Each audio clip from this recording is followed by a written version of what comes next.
Hello? Hey everyone, how's it going? So we're gonna log into Faye real quick and um, Epic 7. See if I can get some pulls, and then we're gonna run straight into Girls Frontline. So let's hop to it. Let's have some fun.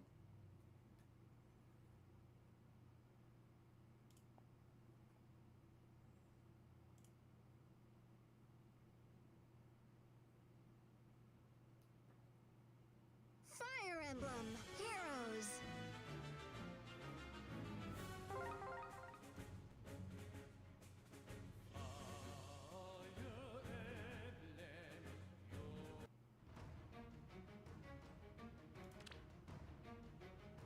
Oh man, this is like last year. I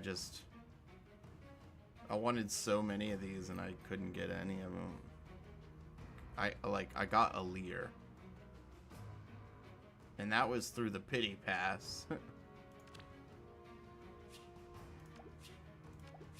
think this year I may just forget it. I don't know.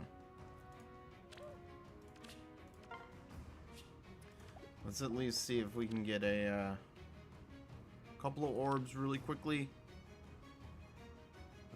Seer snare. Okay, 2 orbs here. Perfect. Man, I always forget how this works. Wait, what does it say? Fates in 3 houses? Okay.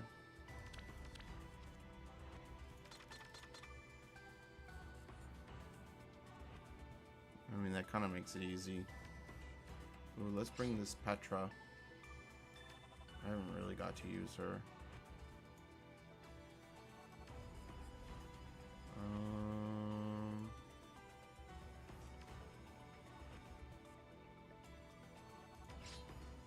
Yeah.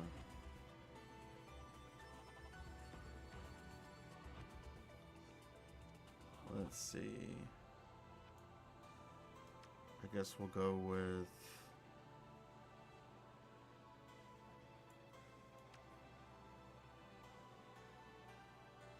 It's too bad I don't have a certain unit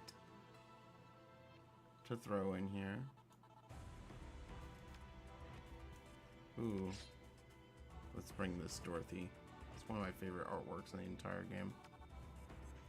And then let's bring Christmas Edelgard. Yeah, that's pretty good.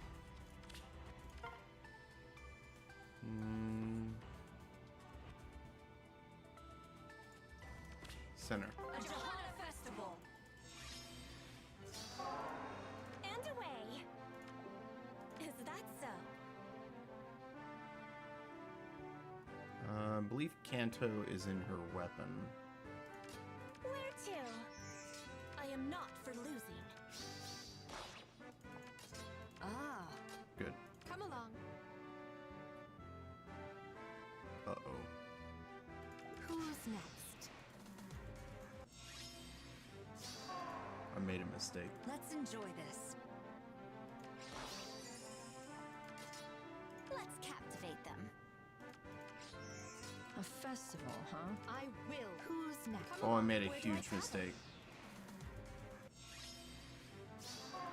I am not for losing. Edelgard was not the choice here. Let's enjoy this.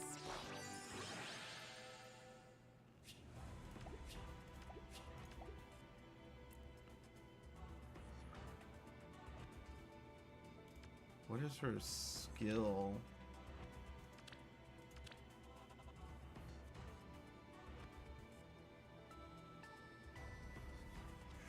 Yeah, I need Raging Tempest.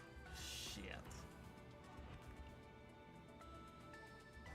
She's gonna be like dead to me until I get Raging Tempest.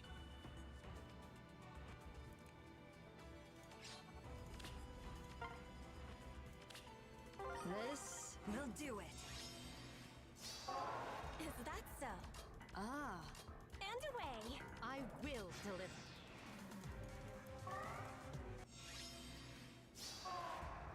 I am not for losing. A festival, huh?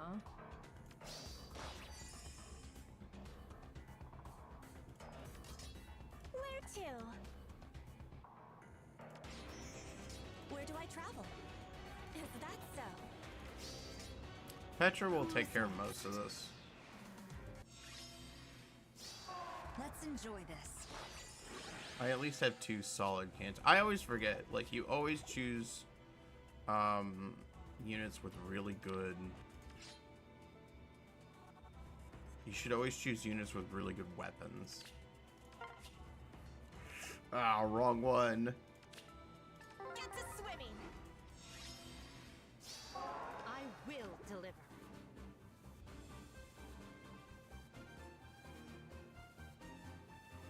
I am not for losing. Come along. Let's captivate them. A festival, huh? Okay. Ah.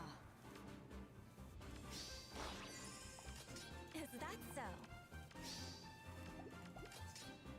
Who's next? And away. Where to? Where do I travel? There we go.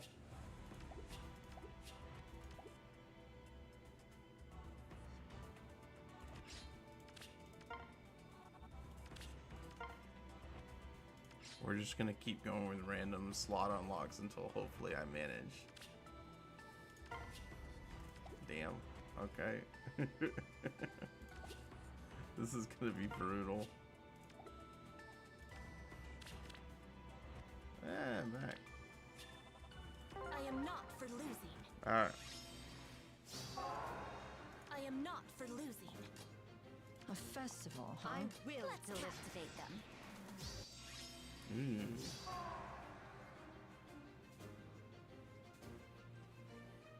Let's enjoy this. Where to? A festival, huh? Come along. Is that so?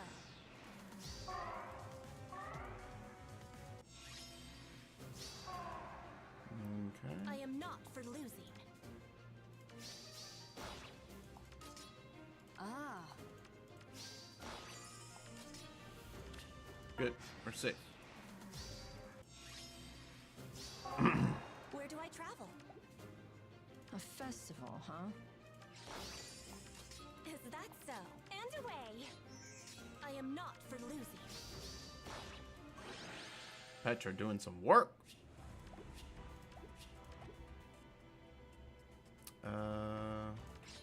Come on. Damn. Okay.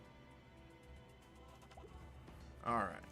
Well, we at least got the orbs we needed out of that. Let us try for a summon. Any freebies? Oh, yeah, this one. So, yeah, I got this one from the Pity. I got this one later on from, I don't remember. This is the one that I still wanted, though. So, blue it is.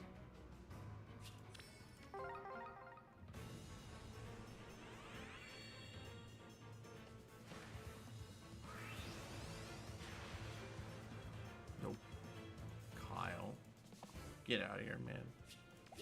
I don't want you. Alright.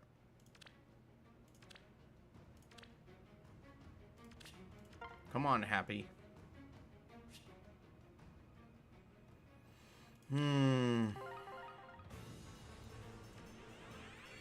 This sucks. Alright. Nothing today.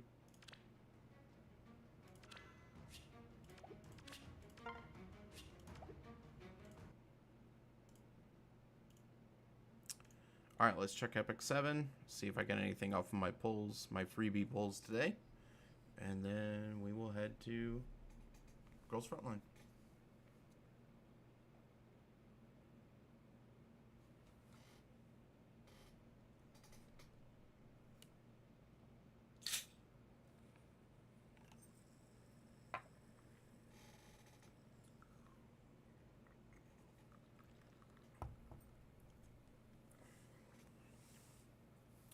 There's no volume because I was farming yesterday. And it sucks to farm with the volume on, so just bear with the silence.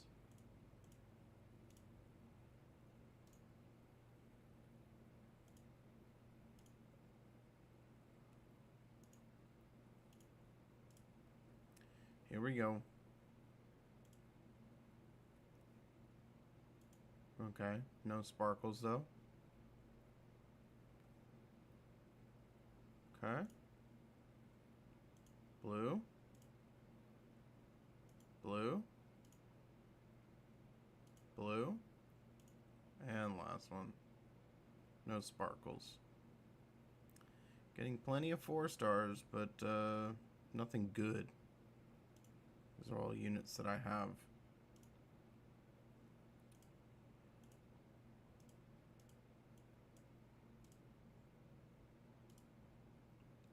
Check the secret shop, and I believe I'm out of, the 10 free summons. Man, I haven't gotten anything in Epic 7 in a while. It's been pretty bad. Alright, that's it.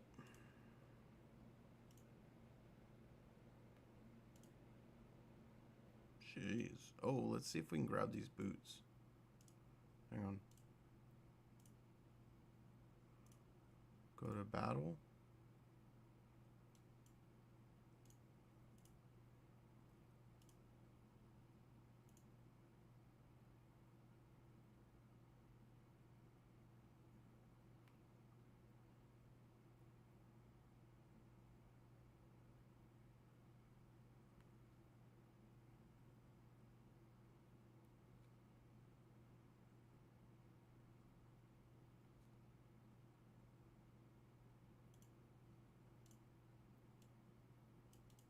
Nothing, nothing. 11 million gold.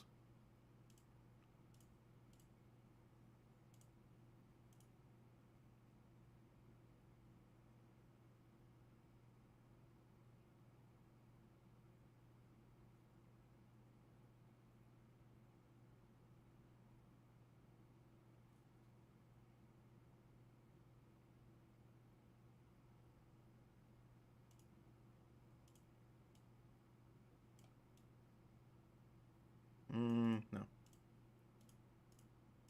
Alright. Let's grab these.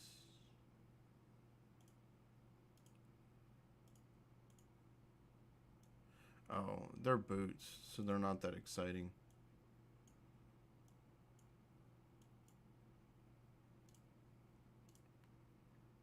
Alright.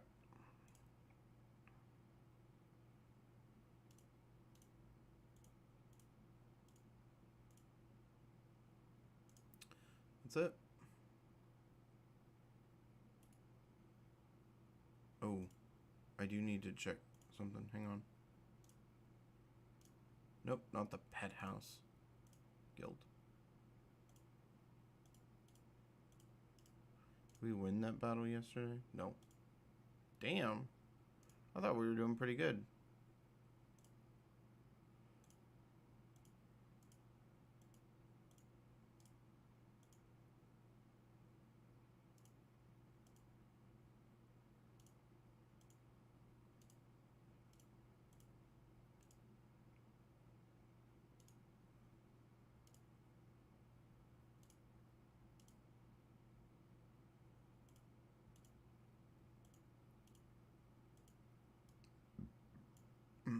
Need to make sure I reach the end. Alright. Let's go.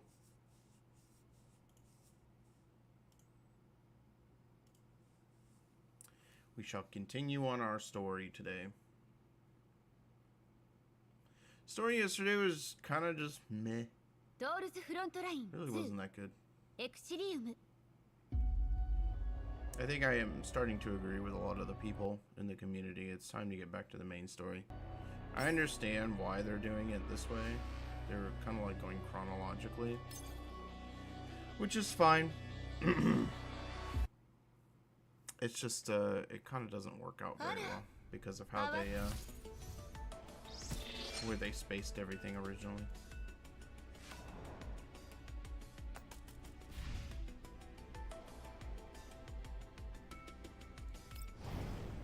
All right.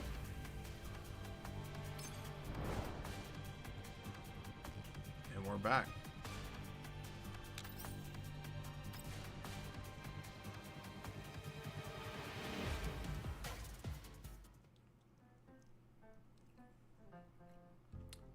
The time is passing by with less than half the time remaining in the tournament. Macchiato hugs her arms, walking back and forth in a certain room on the second floor's guest room area. Michty opens her eyes to look at her, then fluffs up her soft pillow and changes her position before flopping back down. Macchiato, maybe you could stop and take a break first? It's only been a few minutes since you hung up the call. It will take a while for the commander to get here, even if he makes a sprint for it. No one's waiting for that guy to come over or anything. I'm just worried about Andor's running off. Also, I wouldn't be stuck here if it wasn't for you. Yes. Sorry about that. But there's no use fretting over it, yeah? The commander won't arrive any faster, so why not be like me and lie down a bit? Say, this bed is incredibly comfy. No need.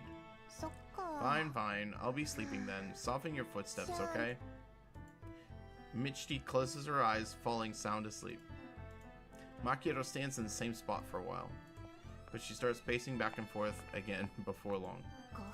It's been 5 minutes and 33 seconds. Why is he being so slow? Did he tire himself out having fun in the practice match? No, it can't be. I was observing him while we were still on the Elmo some time back, so I know what his skills... I know that his skills didn't degrade at all. He's not that weak. So he's probably just walking slowly. What the heck is he up to, being so leisurely? Macchiato's thoughts churn as she envisions and simulates her upcoming encounter with the commander in her neural cloud. Her neural cloud is nearly overloaded by the time a voice can finally be heard from outside the door. This is the room that Macchiato is in. Let's see. Found it. Give me the tools, 1575. Here you go, sir.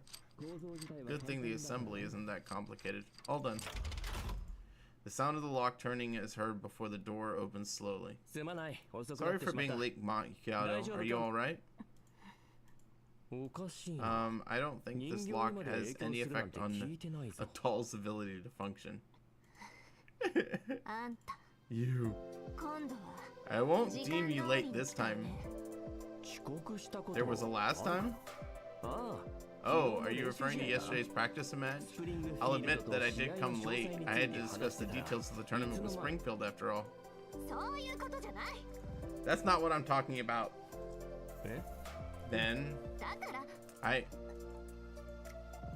Macchiato's ears turn red after she stammers for a good long while. But she doesn't manage to utter a single word. Never mind, forget it. I've eliminated Michty. She's in the room now. Macchiato steps away from the door, allowing the commander to see Michty on the bed, sound asleep through it all. Wonderful. I met Andor's just now. She asked me to... You saw Andor's? Yeah, I saw her on my way here. She asked me to escort Michty back to the safe zone. I shouldn't be revealing a participant's movements to another, right? Doing this makes me a bad referee. That's not really a big deal, I think. You're pretty good at everything. Really? I'll make sure to keep up the good work then.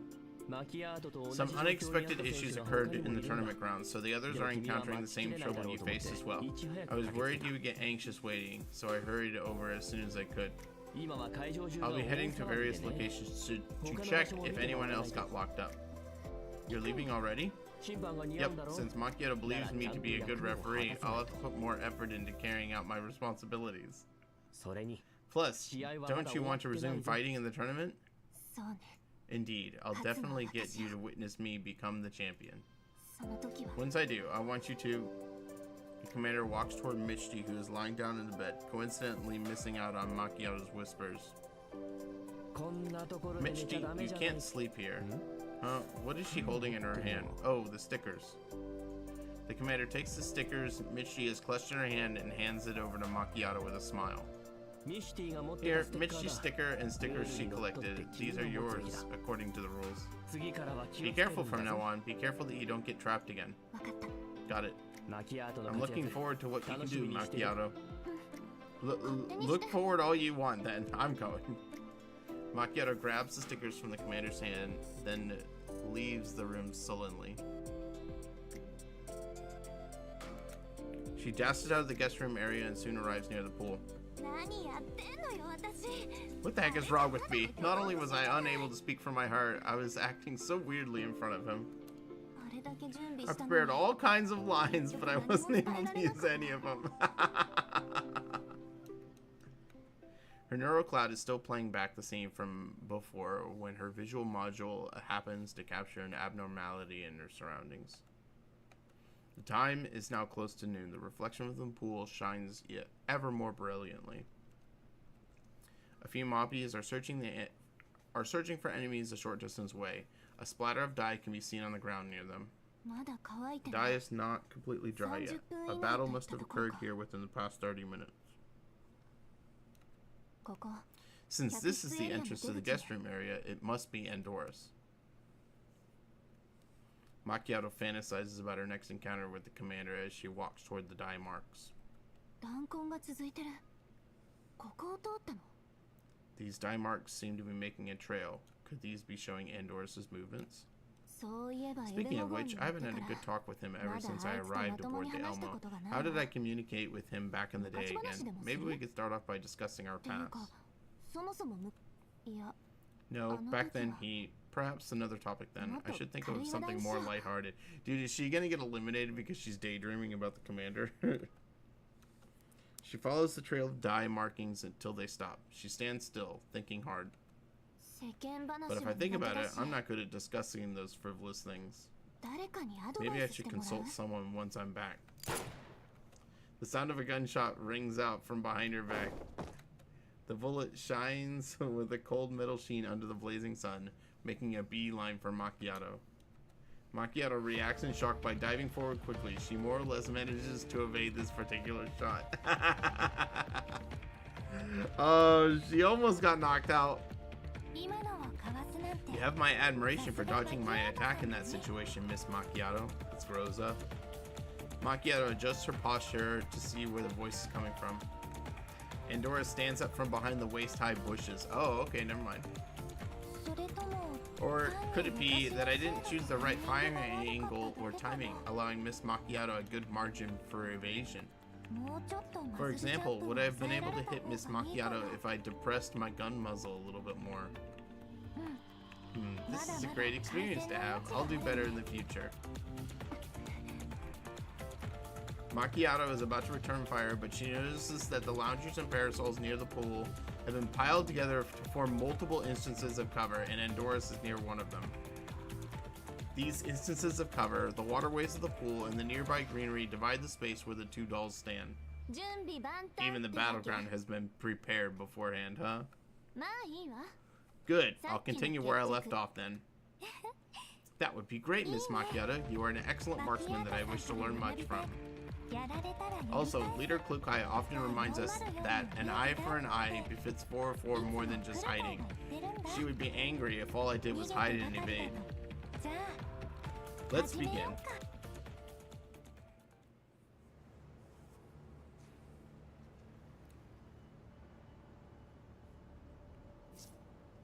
Heh, is this what 404 taught you, Andora's? To use the surrounding terrain as temporary covers? Fine, let's settle old scores all together.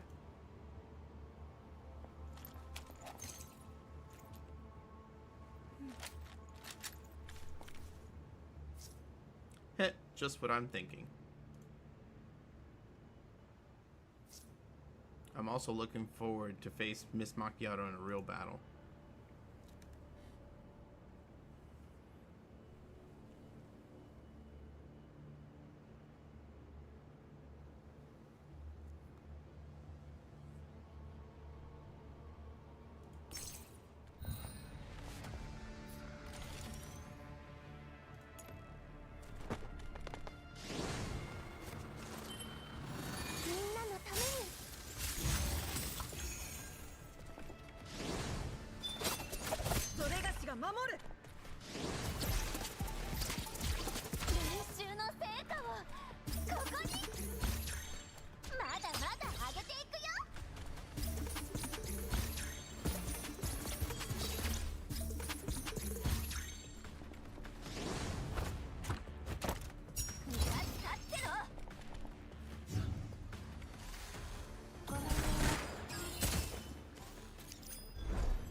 The standoff at the pool continues, and Doris utilizes the cover while she makes attempts to break through the Macchiato's defenses. There's an hour left before the end of the tournament. It's no use. I should still put in the effort. Do you want to win that much? That's what I should ask you, no? I feel like your desire to win this tournament is much stronger than mine, Miss Macchiato. As time passes, Macchiato gains a deeper understanding of how Andoris is planning to use each item set up in the area. Stop hiding. I have more or less understood your setup. It's only a matter of time before I score a hit on you.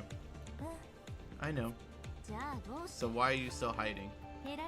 Utilizing data on the enemy to set up all kinds of contingency plans in order to reduce combat data processing load, hence reducing my risk of crashing. This is something important that I've learned from 404. I was able to observe your combat style while you were fighting me and Michki, Miss Macchiato. I came up with these plans a little too late, but now is the time for me to put them into action. I won't miss such a good chance.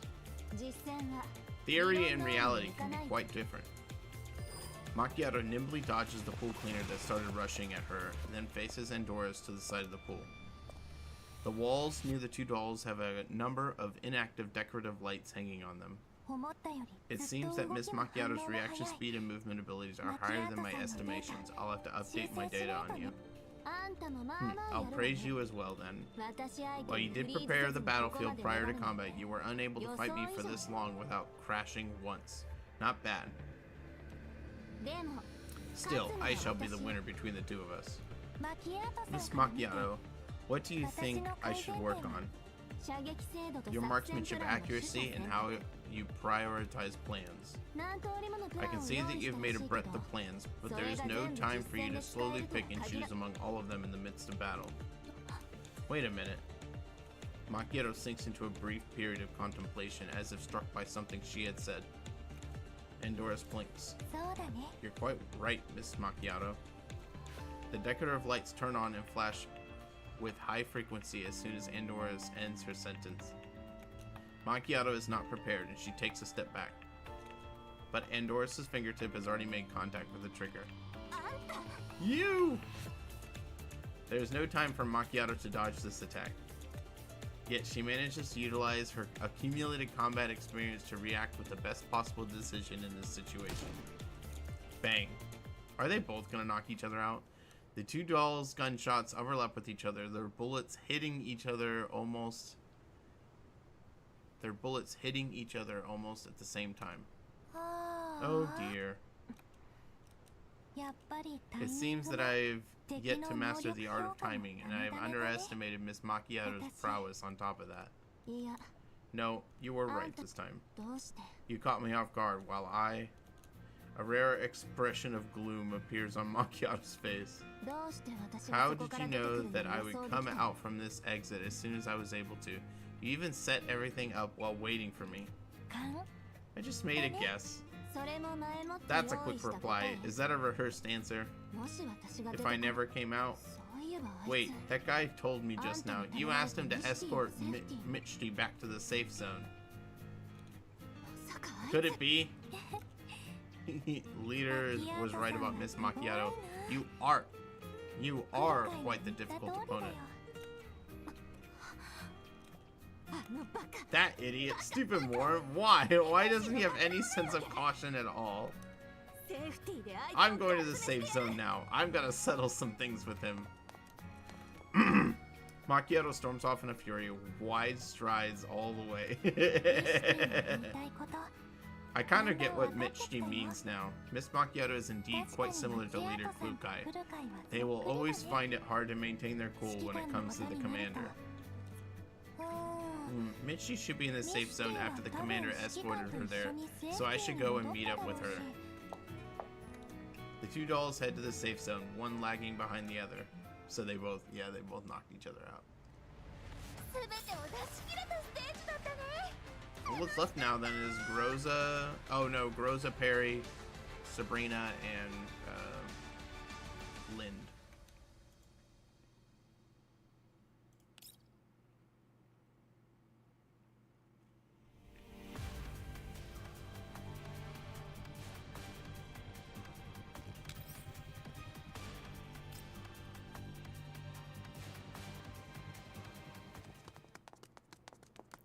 Perry and Sabrina are crouched in the bushes, carefully working their way towards the surveillance room. Just as they are about to turn towards the fork, Sabrina suddenly spots a figure in the distance. Perry, look, why Springfield here? Perry looks back and sees Springfield walking away from the kitchen in a hurry towards them. Is she coming from the kitchen? Could it be that Springfield is here to check on those strange devices? Doesn't she give the impression that the issue is already resolved? Perry checks her surroundings. There are no participants around. She gives Sabrina a few pats.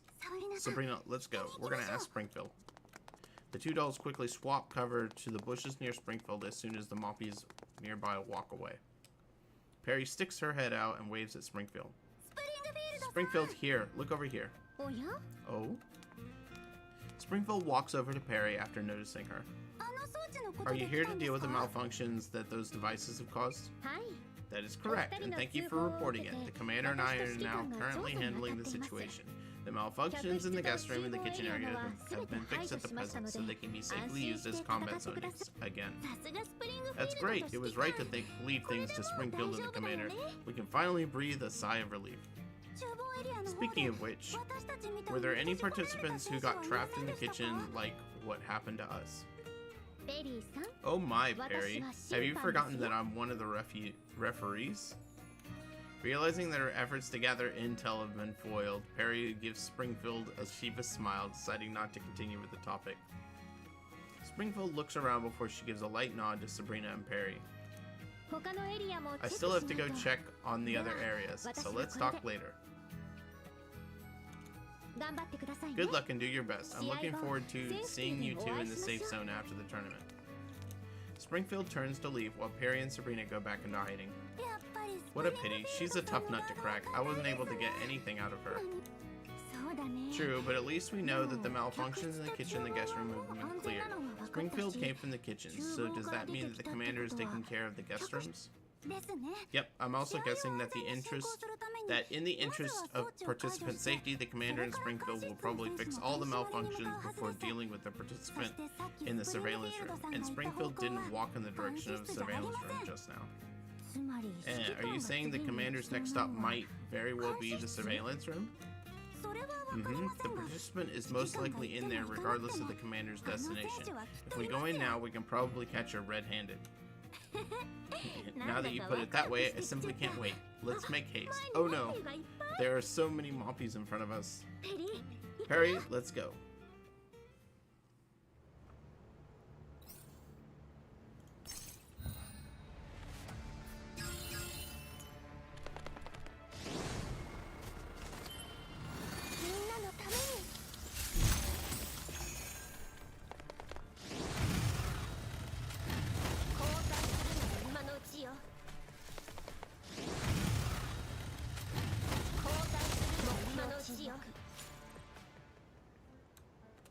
"10 minutes prior, the surveillance room of the resort. All surveillance feed have been shut down, replaced by a single line of red text. No access permissions. Please contact the administrator for assistance." Crack, a lollipop breaks under the immense pressure from Lynn's teeth. She hits the control panel in annoyance before attempting to restart the system, but it is unsuccessful. Damn it, why can't I reboot it? Administrator, could it be? Are Springfield and the commander on to me?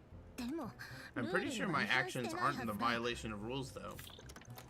Lynn takes out her terminal and opens the set of rules Springfield sent her prior to the tournament. Eliminated if a dye bullet hits you on any part of your body. The use of other weapons is prohibited in this tournament. You are not allowed to damage the facilities. I haven't been eliminated, nor did I break any of the other rules, so what's going on here? Contact Springfield and the commander if you run into any issues during the tournament.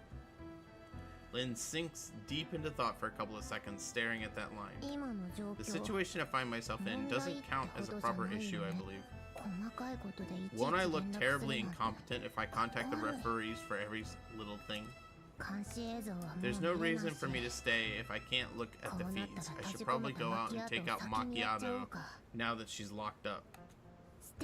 Yeah, my time is not wasted if I can have her stickers. If I find any suitable routes, I should lure some participants into places with the universal lock.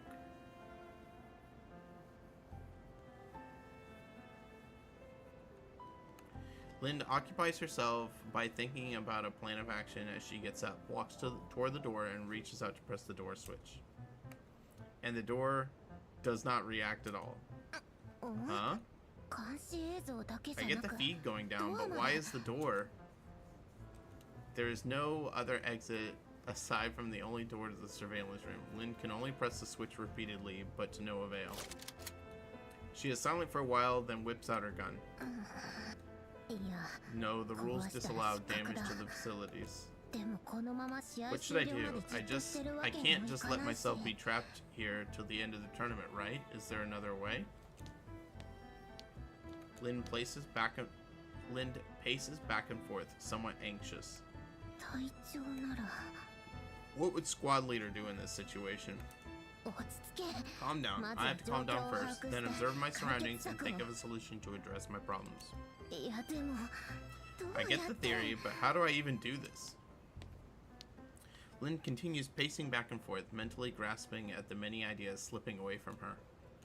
In the end, she resigns to look at the terminal's interface. It's completely justifiable to call.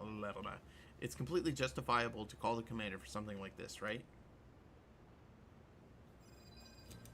The commander receives a call on his terminal, causing him to stop in his tracks. He takes out his terminal and looks at the name of the caller before accepting the call. Lind? It's me. There's been a bit of a problem here. I can't open the surveillance room door. Could you help me take care of it? The rules mention that I could call you for this. You can indeed. It's just that I was the one who asked 1575 to remove the perms, causing the surveillance room systems to shut down, door included. What? Why? How else would I get you to contact me on your own if I didn't do that? What the heck? You were the one who started ignoring me first. What? What I mean is, there's no need to go to so much trouble if you wanted to contact me, don't you think? Now that I'm locked up, I can't even participate in the tournament. But what you did stopped other participants from participating in the tournament too. We won't be able to collect the data for our client if everyone is locked up. So although it's not against the rules, you need to leave the surveillance room to ensure a smooth operation of our tournament and commission job. To ensure the safety of participants from here on out, Springfield and I will be removing all the Cheetah's universal locks from the tournament grounds ASAP. Of course, it would have been better if he promised not to use any more of those locks in the tournament. Of course, it would be even better if he promised me not to use any more of those locks in the tournament. That way I can just head back to the safe zone to enjoy watching the rest of the tournament. What do you think? After a brief silence, the sound of sweets being unwrapped can be heard from the other side of the comms. Won't the tournament be boring that way?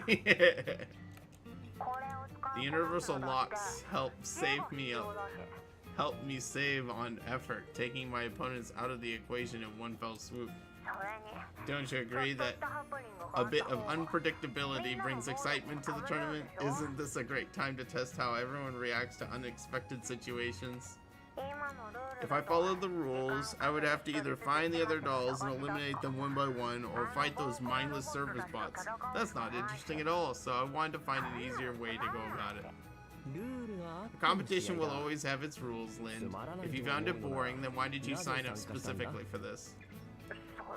Isn't the reason really obvious? Now that the agreement has been loosened, we can't just stay in the green zones forever. Even if Frostfall still has to help Hillian temporarily. I don't know. Maybe those are squad names or something? I don't know. Look, what I meant was, if I enter the tournament, then I get to see you again. Oh. But you haven't said a word to me since yesterday until now, isn't that right?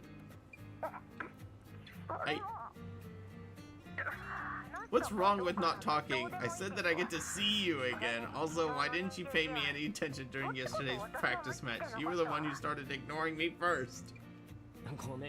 Sorry, I was busy dodging bullets at that time. Why don't we have a good one-on-one once the tournament ends? I feel like you've been getting along with the other members of Frostfall Squad. Okay, yeah, it is a squad. And I'm interested in what you've all been through over the past 10 years.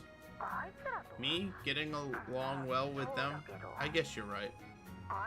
Speaking of which, they all wanted to enter this tournament as well, but our squad leader said no, saying that it would be too obvious if we all went to you at once, which would cause you trouble. So in the end, I came alone. That's all for our discussion then. Once I become champion, you won't be able to avoid me even if you want to. Then I shall eagerly await your performance in the tournament. You better keep your promise. Oh, you just mentioned that I can't use universal locks in the surveillance room anymore, right? Yeah, don't use those from now on. As for the surveillance room, I'm afraid that some of the other dolls are gunning for it now. I won't stop you if you want to stay and get mobbed, though. Fine, I'll follow your instructions for your sake.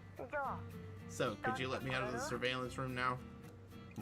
Of course. 1575, please restore access permissions for the surveillance room door. Command received. Door access permissions restored. A green light lights up above the surveillance room door upon 1575's utterance. Is it done? Yes, the door is open. Let's see, there's still some time before the tournament ends. Good luck, Lind. I'll be cheering for you. Got it. Lind lets out a sigh of relief after ending the call. She prepares to walk out the door after doing a few warm-ups for the lower body. The door slowly opens. The light from the outside starts seeping in through the narrow gap. Slam! Lind punches the switch for the door. The half-open door closes once again. What the heck? Why are there so many mobbies outside? It almost looks like they're searching for something. I don't think they were here before the surveillance feed got cut. Gotta think of a way to deal with them. Lind's visual module quickly sweeps the furnishings in the surveillance room, locking onto a swivel chair she sat on before. The door to the surveillance room opens 30 seconds later. A dark figure slides out of the door, rushing forward at great speed. The Moppies are attracted by the movement and all swarm towards it. Good, now they're gone. Now they're all gone. Lind rushes out, leaps up, and then uses the momentum to run up the wall, climbing onto the roof of the surveillance room. When she looks back, the Moppies have already realized that they all chased after a chair and are now looking around for new opponents. Idiotic things. Now that A figure approaches from behind. Lind turns around quickly, but not quickly enough to react. A pitch black gun muzzle is now pointed straight at her face. Harry. I knew something was off. You led those Moppies to the surveillance room, didn't you? You've been surrounded, so hand over your sticker. You're not alone, are you? Where's Sabrina? Aren't the two of you working together? So you're that interested in our movements, huh? Then you must be the one who locked us in the storage area. So what if I did? Didn't you two manage to open the door in the end? Must have been Sabrina's idea. Not bad. Sabrina and Cheetah will definitely get along. Wait, where is she?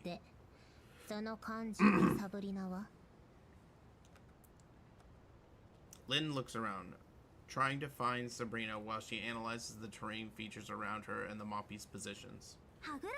Hey, don't change the topic. Lind, it doesn't matter where Sabrina is. You've been surrounded, so you should probably play nice and hand over your sticker. What if I don't? Lind ends her sentence by slapping the gun muzzle pointed at her. Perry does not hesitate. She pulls the trigger at the same time as Sabrina, who has hidden herself behind the other side of the corridor.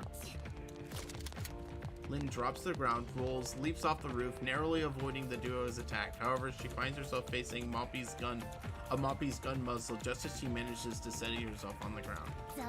How confident. Lind sweeps her leg over in an attempt to topple the Moppy.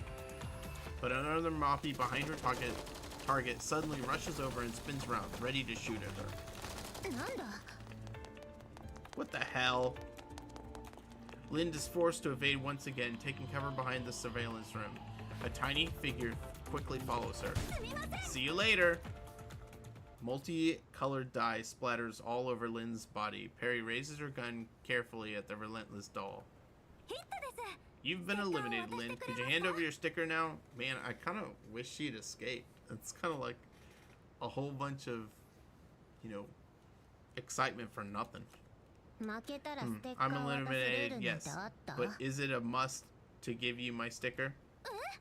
Eh? Lind lifts her chin in a taunting smile. I'll give my sticker to only one person, and it's not you. Even if I can't be champion, I won't give my sticker to anyone else. Lind doesn't wait for Perry's reaction. She lifts her gun and fires multiple rounds at Sabrina's position. Whoa! The Moppies are alerted by the gunfire, causing them to close in on Sabrina's position. Perry is forced to turn her head and check on the commotion. Lind takes a chance to squirrel into the Moppy horde, disappearing from the scene without any trouble. Perry leaps off in an attempt to follow Lind, but just like Sabrina, she is soon surrounded and blocked off by a swarm of Moppies. What's going on with all of you? Go shoot Lind or something. Could it be that they aren't attacking Lind because she's already eliminated? Damn it. I shouldn't have been fixated on getting her sticker as per the rules. I've got to protect Sabrina first. Perry looks all around, searching for traces of Sabrina among the Moppy horde. Are you okay, Sabrina? I'm fine, but there are too many Moppies around. Perry, do you have a way to get out of this? Perry clears away the Moppies with gunfire while she continues looking for a solution. She quickly spots the surveillance room door, which is still half open. Sabrina, come into the surveillance room. The duo makes a mad dash into the surveillance room before slamming the door shut. The Moppies outside can no longer find their targets. They remain for a brief moment before dispersing quickly. Watching the Moppies leave one by one, Sabrina heaves a sigh of relief as she sits down heavily on the floor. We're saved. That was real close. Perry carefully walks round around Serena to make sure that there's no dye on her. Then she sits down with Sabrina and leans against her. Good thing you weren't hit, otherwise we would have wasted all our effort. I won't let myself get shot that easily. Still, even if I did get eliminated, we still have you, Perry. We have a lot of stickers now, so as long as you survive to the end of the tournament, we can both get the cash prize. It's not the same. The cash prize is important, but not as important as my wish to win it together with you. We're a team, you know. We registered together, so if I won it alone, there would be very little meaning to the victory. You're right, Perry. We have to win this tournament and become champions together. We have to get on with it then, eh? Perry, look over there. Perry looks up at where Sabrina is pointing at. The surveillance feed is providing the live view of Macchiato, Andorras, and Groza's movements. Perry gazes at the dolls in silence. Sabrina happily pats Perry on the shoulder. Perry, this is our chance.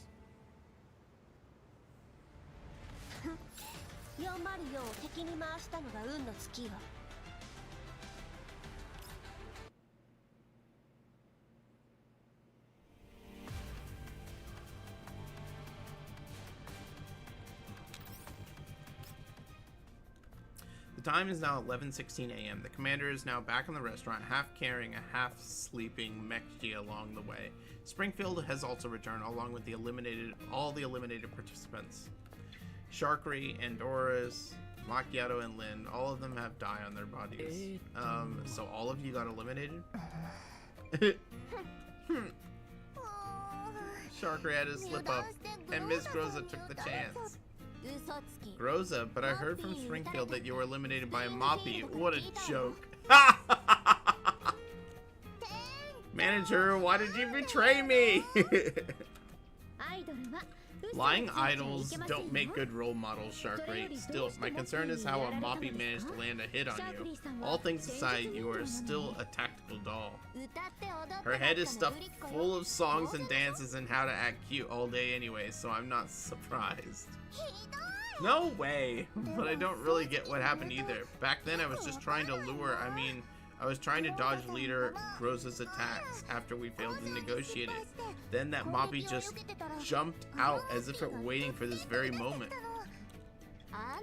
Moppies are simple service machines, so they are nowhere near as smart as you make them out to be. Stop trying to make excuses for your own incompetence. Manager, do you see Macchiato is bullying Sharkray again? Sharkray runs to Springfield's sides and tugs at her sleeves. Now that you mentioned it, I think these Moppies are rather impressive too, but why does it feel like they aren't all the same? Maybe they just feel overwhelming because of their numbers? If it wasn't for the meddling of those robots. Lynn swallows the candy in her mouth out of frustration, then walks over to the commander with heavy steps. Here. A sticker? Were you not eliminated? No one took your sticker? Yeah, I kept the sticker for you. Well, I can't be the champion anymore, but I won't give my sticker to anyone else. Thanks, but you actually broke the rules this time. What rule did I break? Aren't these stickers just a formality? The actual numbers are recorded via electronic means. That is indeed the case. Huh? There are secret rules in this tournament? How is it a secret if it's blatantly obvious? Ha! Macchiato has been ridiculed to the point of speechlessness. You've got no right to say anything, Moppy victim. Calm down, everyone. Now, can I confirm that the remaining participants in this tournament are Perry, Sabrina, and Groza? Yes, they don't seem to have encountered each other yet, so I'm quite curious about how things will end between them. Do you want to see how they're doing, Commander? Yeah, please do the honors, Springfield. 1575, can you provide us a live feed of Groza's, Perry's, and Sabrina's positions? Received. Searching through surveillance cameras. Target Groza found. Video feed connected. Live view starting. The surveillance feed switches to a corridor near the pool. Groza hides behind a pillar in the corridor while she fires at some nearby Moppies in an unhurried manner. The Moppies approach one by one and are taken out one by one. The Moppies near Groza are quickly eliminated. She walks out of her hiding spot, quickly grabs a stack of stickers, then rolls to the other side before she starts collecting the stickers again. Oh, that's a frightening level of combat ability. She deals with an overwhelming mass of enemies in an unhurried yet precise manner, as expected of Miss Groza. I should ask Miss Groza for some advice once the tournament ends. Groza seems pretty enthused today. Haha, 1575, let's switch view and see how Perry and Sabrina are doing. Received. Switching to targets of Perry and Sabrina. Live view starting. The live feed switches to the surveillance room. Perry and Sabrina face the screen, watches Groza's movements. They seem to be discussing something. Ooh, Miss Perry's group managed to observe all of Miss Groza's movements near the pool. Indeed, they now have a complete overview of the situation. Entering the surveillance room was a good choice for them. They left the surveillance room as expected, and they are heading in the direction of the pool. Hehe, are they preparing to have a final showdown with Miss Groza? What's going on? Why did Miss Perry and Sabrina suddenly disappear from the feed? 1575, is there something wrong with the live feed? Attempting another search. Searching. Search complete. Apologies, the targets cannot be found in any live feed available. Suggestion, switch target. No need, I think I know what happened. Perry and Sabrina are probably intentionally hiding in the surveillance blind spots. After all, they used the surveillance room to find Groza, so there's nothing stopping Groza from doing the same. A cautious strategy. As they approach the final showdown, they stand a higher chance of winning if they can hide well. It's a pity we can't keep observing them, though. It's fine. Let's switch back to Groza. There's not much time left in the tournament, so they'll be encountering each other soon. How will it all end? I'm getting more and more hyped about it.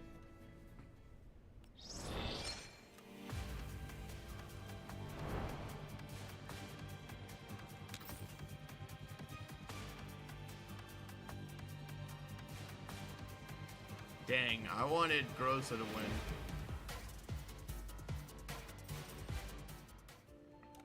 Between the open air pool and the corridor, 2 hours and 30 minutes since the start of the tournament.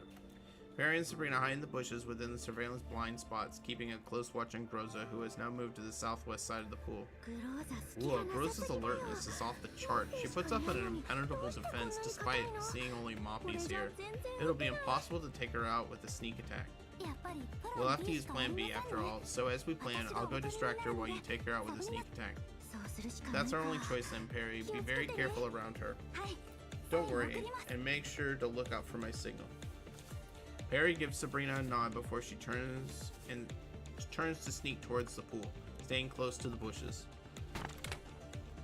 Once she reaches around 3 loungers away from Groza, Perry carefully walks out of the bushes before kicking the legs of a lounger. Who's that? Groza turns around and fires a burst. The bullets land near Perry's feet. Perry has evaded the attack and raises her hands. It's me, Perry.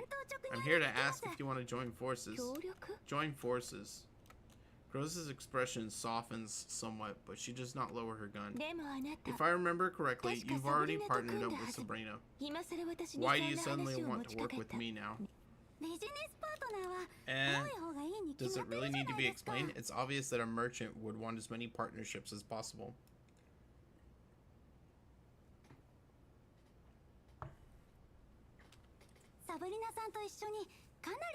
Sabrina and I have already collected a lot of stickers, so if we join forces, all 3 of us will win. Is that so? Then can I interpret your actions in another way? A nearly imperceptible smile appears on Groza's face as she keeps her gun raised. Perry, do you and Sabrina not have enough? Perry, do you and Sabrina not have complete confidence in winning against me through direct combat? That's why, if you allow me to hazard a guess, Sabrina must be hiding nearby and waiting for the right moment to ambush me, right? Sabrina, Perry starts firing at Groza before she finishes her sentence.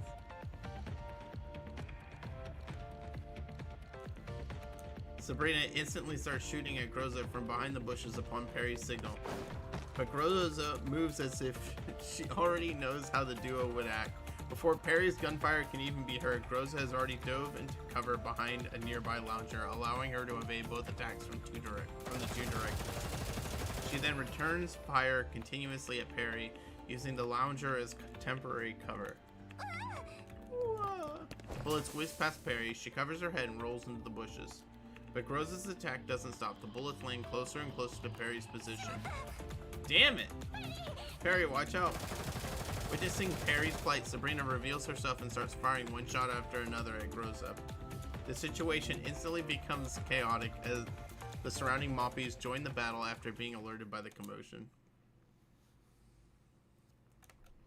Groza defends herself against the Moppies while she chases down Barry with gunfire. This is bad. If this goes on for much longer, we'll both be eliminated. We can't be too passive here. I have to suppress Groza and create an opportunity for Sabrina to strike. The bullet holes on the ground follow Perry closely. Why are there bullet holes? I thought it was supposed to be all paint. The bullet holes on the ground follow Perry closely as she sees a Moppy appear and block her retreat. She grips her gun tight. Perry makes up her mind while Groza stops for a moment to keep up with her. Meanwhile, Sabrina is approaching after breaking out of the Moppy's encirclement. Let's do this. Wait, Perry, watch out. Sabrina's shouts get closer and closer, but Perry ignores her, leaping out of cover to fire at Groza with fury, no longer caring about the bullets flying at her. At the very same time, the Moppy behind Perry opens fire. I'm sorry, I have to at least ensure your victory. The bullet flies towards Perry. She makes no attempt to evade it, but Sabrina suddenly rushes out, blocking the attack with her shield. Sabrina then immediately takes aim, eliminating the Moppy behind Perry. Phew, nice, I made it. Sabrina, you, how? We're a team, you know? How can I ever let you face up against our enemies? Whoa, look out. Rosa closes in once again, a barrage of bullets flying at Perry from her side. Sabrina lifts her shield to block the attack again, but at that moment, Rosa suddenly changes what she's aiming at. A single round grazes past the edges of Sabrina's shield, landing squarely on her arm. Sabrina! Perry is thrown into a state of hysteria upon seeing Sabrina's unexpected elimination. So, why did you have to block them for me? I was clearly about to. Sabrina does not answer her, but she quickly pulls Perry away from the scene when she sees Rosa start fighting off the surrounding moppies instead. Once they are further away from Groza, Sabrina places Perry behind temporary cover. Perry's face is covered in tears. We almost held out to the end of this tournament. We held on for so long. We were so close to victory. Stop crying, Perry. We haven't lost yet. Victory is still within your reach. It's impossible. It's already impossible. Sabrina clasps Perry's hands in hers, placing all her stickers in Perry's hands. Perry, there's not much time left, so please listen to me. When I first started working in a restaurant, the dishes I made were not very good. It took a very long time through trial and error to gain the head chef's recognition and approval. Despite all my failures, I would finish all the dishes I made. Some were really bad and nearly vomit-inducing. Yet the taste and the abilities of a good chef are created precisely through this process of repeatedly consuming one's own failures. We're just encountering a small hiccup over here, just like soup with an extra spoonful of salt. You can still salvage this. Perry, I'll leave my stickers to you. I know you can defeat Groza and protect these stickers. We will achieve victory. Sabrina gives Perry a smile. She then stands up, once again raising her shield against Perry's enemies, which is illegal. She's out of the tournament. Run away first. Come back when you're ready. Leave Groza and the Moppies to me. You're out of the tournament! Perry, you have to win. I'll be waiting for you at the end. Okay. Yeah, this is... I don't know. I feel... Sabrina, your delayed tactics are useless here. I promised Perry that I'd hold back enemies for her, be it Groza or Moppies.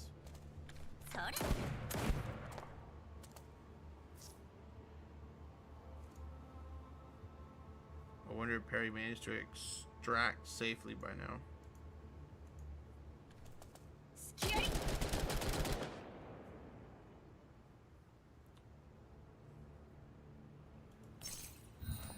Yeah, I find this kind of stupid. The sad music and whatnot just for a game.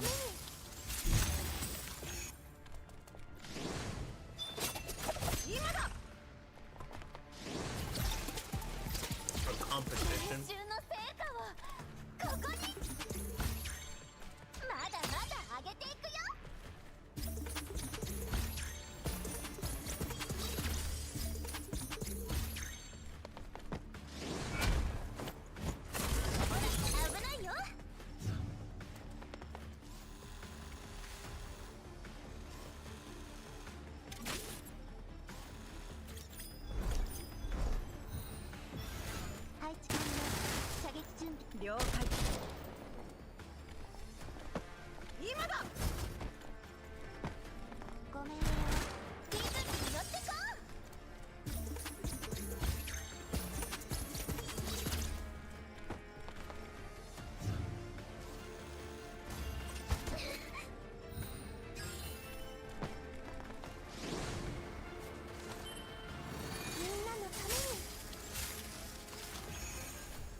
Perry escapes her enemies with Sabrina's assistance, successfully retreating in the guest room area. Now that there's no one around, Perry takes a chance to sit down and lean against the walls of the corridor. She takes out the stickers to count their number. I screwed up all of it. We were so close. Now I'm the only one left. She grips a stack of stickers tight, then buries her head into her knees. There is no more hope, but Perry does not remain silent for long. She raises her head, looking tenderly at the stickers in her hands, thinking of Sabrina. There's still hope for victory. I won't give up. I will win. Perry secures her stickers and stands up. I want to win. I will grasp victory in my hands. Yeah, I think this story is stupid. Like, they're taking it way too seriously.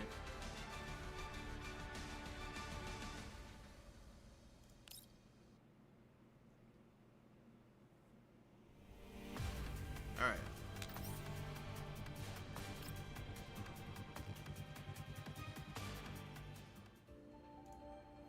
"15 minutes before the end of the tournament, Perry rushes toward the pool with her gun ready." I would just hide if I was Groza. Perry looks around for traces of Groza's movements, yet before she can reach the pool, a figure starts rushing straight towards her. Groza? Perry registers her gun immediately upon seeing Groza. But Groza instead swivels around the spot, utilizing the nearby bushes as concealment, takes out a few moppies who are encroaching on her.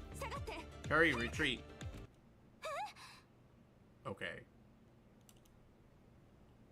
Noticing Perry's bewildered expression, Groza is forced to shout at her again. The moppies near the pool have all gone out of control, so they can't tell friend from foe. Don't stand around on the spot, you have to get moving. Out of control? After a brief pause, Perry follows Groza's lead and quickly starts shooting at the moppies nearby. However, even after getting hit, the moppies do not stop moving. A red light starts blaring on them one by one. No longer hesitant, Perry follows Groza to the other side of the tournament grounds. So, what's going on here? No idea. These moppies suddenly started crashing. They went out of control when I was fighting Sabrina. It might be that our actions accidentally triggered some bugs in their system. Right now they're running on abnormal logic, so they don't go out of defense mode even after getting hit by the die bullets. Then, is Sabrina safe? What about the commander? I can't reach the commander's comms, and Sabrina has already rushed back to the safe zone. The situation will most likely be quickly resolved once the commander knows what's going on. Our goal is to buy more time for ourselves before we can restore communications. Perry, I need your help. Understood. If we just need to buy time, maybe I can think of something to limit the movements of these moppies. Indeed, I need somewhere large enough to hold them with only a single entrance, and lure them all there. Perry, have you and Sabrina been to the storage area? Does it fulfill these requirements? The storage area? Yeah, we've been there before. Ah, I remember now. I've got an amazing device that can lock up all those moppies in the storage area if we manage to lure them inside. Where did I put it? I remember putting it in my pocket. Found it. Perry takes out the pink disc she had removed from the storage entrance doors. Lind brought this device with her. She used it to lock me and Sabrina in the storage area when we were collecting stickers inside. It took a lot of effort to open the doors. But I can't connect to Lind now. Sabrina's not here as well, so I have no idea how I can activate it. No time for dithering. Perry, let's split up our work. I'll lure these out-of-control moppies into the storage area. While that happens, I'll leave the reactivation of the device to you. No problem. Groza has already turned around before Perry can finish her sentence. At the same time, she shoves Perry into the bushes. Groza makes a sprint for the storage area as she opens fire to attract the moppies' attention. The immense horde of moppies turn their heads one by one as if they were neatly arranged dominoes falling in sequence. Perry squats down immediately. She takes this chance to investigate the strange pink disc in her hands. So how do I even reactivate this device? I remember Sabrina removing a buck force via the disruption of its power supply. If I were to reactivate it, maybe I should. At the same time, in the storage area, Groza successfully attracts a large number of moppies into the storage area using the storage shelves as cover. Her terminal emits 2 sharp beats just as she's looking for an opportunity to leave the storage area. Commander? Groza, it's me. 1575 suddenly bugged out in the safe zone, so comms broke down within the grounds for a bit. It has been restored now. Sabrina has reached the safe mode and explained the situation to me. How are things on your 1575? Target spotted. Eliminate. Groza looks up from behind a pile of cargo and fends off the approaching moppy. Groza, are you doing alright over there? I'm doing fine. Perry and I have lured moppies into the storage area. She has the device that can lock doors. If our plan succeeds, we'll most likely be able to trap all these moppies here. A device that can lock doors? Does it look like a pink disc? You know about it, Commander? Perry mentioned that it managed to lock Sabrina and her in the storage container area, and it took a lot of effort for them to get the doors open. I wasn't expecting Cheetah's universal lock to come in handy in this situation. Alright, I understand now. The plan is workable, but the device has to be remotely activated. I'll get Lynn to contact. Bang, bang, bang. Sounds of continuous gunfire and muffled yelling come from the terminal. Watch the side and rear passages. Don't let... Commander? Garbled noise filled the comms. Rosa does not get a reply. The Moppies in the storage area are attracted by the noise and swarm towards Rosa's position. Rosa quickly retreats toward a more hidden corner of the area. Commander, what happened to the safe zone? Rosa turns up the volume and finally manages to receive a reply. I'm fine. Lynn and the others dealt with the out-of-control Moppies. How are things on your side? The situation is under control. I'm glad you're safe, Commander. We have plenty of manpower in the safe zone, so you don't have to worry about me. You guys, on the other hand, Rosa, I need you to take control of the situation and make sure that the Moppies don't get too close to you in the safe zone. To the safe zone. Help me hold them... Wait. You guys, on the other hand, Rosa, I need you to take control of the situation and make sure that the Moppies don't get too close to the safe zone. Help me hold them off for 20 minutes. Lynn will assist you in reactivating the universal lock. Alright. Keep comms alive. Got it. Hack into 1575. Commence battle.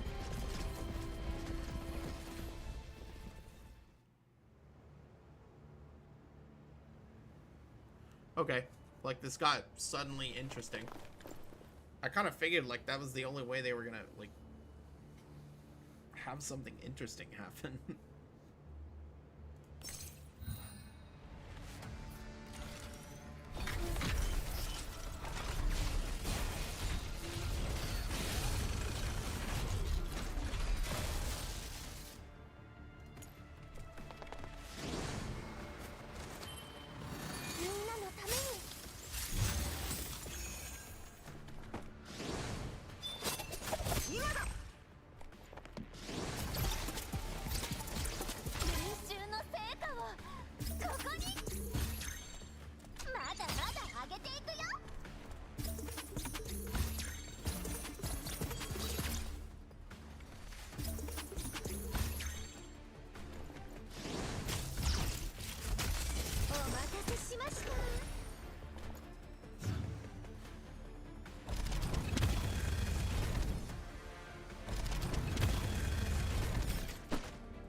It is now long past the official end of the tournament. A few battered cargo containers surround and protect the partially damaged storage doors, painted all over by the Moppies' die rounds. Rosa and Perry hide outside the storage area, closely observing the situation unfolding inside. I think the frequency of fire has lowered, and the Moppies are making less noise. I didn't expect those Moppies to be this strong. They even managed to break the lock on the doors. Perry, let's move the storage shelves. Perry, let's move the storage shelves and take a look inside. Sure.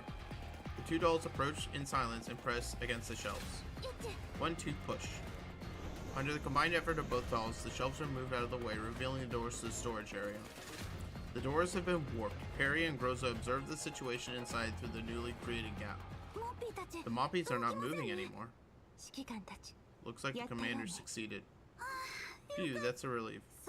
I didn't expect this kind of thing to happen during the tournament. The Moppies even managed to bang up the storage area doors in these storage shelves. Everyone's safety is of the utmost importance. Rosa, how's the situation over there? The commander's voice comes from the bushes behind them. We're both fine here, Commander. We'll go back right now. Alright. Perry, let's leave this place first. You can head over first, Rosa. I'll tidy up this place and put back the shelves. It'd be bad if they collapse. Will you be fine doing this alone? Don't worry, I'm really strong despite what my small figure suggests. Okay then, I'll leave things here to you. Now that the crisis has been averted, the dolls from the safe zone gather outside the storage area. Grozel walks towards the commander in Springfield. The Moppies have returned to normal. The other areas are safe as well. Commander, can you tell me what happened just now? We noticed an abnormality in the Moppies' offensive capabilities earlier on, so Springfield contacted the emergency line for Psychic Technologies. But the Moppies went out of control before we could get a proper reply from them.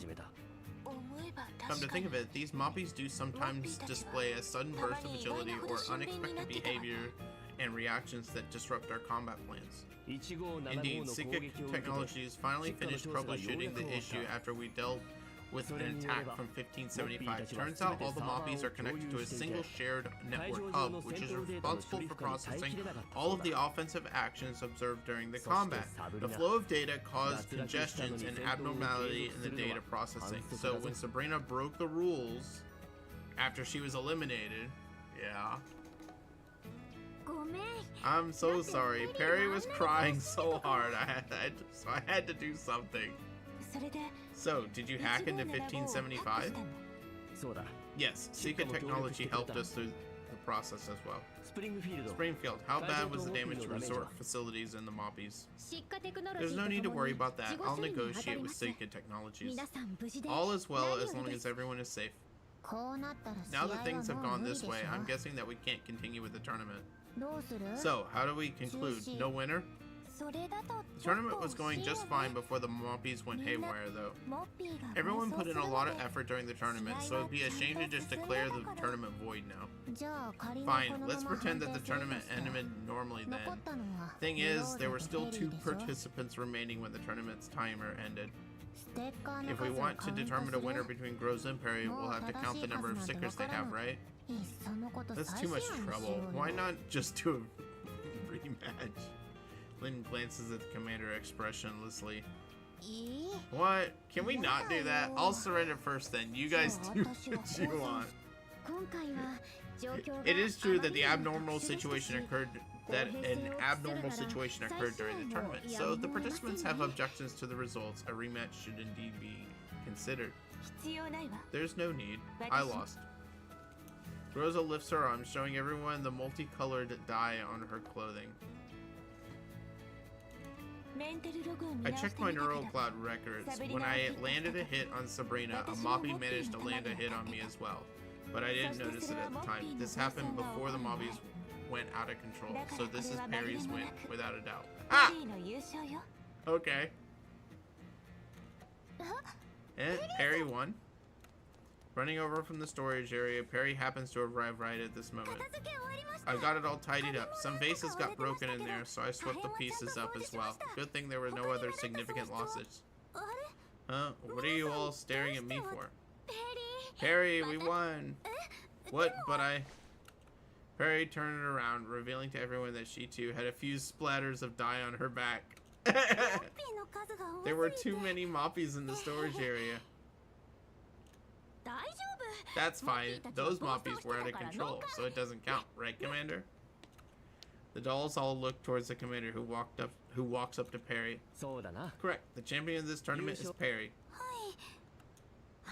What's wrong? You seem to be at a loss. We won the cash prize, you know. Yeah, it's a bit too much of a surprise. I did not expect this, yeah. Perry's eyes well up with tears as she finishes her sentence. Wait, why are you crying again? Haha, you've become a crybaby over the last few years.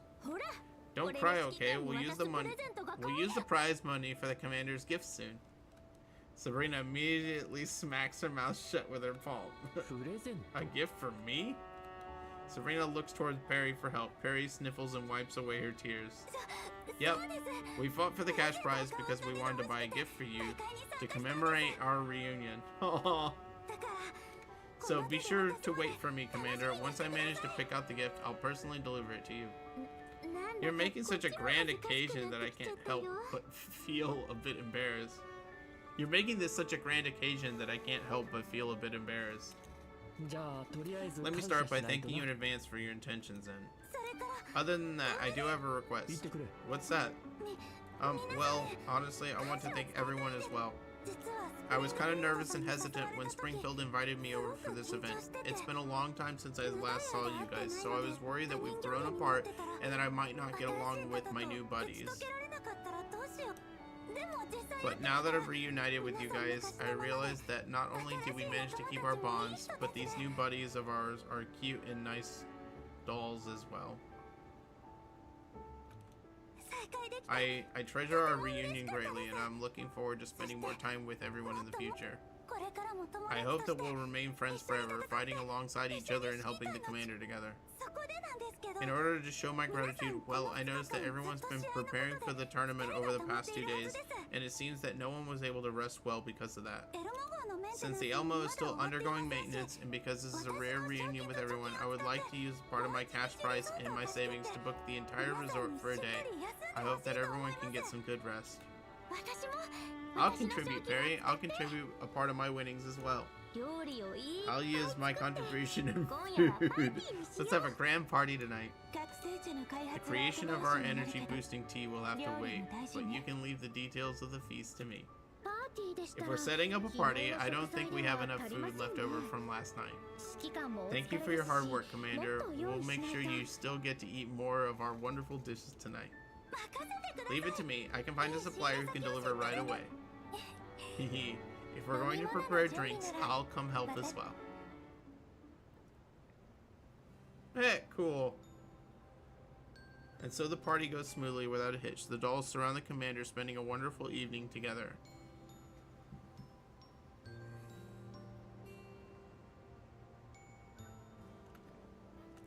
Listening to those familiar utterances of Commander over and over again throughout the evening, the past presents itself in front of the Commander once again. Commander? Ah, Springfield. I didn't get much quality rest lately. Now that I'm able to... I didn't get much quality rest lately. Now that I'm able to relax all of a sudden, You were busy from morning till now, Commander. You must be quite tired. I am indeed somewhat sleepy now. You promised to have a long chat, yet you're already sleepy now? Never mind. We have time in the future. I'll update the Frostfall squad on your status and let them know you're fine. Mitchty. Goodness, these two sleepyheads. The dolls spent such joyful moments with the commander in the past too, but no, things have changed now. The commander of the president won't. The commander of the present won't. The commander slowly closes his eyes in a relaxed manner, surrounded by the joyful laughter and chatter of dolls. What?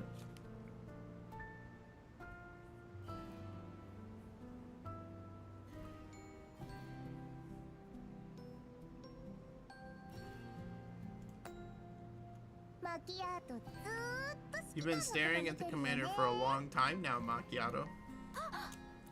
Oh no, I haven't let the commander try the dessert I made yet. Let's not wake him up. The dessert can be given to him in the morning. We should bring the commander to his room for rest.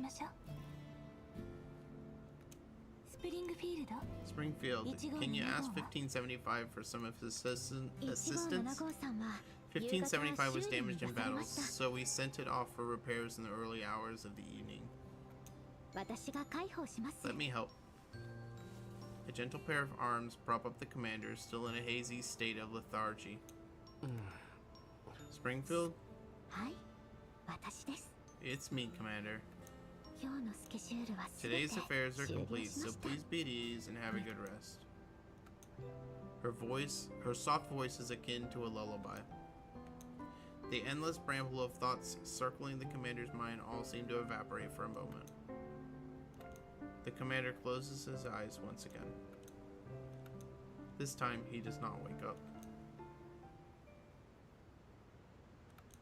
The resort is peacefully silent at midnight now that the party is over. Harry suddenly rises in a pitch-black darkness from sleep, rummaging in the dark room. Perry, what's wrong? Perry gives no reply. The only thing that Sabrina can hear in the darkness is Perry's footsteps, slowly approaching. She sleepily opens her eyes. Her visual module only has time to catch a blurry, petite figure. It is Perry, pointing a gun right at her. Thank you, Sabrina. I won't give up.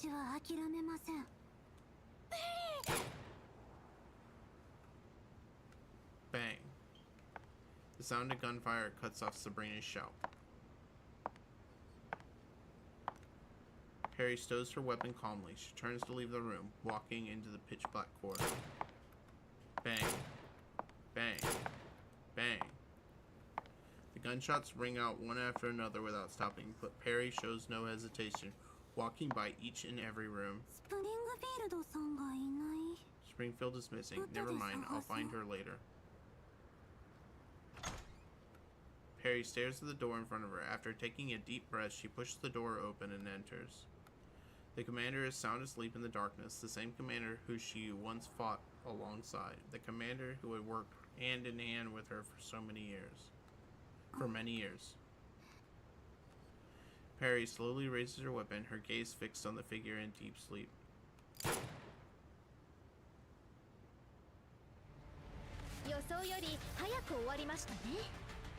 What is going on?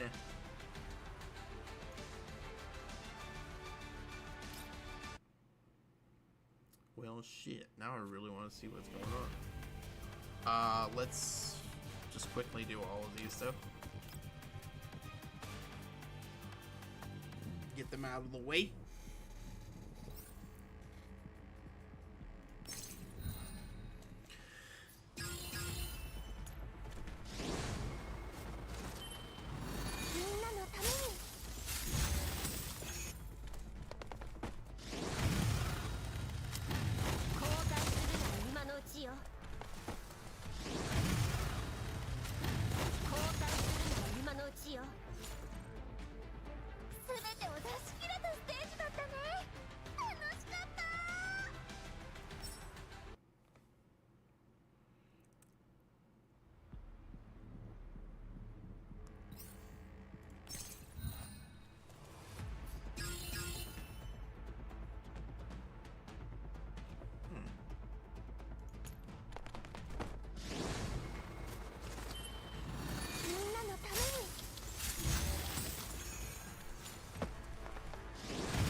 404を敵に回したのが運の尽きよ。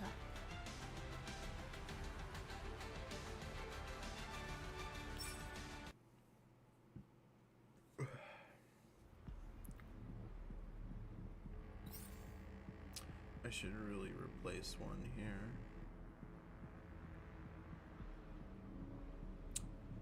Put in... Well, let's just try Springfield, actually. 出撃。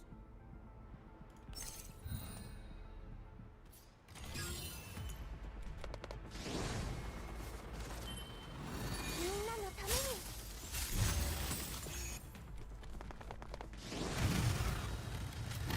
交換するなら今のうちよ。交換するなら今のうちよ。練習の成果をここに。まだまだ上げていくよ。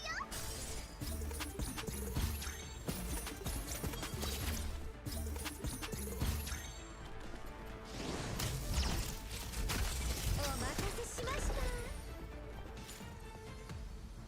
すべてを出し切れたステージだったね。楽しかった。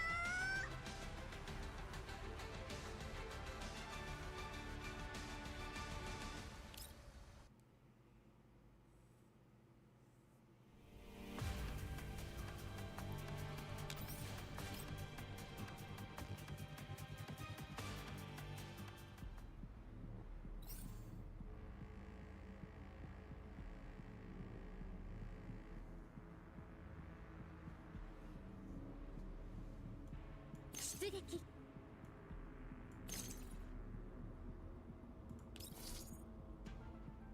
Yeah, this is what I'm looking for. Okay. You're always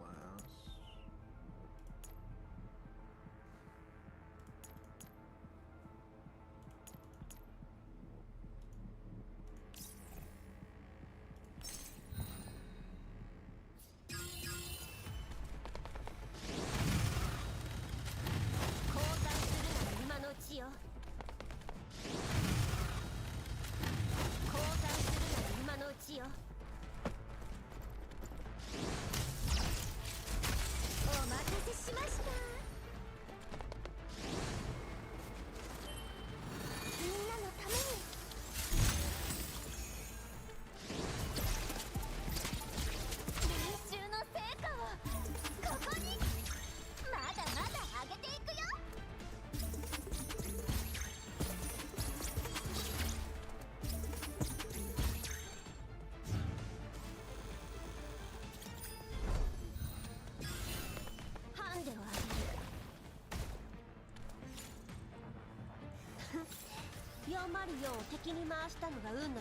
尽きよ。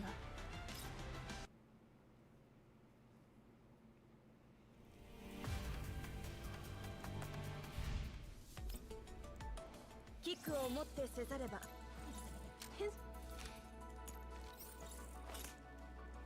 あ、おかえりなさい。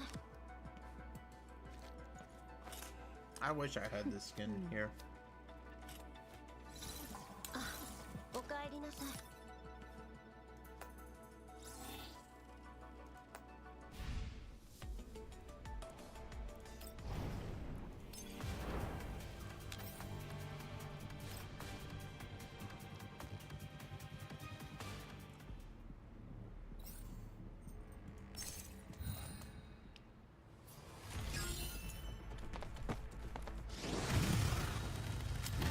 交代するなら今のうちよ。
one's done.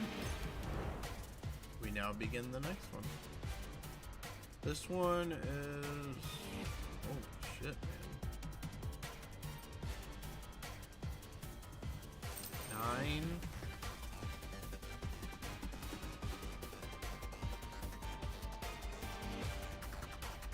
Plus 11. There's 20 nodes. How many nodes were on this one? 5. Wait, no. Yeah, I don't know how they count these. 1, 2, 3, 4, 5, 6, 7, 8, 9, 10, 11, 12, 13, 14, 15. Okay. 15 here, and then this one has 1, 2, 3, 4, 5, 6, 7, 8, 9, 10, 11, 12, 13, 14, 15, 16, 17, 18, 19, 20, 20. Alright, let's see. I hope this is way better than the first one, because the first one was honestly pretty trash.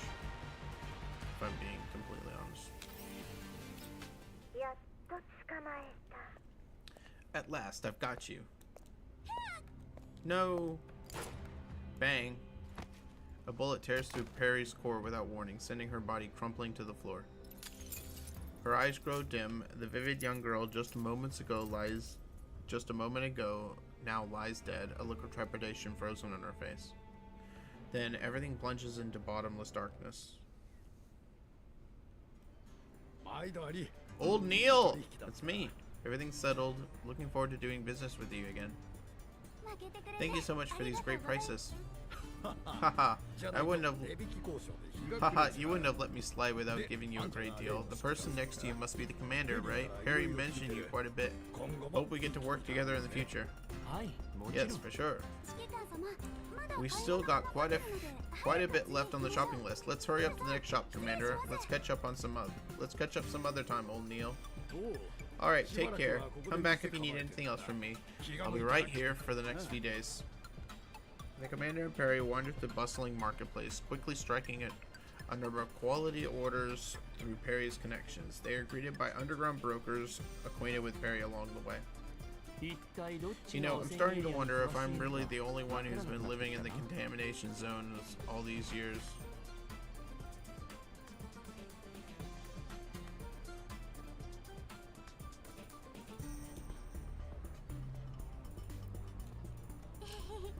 The trading company I worked for had some small dealings with people here. I became acquainted with a number of them after a few back and forths. It looks like you're more than acquainted. You seem more than familiar with their price hiking game after all. That's true. Doing business is all about calculating costs. With me around the Elmo, we always get the best deals, and you'll never get ripped off by those unscrupulous brokers again. Then I'll be counting on you, Perry. The commander pats Perry on the head. The petite doll happily savors the brief moment shared between the two of them. To finally be able to spend time with the commander like this. I couldn't even get close when everyone was crowding around you earlier. It looks like being tiny can still be a bit of a problem. Given that Saika Technologies' commission has wrapped up smoothly and the Elmo's maintenance not concluding anytime soon, I suppose everyone just got a little excited to be able to take some time off. Just look at how they all took off in a flash after their constant chattering just moments ago. Indeed, I sympathize with them. Coming to a market event like this is a rare opportunity after all.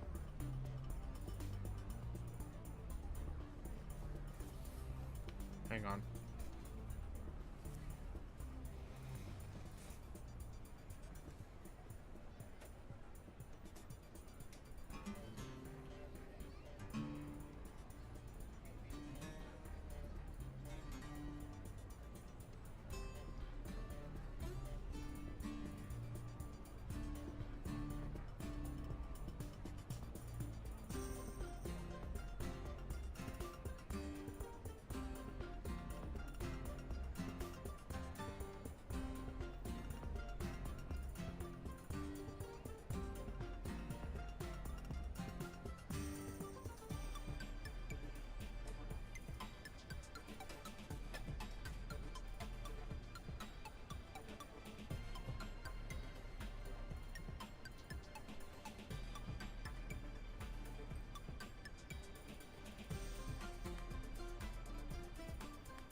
Indeed, I sympathize with them. Coming to a market event like this is a rare opportunity after all.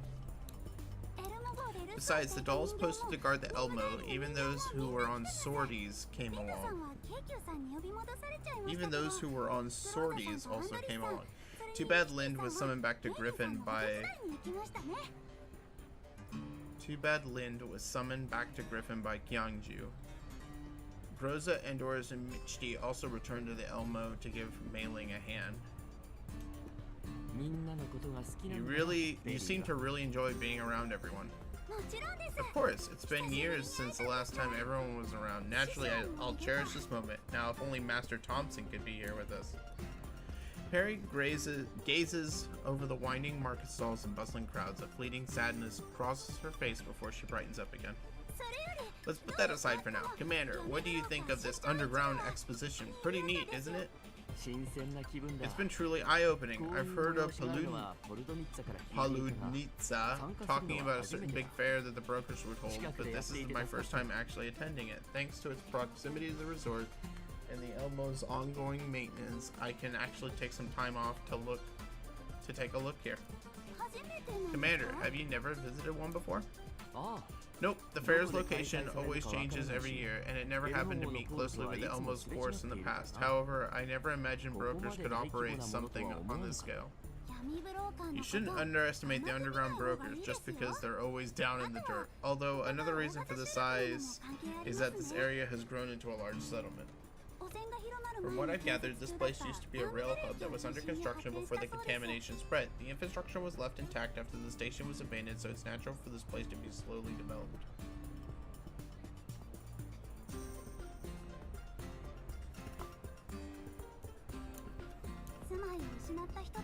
For all those who are displaced, building on top of existing infrastructure is far more convenient than starting from scratch.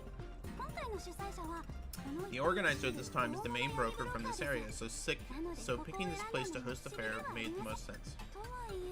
But now that I think more about it, I feel like the underground broker who organized this probably did some further development beforehand. Otherwise, I don't think there would be amenities like gyms or cafes, among other things, in a contamination zone. That does make some sense though. Locals from around the area and also suppliers from the safety zones would also attend the fair. So, it's not just the brokers and bounty hunters that come along. The organizer must have taken that into account. Hosting a trade expo of this scale, this broker must have a significant influence. It's strange how this underground brokers fair suddenly got such a formal name. When Paludnitsa hosted them, the invitations I received were called something else. I remember it being Mercury something. It's called Mercury's Bazaar. We followed the guidance of the god of commerce, acquire horses and paid paths, ultimately bringing prosperity to Rome. An eloquent name, isn't it? Paludnitsa nonchalantly appears beside the two without uttering any greeting, as if she'd been tagging along this whole time. That definitely has Paludnitsa's style written all over it. The name for every fair is chosen by the organizer, so it reflects their personality. In addition, being able to host the fair is a great honor among the brokers. I wish I could become that influential one day. Haha, then why not revoke your boarding the Elmo and join my fleet again? With your qualifications, you'll be self-sufficient within 3 years. Eh? Poaching my doll right in front of me, kind of tacky, even for you. Well, is taking your sweet time to arrive at the appointment that you arranged not tacky either? You sure kept a lady waiting. Appointment? What's that about?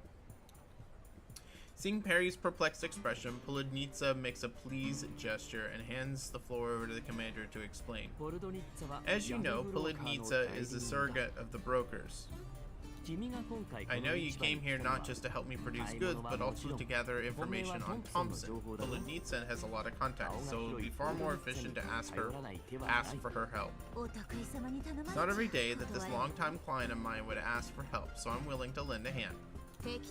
Wandering around the fair like a headless chicken won't get you anywhere. If you want intel, it's best to go to the person most familiar with this area who also happens to be the organizer of this expo, Jakub Ziman. Sounds like you're quite familiar with him. How close are the two of you? Chuckles. I haven't seen him in ages. Our relationship isn't that close, but it should be enough. Without exaggeration, his team has been the fastest growing one around here. Truth be told, even I'm a little curious how he managed to achieve all this. I'll spare you the rest. Let's get going. My meeting with him is coming up. Brokers value contracts above all, after all, and breaking trust will shake the very foundation of any partnership. Besides, time is money. Okay. With Poludnitsa as our guarantor, we bypass several guards and ultimately arrive at Jakub's place, the most upscale-looking two-story tavern in the entire settlement. Dom Perion. After seating Poludnitsa and her company, Jakub snaps his fingers and beckons over his waiters to serve them alcohol. Only then does he smile and greet Poludnitsa. It's been a while, Poludnitsa. I'm surprised you still remember this old friend of yours. That's my line. Who would have thought I'd see your name listed as the host when I opened the invitation for the expo? You've changed a lot, Jakub. On any other day, I'd have mistaken you for one of those pesky people from the White Zones with that appearance of yours. Noticing Poludnitsa's gaze sweep over his well-tailored suit, Jakub smiles. It's important to leave people a good impression when you're doing business. I still remember how you boldly brought up all the rules, boldly bought up all the rubies at Mercury's Bazaar. Who could possibly forget that? Unlike you, all I can do is put more effort into my appearance. Quality goods are naturally worth their prices, although I see that you put effort into more than just your wardrobe. It's just the basics of being a merchant. That's what you taught me, remember? Alright, enough small talk. Let's not keep your friend waiting. Jacob waves his hand and all the neatly dressed waiters reverently pour champagne into the guests' glasses. Without paying close attention, one can easily miss the weapons holstered on their waists, and a glint of silver hiding in the shadows. I've heard your stories from Poludnitsa, and I've always hoped to meet you one day. Anyways, I welcome you, Commander of the Elmo. Let's toast to our acquaintance. Jacob gracefully raises his glass, as if celebrating the opening of a grand party. Same goes for me. I look forward to our cooperation. The commander and Poludnitsa also raise their glasses and take a symbolic sip of the champagne within. I hope this expo is up to your satisfaction. I think feedback from these two would be more valuable than mine. It's wonderful. Perry, who's been waiting for a moment, immediately takes the chance to jump into the conversation. Not only is there a diverse selection of goods, but there are even exclusive items impossible to find elsewhere. It must have been grueling to build such a supply network, right? Jacob's face fills with even more pride. Yes, indeed, achieving what we have today took a lot of work, and I'm glad you took note of that. Are you a broker yourself? I might be just a newbie as an independent broker, but I've partnered with brokers extensively and gained plenty of experience. I can be quite resourceful, be it providing channels for supplies or first-hand intel. You can contact me via this channel. I hope to work with you in the future. As if on cue, Perry hands over her contact info. Jakub lets out a puzzling chuckle as he glances at Perry's information. Oh, from the looks of it, you seem to be an intel broker from the Yellow Zone. Yes, intel is crucial to all brokers. Truth be told, I'm quite in the predicament right now, which is why we're here to ask for your help. Perry briefly explains her request to Jakub. Thompson, that's the name, correct? Regrettably, even though I really wish to make this deal with you, I do not possess any relevant information on that name at this moment. However, Jakub pauses, then eyes Perry with a scrutinizing gaze as if assessing her worth. As the most famous broker around here and the host of this expo, there's no way you don't have any channel to probe around a little, right? Jakub chuckles and turns his gaze toward Poludnitsa. Of course. Out of respect for Polonitsa, I can help you find some lead.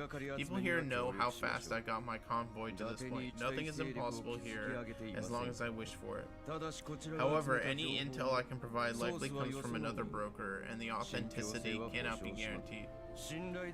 As for truly reliable information, as fellow businessmen, you should know that intel of this caliber doesn't come cheap, and it's not something you can buy with favors.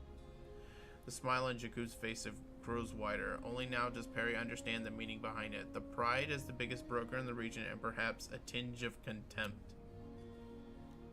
Still, only someone truly capable can afford to display such an attitude. You are right. Perry lowers her head in thought, fully aware that she's in no position to cover the cost of such intel. We don't have much assets to work with. That being said, given that we're at a broker's fair, I assume there will be more than one way to acquire information. Commander? Heh, I can tell. You're truly someone from the Yellow Zone. You have quite a distinct approach. A broker's all about money no matter where you go. You still remember, right? The reason you left the convoy? Although Polonitsa's smile remains as elegant as ever, the natural oppressiveness in her eyes suggests she is used to looking down on him. The relationship between the two doesn't seem to have been friendship, or at the very least, it wasn't a friendship built on equal footing. Don't get me wrong, Polonitsa, I have nothing against our new friend at all. On the contrary, I find greed more reassuring. After all, no one is here to make a losing deal. That's why I'm more than happy to offer an opportunity. As you may know, the Zeman Rally, I forgot to mention that I named it myself, kicks off tomorrow. As long as you've got the strength to earn enough points, you'll find that there's far more than just intel for sale during the expo. That's the investment promotion you prepared for this fair. Exactly. What the suppliers from the safety zone care about is your convoy's capabilities, given how perilous the contamination zones are. If the cargo gets destroyed and lives are lost, it doesn't matter how trustworthy you are or how low you quote the price. The profit has all gone up in smoke. Say, what are the rules for the rally? I like your confidence. Even though the rally's main purpose is to put the brokers' teams on display for the suppliers, we're not restricting the participants to just brokers this time around to make it more fun for all the spectators. As long as you put on an impressive enough performance, anyone can earn points in temporary currencies for use at the fair. Naturally, you may also use these currencies to exchange intel from any broker, including me. Okay. As you know, I have a lot of money and even more sources of supply. I can offer a generous sum, but whether you receive it or not hinges on your capability. Frankly speaking, I don't know your true capabilities yet, so this is a good opportunity. You are Polonitsa's friends after all, so I'm eager to cooperate more with people like you. I don't trust him. I get the feeling that Mr. Jakku is more of a white zone businessman than he is a yellow zone broker. Yeah. A faint frown appears on Perry's face, seemingly puzzled by the earlier exchange. We underground brokers are a free bunch and operate in our own unique ways. We're nothing like those merchants operating in the green and white zones. From what he said, he must have worked with you in the past, right? Why doesn't he follow your style? Careful with your words. It's unwise to speak ill of a renowned broker, especially when you're in need of his help. He's not even hiding the fact that he's distancing himself from the Yellow Zone brokers. Anyway, that's beside the point. That's right, Commander. Just look at all the contacts and channels he's got. We better make use of that. At the end of the day, brokers care the most about value. We expect intel from him, and he expects us to prove that we're worth the price. Looks like I better sign up for the rally soon. Since you can earn points every day, it's best not to miss a single match. Are you coming with us, Polonitsa? I'll pass. My team won't be taking place in the rally. Are you concerned about something? Didn't you see those modified vehicles outside when you came in? I did. Lukai and Sabrina. I mean, my dolls aboard immediately got drawn to them. Are those vehicles meant to participate in the rally? Bingo, frankly speaking, nobody knows how jacked up those machines are. So, I just want to remind you that this is no wimpy pacifist racing contest you see in the cities. It'll be too late to figure that out once you're already behind the wheel. The commander looks at Perry, only to find her with an even more resolute expression. I get that, but that's the only way we'll be able to make that deal. Information on Master Thompson demands a large sum, and I refuse to let go of the chance that could help me find her. In any case, I'm going to go sign up now. Goodbye, Miss Polonitsa. Oh, here's my contact info. Don't forget to reach out to me if you need any assistance, okay? Polonitsa shrugs and flashes the commander a resigned smile as she watches Perry run off. Alright, I know what you want to say. Just go. In no time, Perry and the commander reach the registration booth. The registration process is automated, but 2 staff members are present to assist participants with any difficulties. Z-E-M-A-N Rally. Looks like we're at the right place, judging by the sign. Ah, there are more participants than I expected. Except they're all old acquaintances. Standing at the front of the booth are the very same dolls from the Elmo that went off on their own. Sabrina, who spots Perry and the commander first, immediately calls out enthusiastically. Commander, Perry, there you are. Are you also here to sign up for the rally? Also, you mean Sabrina and everyone else here are here for the rally as well? Big Sis Klukai is curious about the capabilities of those modified vehicles, but the broker said that they're meant for the rally and told us to get in the race if she wants to compete.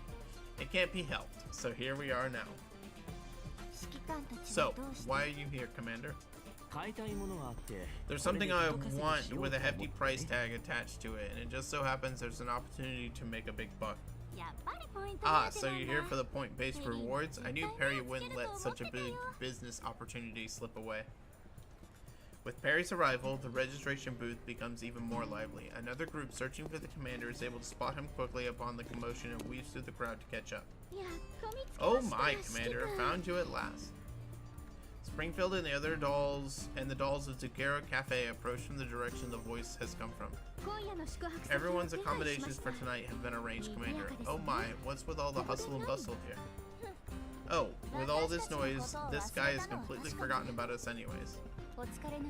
You look a little tired. Are you alright, Master? Then let Sharkry help the commander rejuvenate with my songs filled with love. It's nothing complicated. We're preparing for tomorrow's rally race. Would the Zucchero be interested? Oh, isn't that the contest with the hefty prize pool that the hostel owner mentioned? Hehe, everyone will definitely be enthralled by Sharkry if we win this. That being said, going solo looks very dangerous. Yep, Sharkry needs to find a little helper. While mumbling to herself in feigned frustration, she swiftly approaches Sabrina, who's indulging in her ice cream cones. Hehe, Sabrina. As soon as the word leaves Sharkry's mouth, Perry jumps between the two. Sabrina, let's team up. We have a higher chance of winning if we team up. Aw, Sharkry was here first. Perry does not concede one bit and continues to ask Sabrina about her partnership. We can split the points earned if we win. You really want that limited collector's edition toolkit, right? I'll deal with the broker and make sure that you get your hands on it. So please, Sabrina, help me win the rally race. Please. Really? You're bowing over that? Sabrina, equally taken back by Perry's earnestness, hurriedly wipes the ice cream off the corner of her mouth. Not sure what's happening, but I'm on board. Let's team up, win the rally together, and get all the points, Perry. Fine, Sharkry will concede this time. Watching from the sidelines, Belka immediately follows suit and throws her arms around Klukai and starts acting coy. Big Sick Klukai, let's form a team together as well. Please, I will definitely help you win points. The champion's title would be mine with or without you. And yes, we will be teaming up even without you having to bring it up.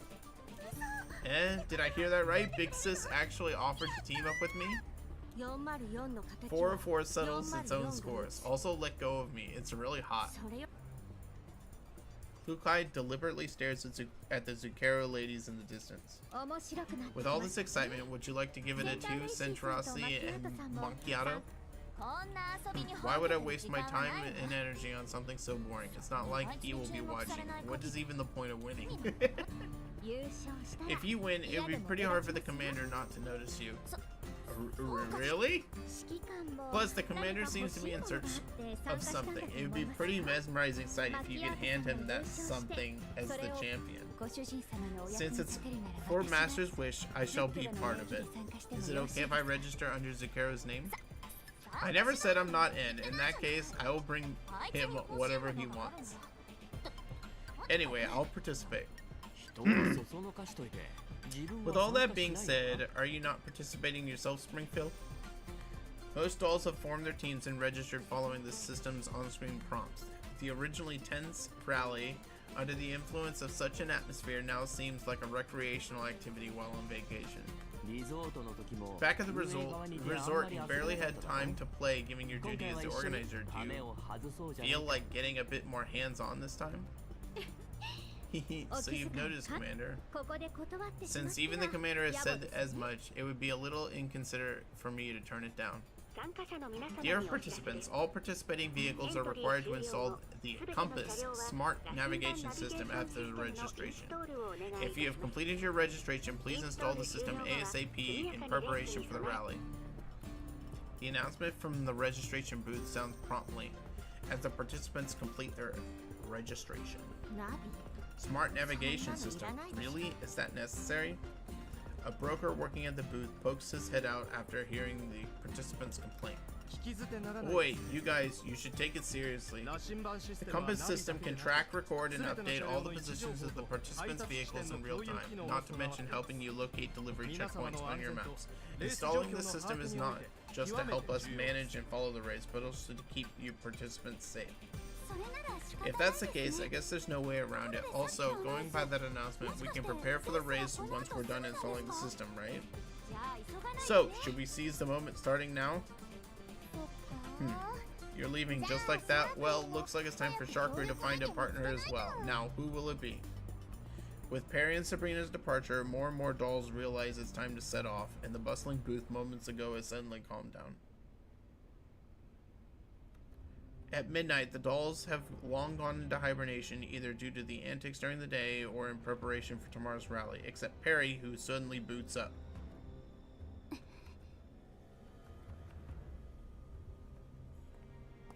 Perry weaves through the winding market rows gracefully without switching on any light, as if she's been familiar with this place. After a good few turns, Perry arrives at an unremarkable corner. The bustling of the fair in the distance obscures Perry's deliberately lowered voice, and the shadows cast by the surrounding walls become her best form of concealment. I must find... Her mumbling echoes erratically in the dark of the night. Find Blink. Finally, her voice stops. After carefully checking the perimeter, Perry quickly departs. Around 2 minutes later, a hidden onlooker slowly paces over. Springfield follows Perry's steps to the corner. Perry briefly stopped by, only to find a dead end with no one there. However, the place isn't entirely empty. Something is parked there, eerily out of place. It's a modified Jeep. It's the vehicle Perry prepared for tomorrow's rally. Okay. That was a freaking huge chapter. Good lord. And we know nothing about what happened at the end of the last one. Okay.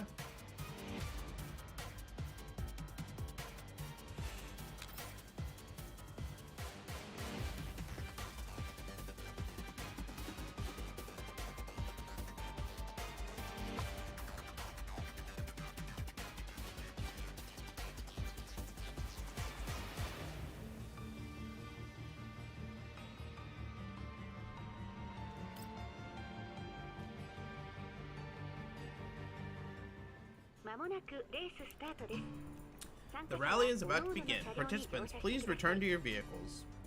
Outside the crowded fair, an assortment of the broker's modified vehicles gather by the starting line, awaiting the signal. Above the track, an announcement repeats endlessly. Attention all participants, the Zimon Rally has no designated route. The objective is to offload your cargo at the delivery checkpoint, and your score will be based on the time and the condition of the cargo. In order to promote the competition, the bottom ranking of participants will be eliminated at the end of every day, and eliminated teams can no longer sign up for subsequent races. Delivery checkpoints will also provide your convoys with essential repair and resupply services. If there are any questions or concerns, please proactively contact us. I avoid the rowdy crowd by the racetrack and reach the spectator platform next to the starting line. The participating dolls sit ready in their respective vehicles a short distance away, poised for action. Perry pokes her head out of the window and waves at me when she sees me get close. Sabrina, riding shotgun, also joyfully waves at me. Commander, over here. Just you wait for our good news, Commander. Over on the other side, there are 3 teams from the Zucchero. Springfield and Centaurossi are each in their own vehicle, with Macchiato and Sharkery together on another Jeep. Noticing my gaze, Springfield flashes me a smile from afar while Centaurossi nods at me. Meanwhile, Macchiato simply glances at me before quickly turning her head to focus on the track, seemingly saying something to Sharkery. This guy, can he stop staring? Don't tell me he's looking at someone else. Relax, Macchiato. The goddess of victory is surely on Zucchero's side, as is the commander's attention. Who asked you? It's not like I care who he's looking at anyway, but... Macchiato glances at the Jeep to her side. Klukai, with her hand on the wheel, returns a cold gaze. In contrast to the green-haired doll in the passenger seat, who is bursting with excitement. Big Sis Klukai, Belko's ready to roll. The navigation system is all set too. Just give me your orders, Big Sis. Quiet. Only those who lack competence make a big fuss before the match even starts. Roger. Roger that. I'll be quiet now. Belka closes her mouth and looks ahead intently with her rifle firmly in hand. Before long, she turns around and pulls a silly face at Macchiato while triumphantly waving her fist. Ha! Just give up already. Without Michty dragging us down, Big Sis Klukai at the helm, victory will belong to the 404. Attention all participants, the rally is about to begin. I repeat, the rally is about to begin. Counting down. 10, 9, 8, 7. 3, 2, 1. Bang. A shot rings out and countless vehicles are off to the races. After departing from the fair, the cramped cluster of vehicles soon disperse in different directions, each of the doll teams heading toward their planned direction. Before long, Perry and Sabrina's vehicle rolls into the valley with Springfield and Centaurossi following close by. As expected of Zucchero, Springfield and Centaurossi are really sticking close. Their cooperation is immaculate despite being in separate vehicles. They even drove off the other brokers that were on their trip. They even drove off the other brokers that were on their tail. Whoa, did that team of brokers just open fire? Goodness, what's that? Am I seeing this right? Did they just pull out grenades? Are brokers really this violent? I thought they were a peaceful bunch that would always go to the bounty hunters for help. Turns out they're not so different from the Varjagers. The brokers spend their lives in contamination zones, and they have to deal with the harsh environment along with Varjagers all the time, so of course they've got teeth. However, everyone should be pulling their punches, so they shouldn't do more than just to inconvenience each other. This doesn't really feel like pulling punches to me. Maybe they're being a bit less restrained this time, given the rally has a set of hidden rules. Hidden rules? Yep. Haven't you noticed, Sabrina, the rally is scored on delivery time and the condition of the cargo. On top of that, there's the fact that you're out completely once you're eliminated. In other words, disrupting your opponent's delivery and destroying their cargo is likely meant to be part of the rally. At its core, this rally is an investment promotion in disguise, as it is meant to demonstrate the capabilities of the brokers for the green and white zone suppliers. However, I don't think this convoy can win against Springfield and Centaurus. Ooh, glad that Zucchero isn't just an adversary. Can't say I'd have a chance going up against both Springfield and Centaurus. You're right, there's no way we can defeat them. Let's get some more distance between us just to be sure. Let's floor it.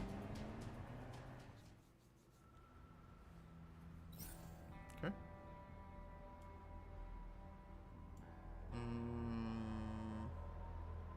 Yep.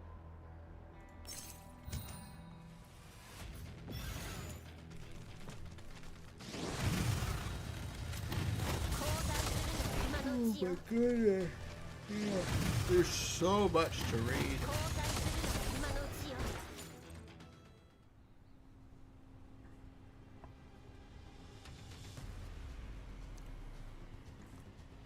Perry and Sabrina continue their dash towards their checkpoint after fending off a few groups of elites in their path. However, they shortly run into another firefight. A small jeep suddenly bursts out of the Baron's landscape and struggles to complete a hard turn on the field. Several modified vehicles are in pursuit, with the crew aiming and shooting their guns at the small jeep. Stop them! And the one over there too! Blow them both sky high! Under the command of their leader, the men inside the cars open fire. Bullets rain down on the small jeep. Ooh, that convoy is really fierce. They keep chasing that little car over there. Doing business really is brutal. It's probably the team of some big name broker. Let's avoid them.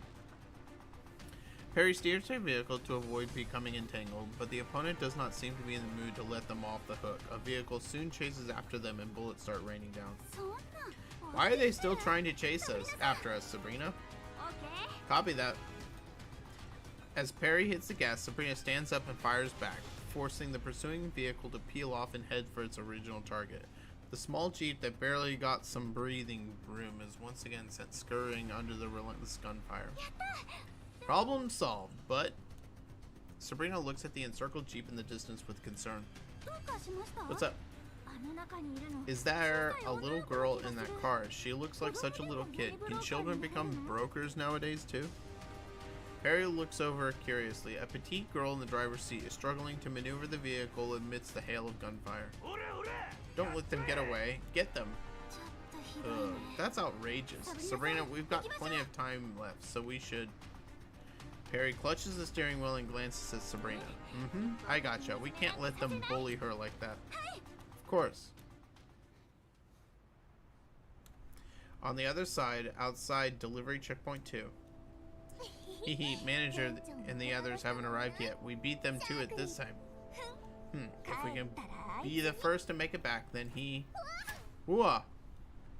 Without warning, a bullet whizzes past the window. Sharkery sends the wheel flying, and the jeep drifts in an arc across the sand. However, more bullets start flying towards them from far away. The source of these bullets is a silver-haired doll, her countenance cold and her gun raised. Her black jeep rapidly approaches their position. What the hell is this? Macchiato grabs her gun to fire a few warning shots at the wheels of the adversary from the front passenger seat. However, the silver-haired doll is already prepared for such a response and sharply whips the jeep around, avoiding the incoming fire. A green-haired doll fires another volley of bullets from the newly exposed side window. Hehe, take this! All of you should cower before Big Sis. Victory belongs only to 404. Annoying. Cover me, Sharkery. Macchiato fires back defiantly, directing all her bullets at the fuel tank of her opponent's vehicle. Unfortunately, Klukai anticipates the counterattack again and dodges it with another swing. Her expression turns grim as she returns fire. Is this the extent of your capabilities? I'm shocked you were able to eliminate Andorras and Michty in the Psycho mission. Looks like it's time to double down on 404's training. Whoa, such belligerence. Looks like 404's leader is here to seek revenge against Zucchero's squad. What should we do, Macchiato? Ha, is that even a question? We fight back, of course. Macchiato raises her rifle and fires again. Actually, you know what? She showed up at the perfect time. She's always bossing people around, finding excuses to take up all of his time. I've had enough of her. All she does is parade around with her elite status and be all, I am all you need constantly. I'll make that idiot commander know who's really all he needs today. Hey Nightblight, how you doing? Ooh, so scary, Macchiato. Jealousy isn't exactly charming, you know. Who's jealous? I'm just, Taking advantage of Macchiato's momentary lapse in concentration, 404's bullets strike the door of the vehicle while their black Jeep rapidly approaches and slams into Macchiato's vehicle. Klukai then keeps her Jeep parallel to Macchiato's in the show of force.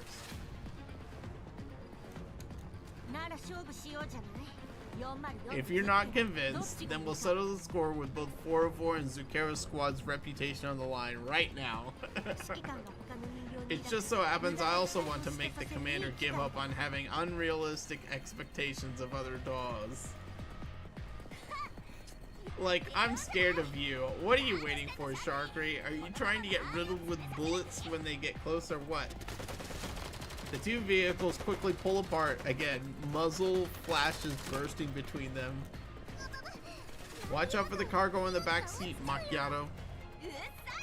Shut up! There's no way I'm letting 404's vehicle take the lead over us. Open fire! Several hours after the start of the race, one team after another finally reaches the finish line. Perry and Sabrina's vehicles in the lead, barreling into the resting zone, and with Springfield and Centaurus's vehicles following close behind. Sabrina jumps out and grabs Perry in celebration as soon as the vehicle stops. Woohoo, we won, Perry, we won. I told you we two would make a great team. Congratulations, you managed to bag the highest amount of points. Thank you, Commander. Hey, Commander, did you know Perry is super good at cross-country driving? Want to join us and experience it yourself in the rally tomorrow? Haha, with how intense the race is, I'd rather just watch from the sideline. Yeah, I think I would too. Springfield and Centaurus also approach during the conversation. Oh my, Perry and Sabrina, your cooperation was seamless. Miss Springfield and Miss Centaurus were both hot on her tails too. If it weren't for that broker's convoy, you probably would have taken first place. Zucchero Squad fell a bit short today, but let's not expect the same outcome for the second race tomorrow. In that case, we'll give it our all tomorrow as well. The group chatters. As they head for the registration booth, I follow behind them, but I can't help looking back at the racetrack. As broker teams continue rolling in, certain figures are still nowhere to be seen for some reason. Commander, are you looking for something? We still have two more teams out there. They should have arrived by now, given what they're capable of. If you're talking about Macchiato and Klukai, don't worry about them. Sharkery already sent me a message saying that they had a minor scuffle near Checkpoint 2. They were suspended by the organizers for endangering the checkpoint.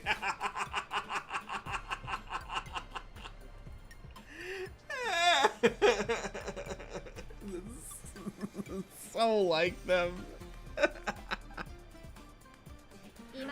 Unfortunately, their cargo got caught in their scuffle and was destroyed. They're probably arguing with the organizers about their elimination right now. Centaurus has already gone to mediate the situation, so you don't need to worry about it.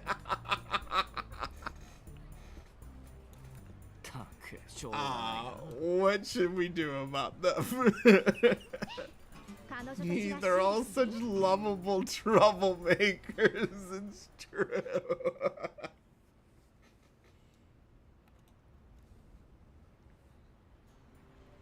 Shortly thereafter, the participants' scores are logged into the system by the staff. Perry sighs in relief after seeing the string of numbers behind her name grow in digits.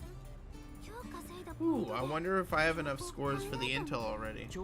How about we ask Mr. Jakub if you're worried about it? Perry looks up and realizes the host of the event is standing right before her with a smile. Jakub now seems far more friendly, unlike the subtle arrogance he displayed yesterday. Congratulations, Miss Perry. You really were a shining star on the racetrack. A number of clients were already asking me about you a few minutes ago. Thank you for your kind words. Now I want to ask you if the points I gained are sufficient to purchase the intel on Master.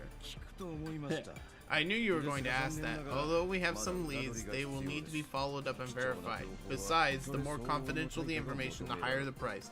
I will keep up my part of the deal, and you should be prepared for yours as well. You mean to say that you already have the leads, right? Can you tell me right now? I can do the rest by myself. I can pay you with the scores I won today, plus all my savings as well.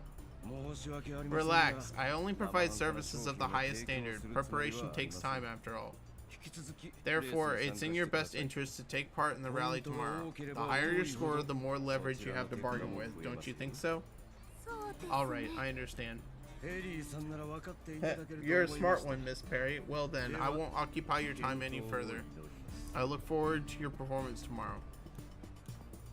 Perry's shoulders subtly slump down as she watches Jakub walk away. I sigh silently and pat her gently on the shoulder.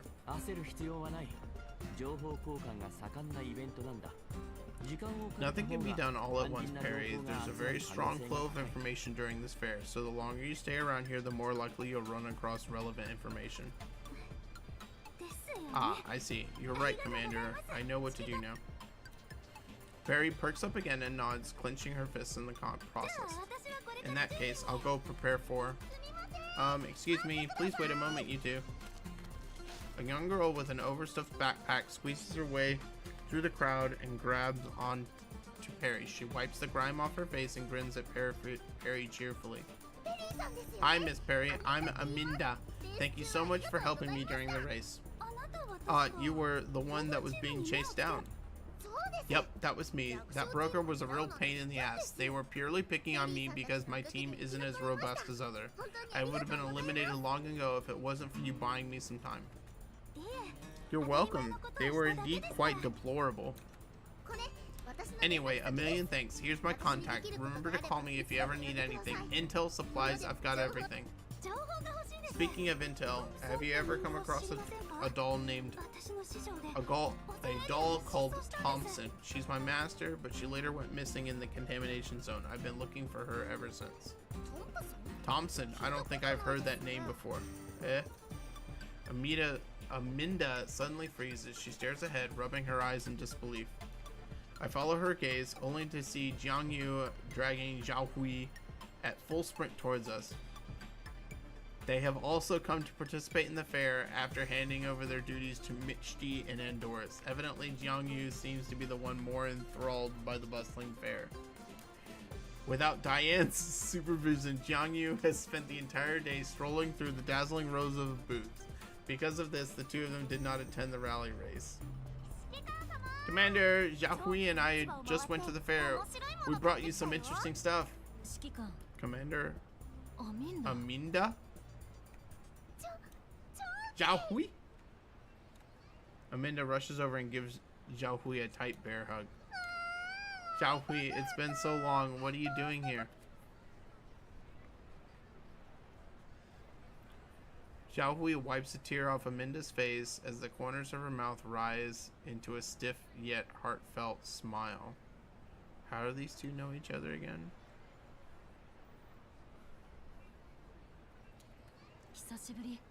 It's been a while, Aminda. Zhao Hui introduces her companions to Aminda one by one.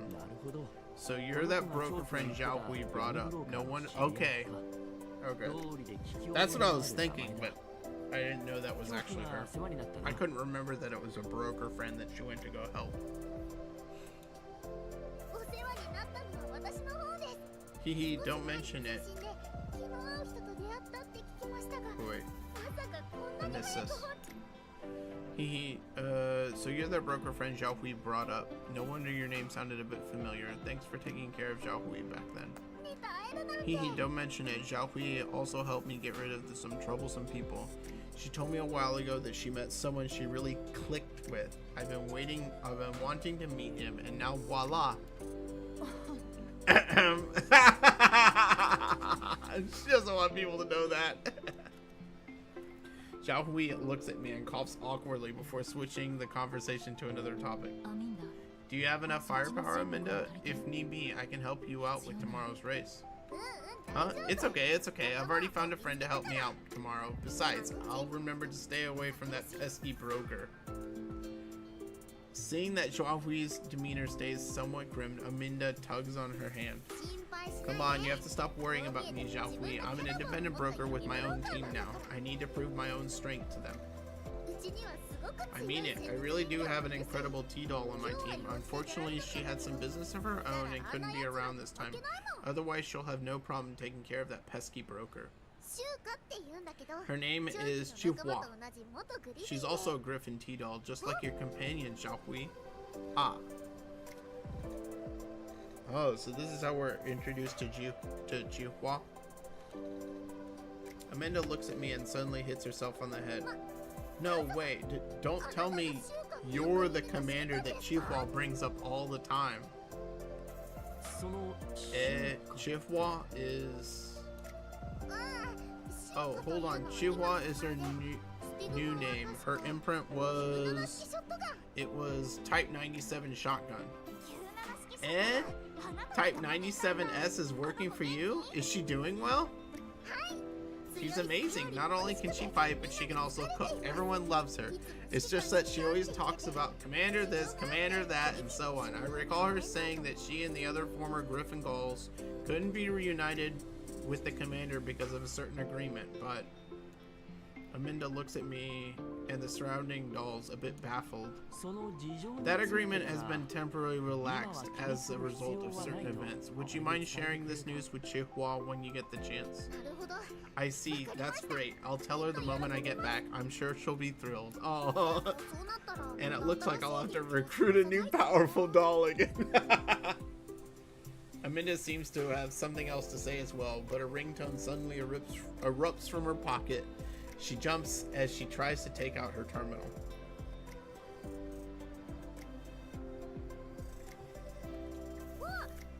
Oops, I've got to go now. I need to meet up with a friend. It's been a real pleasure meeting with all of you today. I'll drop by a few days after the rally is over to see you, Zhao Hui. Oh, and Miss Perry, you'll be the first to know if I learn anything new about the doll you're looking for.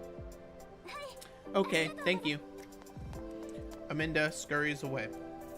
After her departure, Perry soon takes her leave in preparation for tomorrow's race. Zhao Hui and Zhang Yu and I return to the fair for a quick gander before each goes our ways. Dude, these events are so long, man.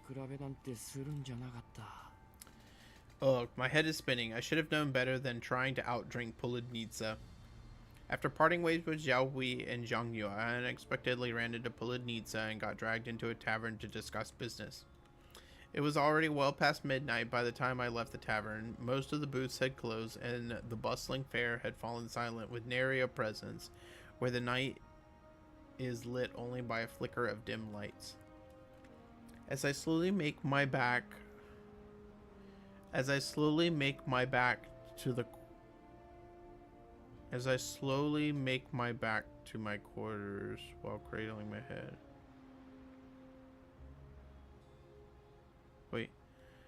As I slowly make my way back to my quarters while cradling my head, I seem to catch a faint, unintelligible mumble coming from a secluded alley. I must find blank. This voice sure sounds familiar. I followed the voice into the alley, only to see a silhouette resembling Perry rushing out and immediately disappearing into the darkness of the night. Perry. Confused as I am, I look back in the direction she came from. In the dimly lit dead end, the very jeep Perry used for the rally race quietly sits there. What's going on? Has it broken down? Just as I'm about to inspect the vehicle, another voice sounds from right behind me. Are you alright, Commander? Springfield, why are you here? I heard Polidnitsa had you for some business, and yet you never returned, so I thought I'd drop by. The one who just ran away, was that Perry? So it's not just me being drunk. You saw her too, right? はい。 Yes. 誰かと話して Was い she るようだったけ talking ど to someone? But there's no one here. Could it have been a call? だとしたら Why would she come どうして here こん of な all ところで places for a call? As I attempt to step into the alley to inspect it further, I trip over a stone slab protruding from the ground and almost fall over before Springfield manages to catch me and help me up. 指揮官 You look very tired, Commander. Let's get some rest, shall we? We can ask Perry about this tomorrow. そうだ Right. I am indeed exhausted after all that drinking with Polonitsa, but I still can't shake that sense of unease. こんな夜中に What's 何 Perry しに来たの doing よ here in the middle of the night, Springfield? Have you 心当たりは noticed ないか anything? Has there been いつもと anything 様子が unusual with Perry 違うとか these past 2 days? Springfield ponders for a moment and raises her eyes calmly. ない No, です not ね at all. Perhaps she's just here to check on her vehicle for tomorrow. She really wants to score more points after all. そうか Yeah, that makes sense. Well, we need to find 早く見つかるといいな。 Thompson ASAP. え寒くなっ Indeed. てきま It's した getting cold, Commander. Allow me to help you back to your room.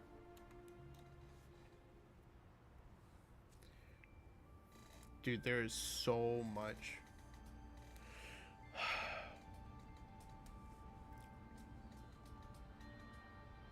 My throat's starting to hurt, man. Because there's just way too much to read.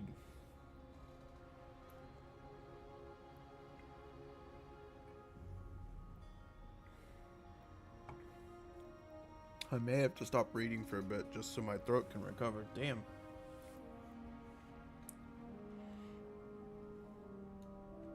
もう会場に行ったのか昨日は激戦でしたしネイそうか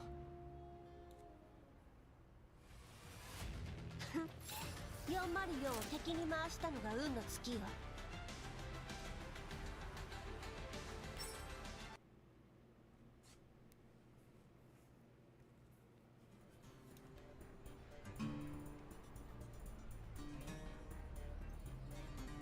指揮官様調子が良さそうだな絶対に勝てるルートを待っててくださいね一晩で地形を把握されたのですかすごいですねいきなりすみませんですが配送地点が変わらずとも汚染エリアは常に危険ととも大丈夫ですサブリナさんと一緒なら今日のレースそうだねところで今日は私たち以外はスプリングあれ脱落してもレース会場には来るはずなのにシャークリーさんもいつもスプリングフィシャークリーさんをお探しですかはいちょっと心配で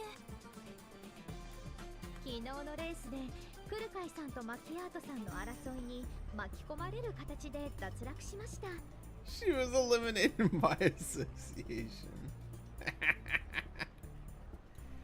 今は部屋で拗ねています She's having a fit in her room right now. そうなんですかクルカイさんとマキアートさんはポイントが Macchiato seems to be sulking on her own because she didn't score enough points to get what she wants. As for 404, I'm not exactly sure. Do you know anything, Centaurus? I wanted to invite them to the track earlier this morning, but their rooms were empty. Knowing Miss Klokai, she's probably in the middle of an emergency training session right now. そうですかちゃんと慰めああ任せてくれ間もなく開始しますお手それでは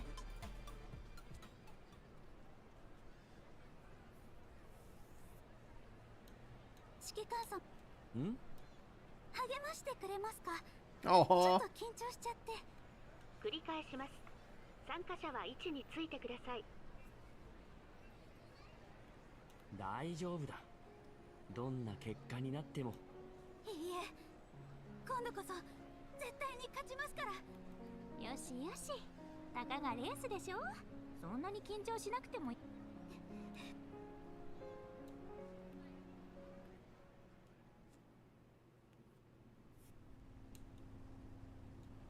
あれペリー羅針盤のちょっと危ないんじゃないえ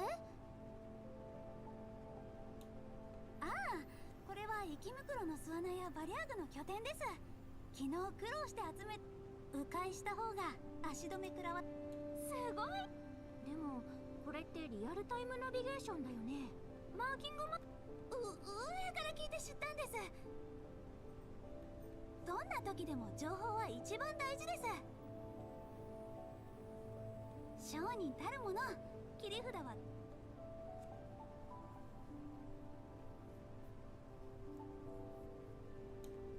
すごい。これなら今日はさすがにそう簡単には。汚染エリアですから何が起こっても不思議ではありません。わあ、サブリナ大丈夫。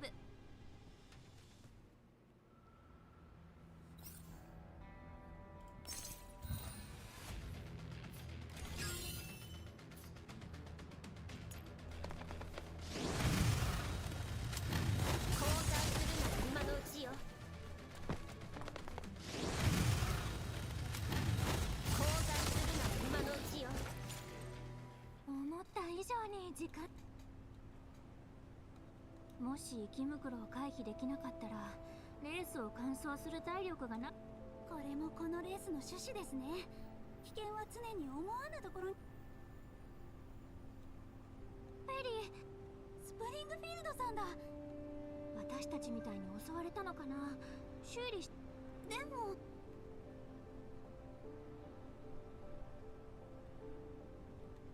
大丈夫だって。こういうのはサブリナさんの能力を疑っている。ちょっと待ってください。順位を確認します。あ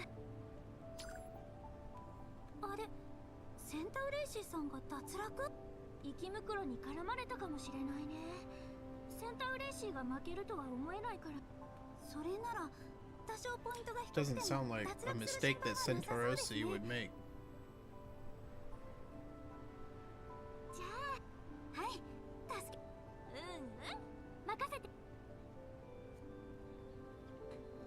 ス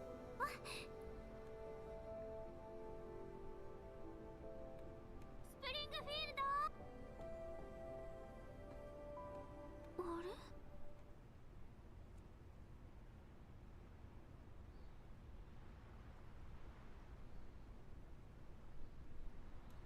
どうしました？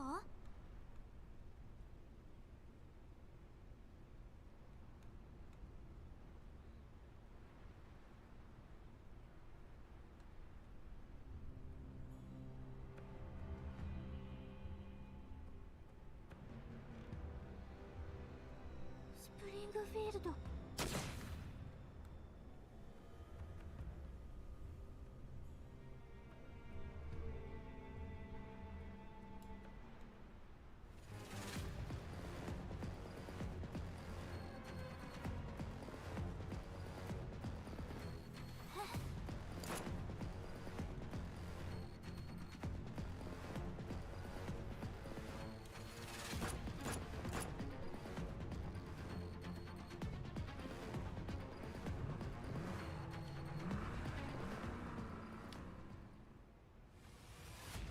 想定通りの勝利です。本当はもう少し完璧に終わらせられたはずなんですけど。 Okay. What is going on here?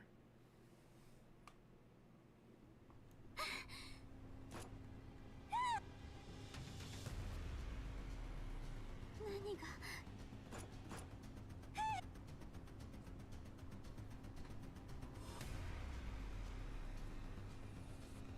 聞いてたら返事してください。スプリングフィールドさんから逃げられるルートを教えてください。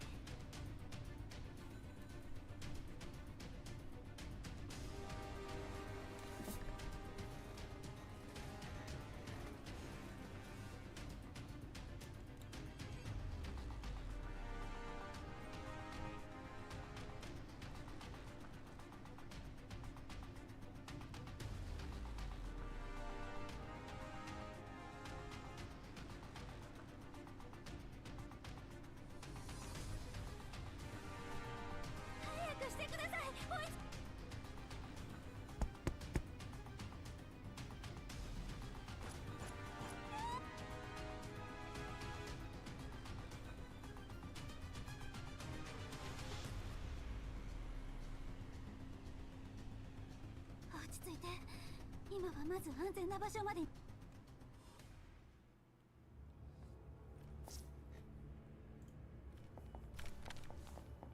危ないですよ。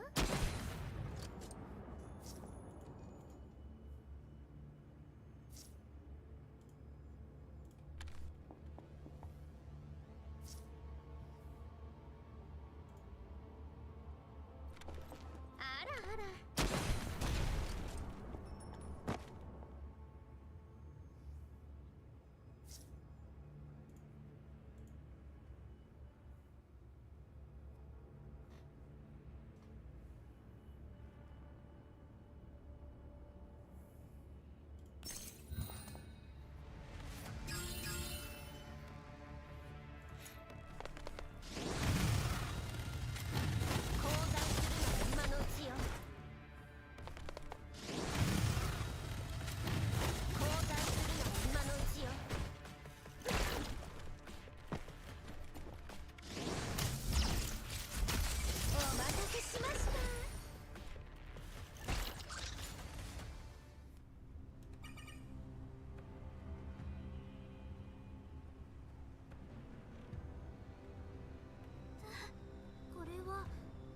地点までのルート？指揮官様と合流しろという意味ですか？一体何？はあ、考えて。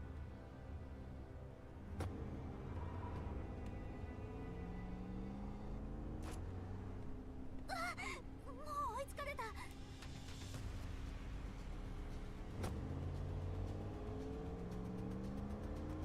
ごめんなさい。お店を。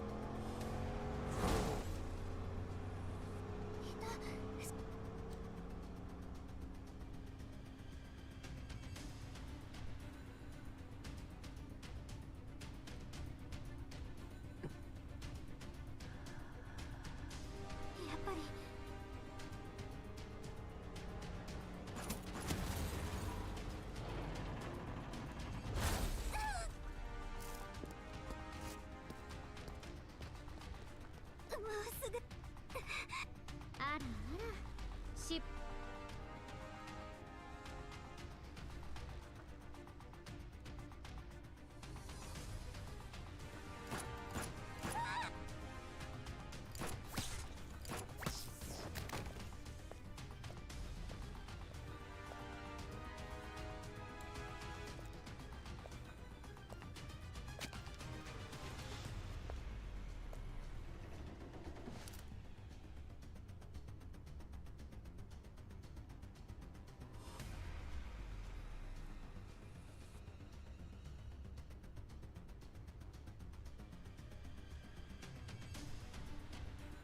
やっと捕まえた。探し回った甲斐がありました。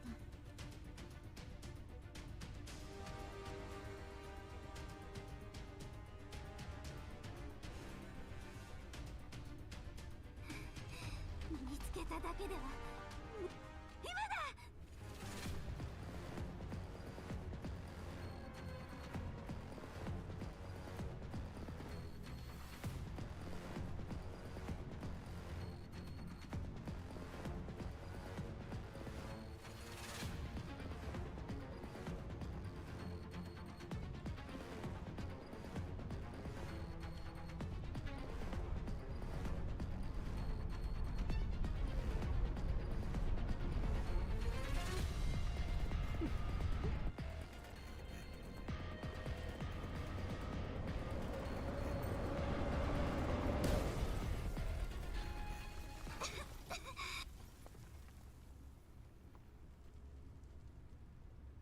消えた。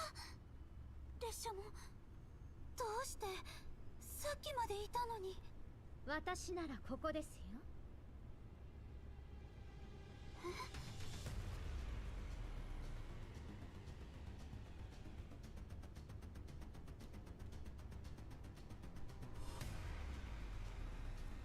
単刀直入に聞きます。あなたには協力者がいる。こんなに震えちゃって、やっぱり誰かがメンタルの上書きを邪魔しているようですね。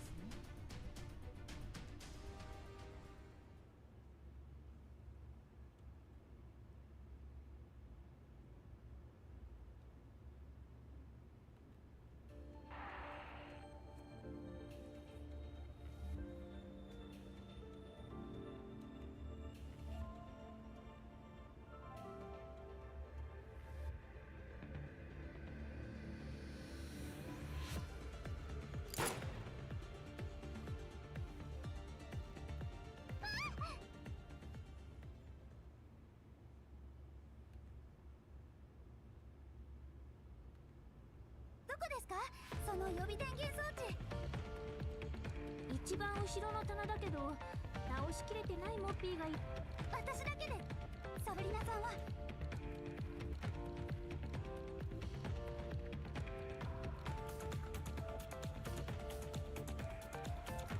ありがとうございま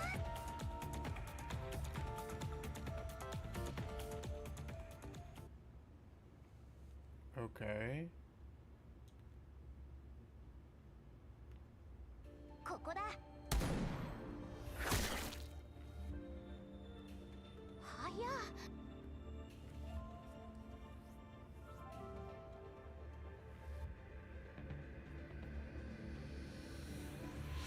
二手に分かれたか。まず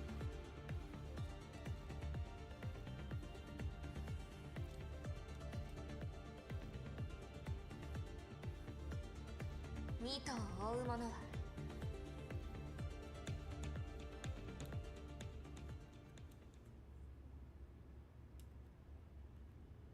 雑魚が。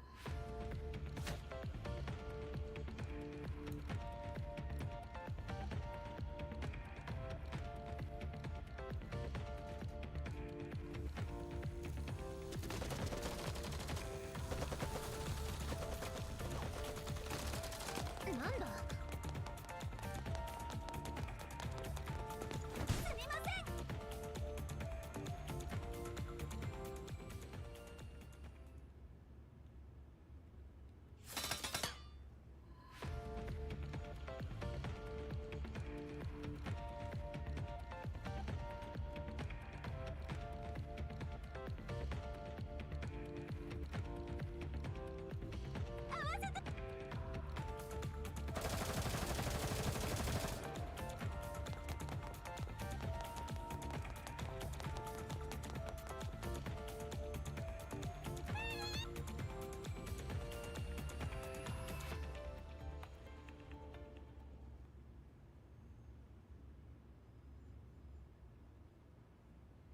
Okay, so were those all events of them trying to hack into Perry?「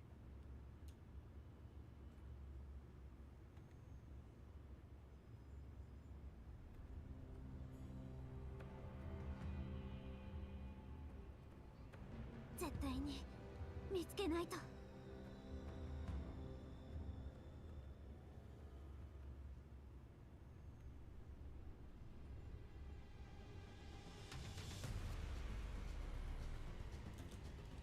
では教えてください。あの夜誰と話していまし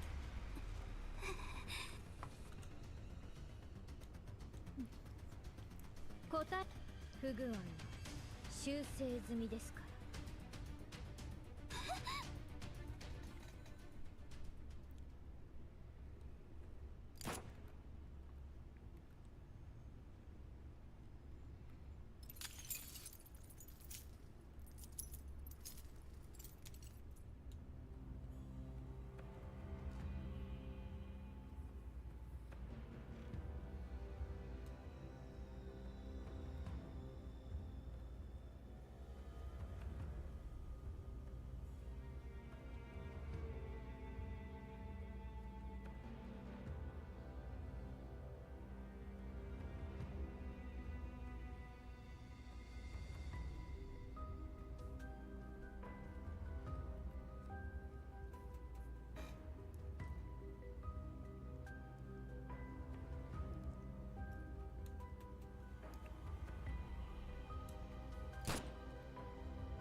は分かりませんが、対処してしまえば問題ありません。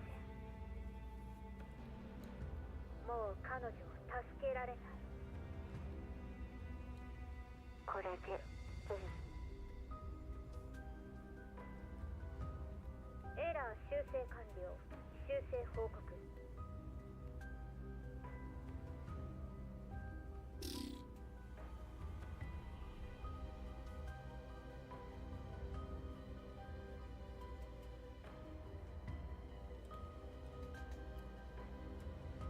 セルフメンテナンス。404を敵に回したのが I'm so confused, man. What the hell?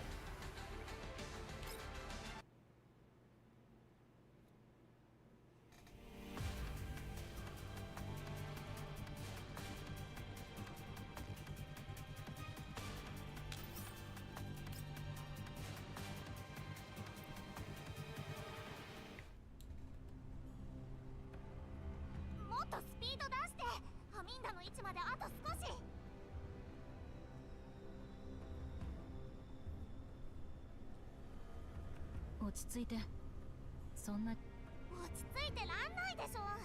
今朝ペリーが失踪してレースを諦めてみんなで探している間に次々と他のチームも失踪者が出たって話が来て、しかも今度はアミンダが。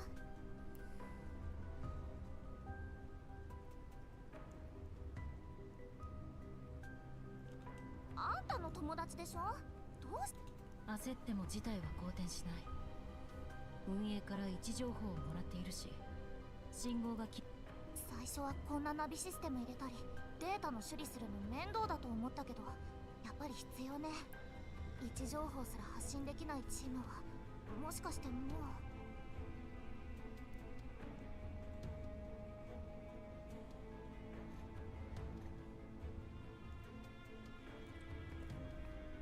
The compass thing is the problem. 発信源は人じゃなくて車が破壊された証明にしかならない。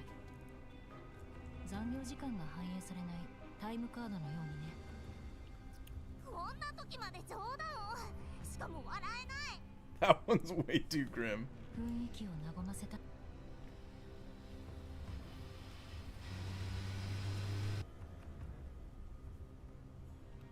車が見えた。アミンダの多分気絶して。念のため。誰もいない。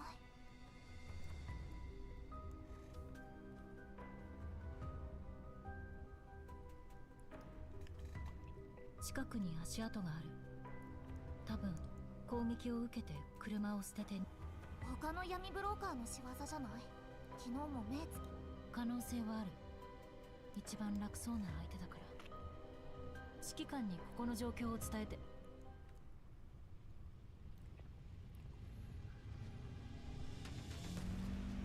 バリャーズ、戦闘準備。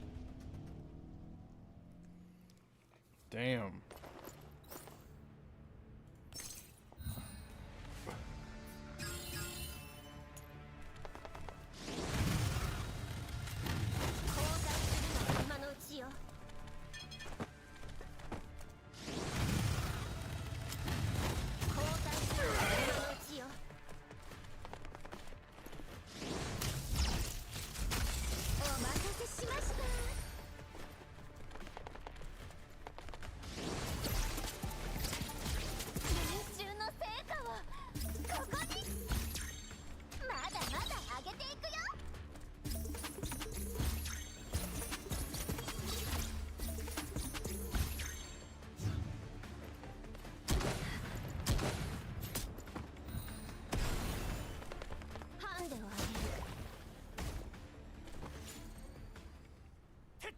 絶対だ。強すぎる。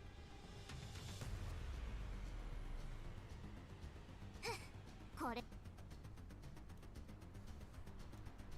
待って。なんで止めるの。アミンダの失踪はこいつら。さっきまでなのに彼らは明確。それって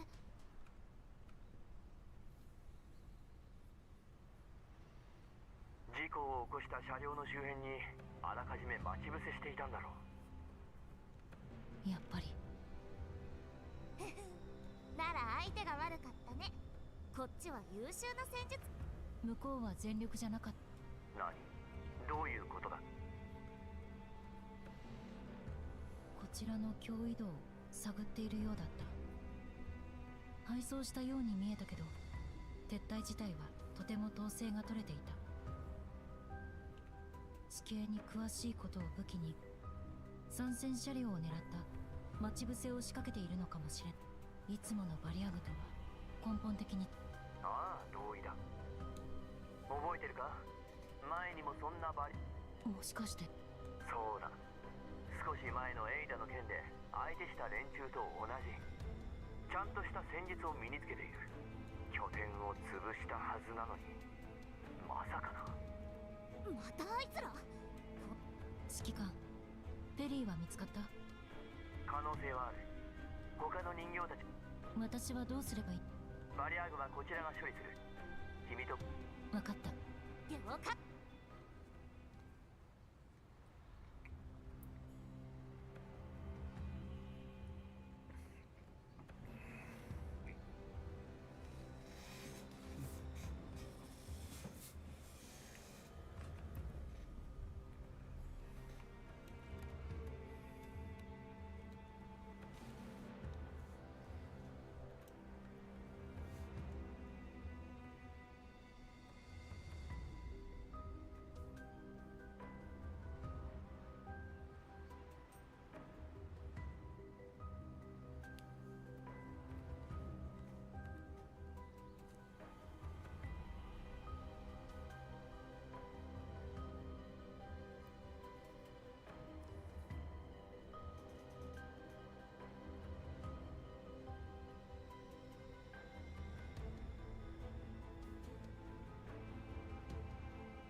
指揮官？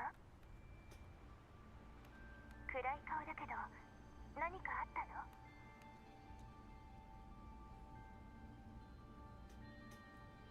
？Groza, I love Groza's like the commander's rock.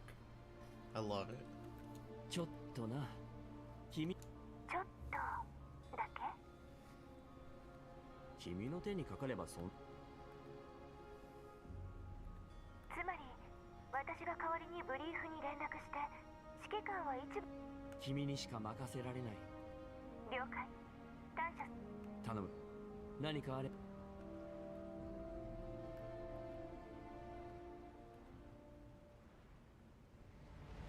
全てを出し切れたステージだったね。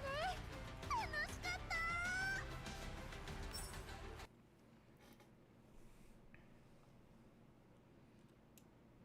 申し訳ありません、ご主。そうか。ですが、手がかり。ええ、昨べのペリーさんの行動をもとに偏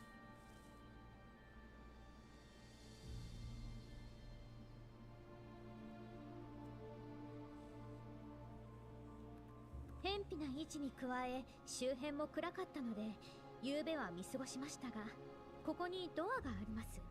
しかもごくさ。つまり誰かがペリーと話した。はい、センタウレイシーさんと一緒に。酔ってはいたが方向感覚はある。役部の住処なんだろう。でもこんなドアが周りの飾りで目立たなくなっていたので。役部は派手好きだからな。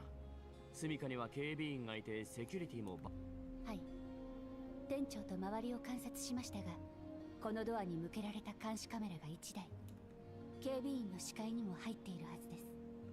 ただこちらに相当警戒しているようだったので、まずはポルトニッツァさんの知り合いですし、指揮官の方が通してもらえそうです。かなりふわっとした根拠だな。穏便に済ませるに越したことはありません。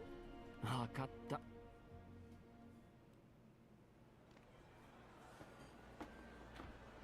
ふざけるな。納得できるか。うちの参加者は全員羅針盤をインストールしてんだ。見つからないのはそっちの責任じゃないのか。落ち着いてください。お連れの方はもしかしたら車両の破損によって位置情報が発信されていないだけかもしれません。他の連絡手段をお試しされては。連絡がつくなら困ってないんだよ。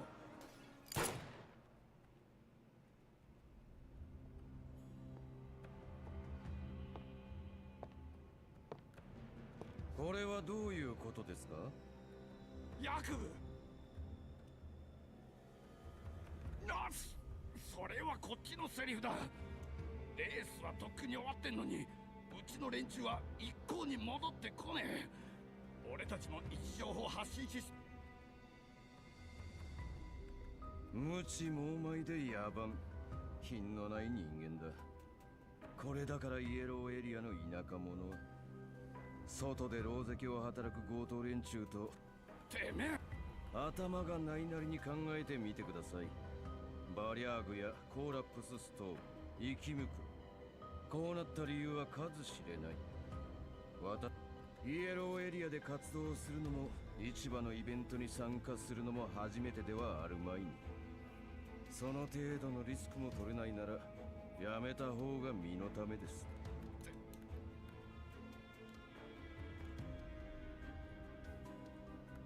話して羅針盤システムは主催者として取れる最大限の安全措置です。こちらの人形さんたちも位置情報があるからこそチーム。違いますか？だからこちらには諦めて仲間の帰りを待つか自分で探しに行くか、どちらにす。ヤクブさん、待ってください。人払いを済ませておけ。つまらないことで客人をおろそかにしたくない。はい。何かご用で。はい、仲間。わかりました。持ち場に帰っ。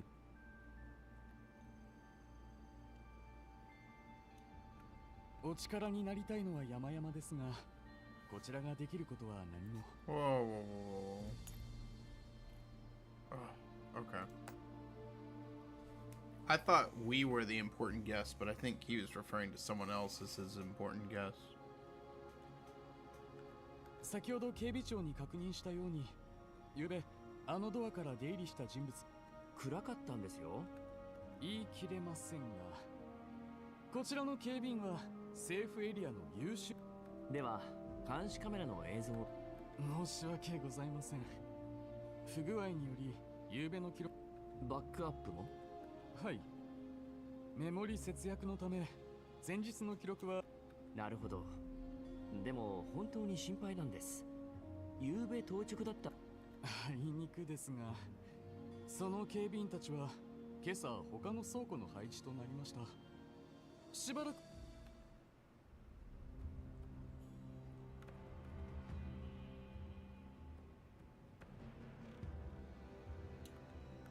失踪したのは指揮官の大切な友人です。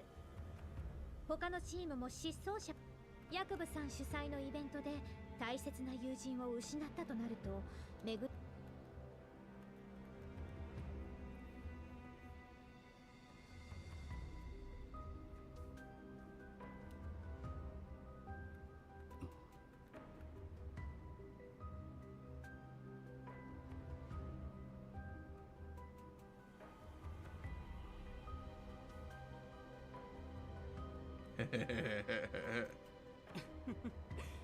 そちらの人形さんは自主性が高くて優秀で、失踪された人形さんも自ら離れ。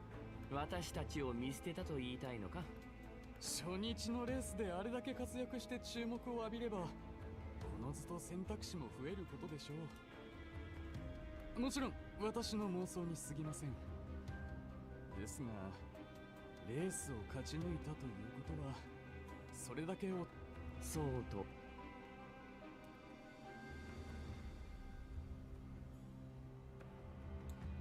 他を当たってみます。協力に感謝します。お気になさらず、こちらもできる限りのことはしましょう。They're trying to steal Perry.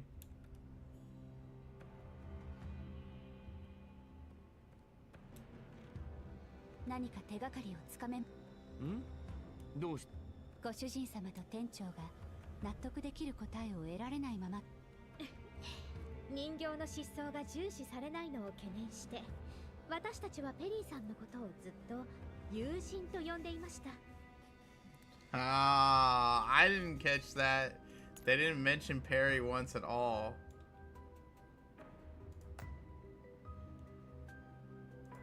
その友人が人形とは一言も言っていません。なるほど。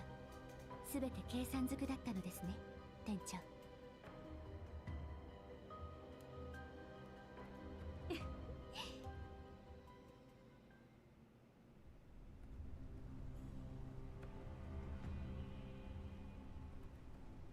ねえ長期、罠だと分かってるのに深入りす。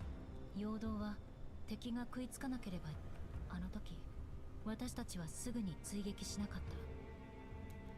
そうじゃなくてもアミンダを助けに。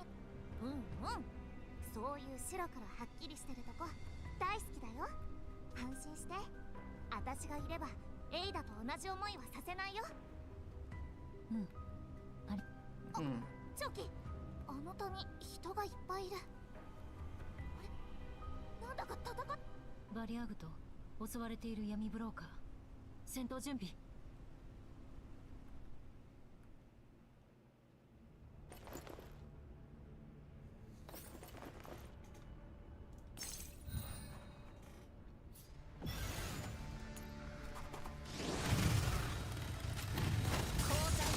今のうちよ。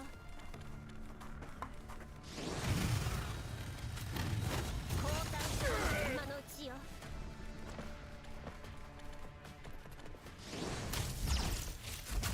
お待たせしました。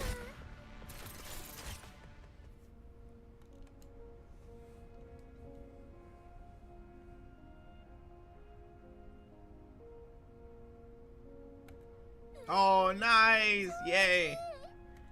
アミンダ、無事だったんだ。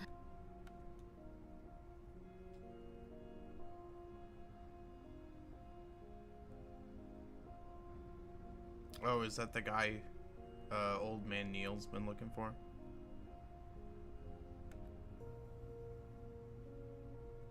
それで協力者と一緒に昨日模索したルートを走って、生き袋の巣もバリアーグの拠点もない安全なルートって。でも途中でバリアーグに出くわして、それから執拗に追われて、途中でチームメイトとはぐれて車も横転しちゃって、なんとか逃げ出すことができたけど。 Is this... I wonder if this is to make all of the yellow zone people look bad so that only the white zone people can get, like, the good gigs. ニールおじさんのキャラバンがいなかったら、今頃はもう。 Oh, old Neil went out there to look for his friend. Aw, damn. So we still haven't found old Neil's friend. 長期、襲われたリーダーはニールって人で、今回の出張市場とレースの参加者、失踪した仲間を探しているんだって。そうです。バリアグと遭遇したことを教えたら、ニールおじさんたちはすぐに焦り出しました。私でもバリアグの相手なんてできるの？みんなで力を合わせます。普段のビジネスでは競争関係ですが、こういう時はお互い様です。協力しないと汚染エリア。それに同じチームの闇ブローカーは大抵同じ集落出身です。みんな生き延びるためにこの仕事を始めたんです。ニールおじさんの失踪した仲間は、相手が子供の頃からの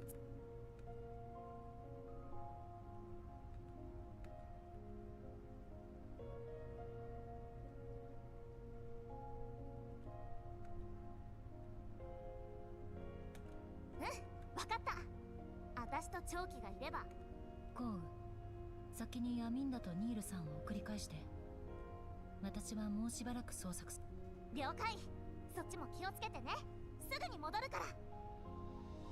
アミンダ、失踪した仲間の特徴を教えて。ニー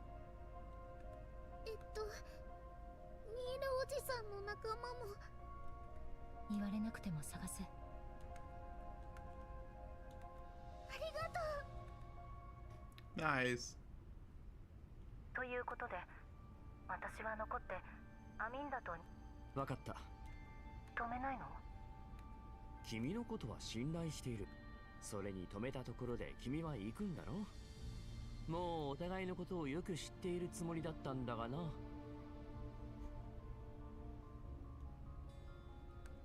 指揮官。失踪者を助け出せ。了解。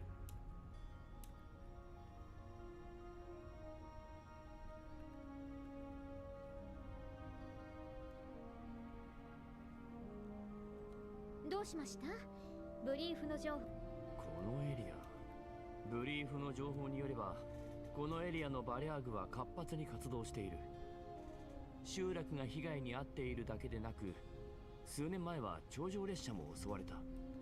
近頃はおとなしくなって防衛軍との衝突はなくなったが、闇ブローカーや賞金ハンターなどは依然被害に遭っている。少し前なんかグリーンエリアから来た PMC の輸送車隊が強盗に遭い、運んでいた大型機械が奪われた。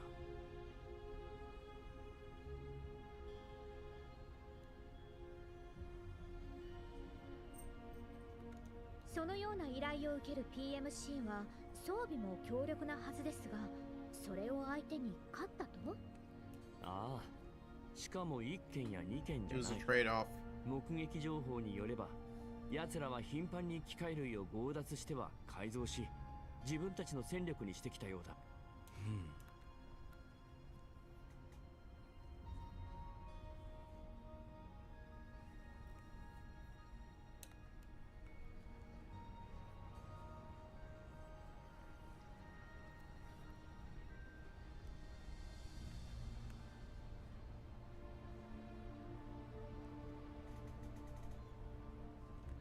こんなスプリングフィールド、ヤクブはこの辺りで勢力を拡大したんだったな。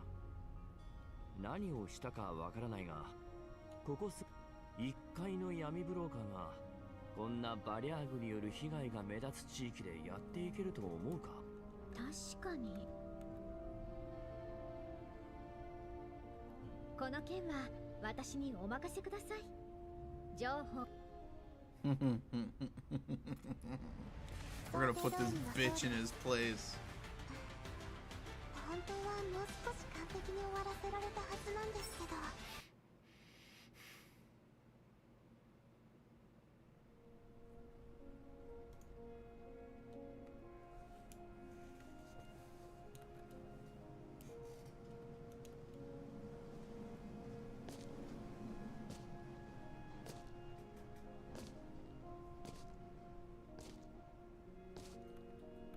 バリアーグ。Oh, damn.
しては声が暗いな。うん。全員死亡。続けてくれ。しかも彼らの車は全て羅針盤システムが破壊されている。破壊された？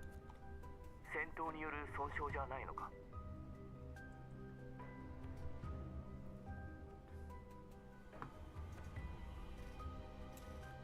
細かく調べたけど明らかに人為的なもの。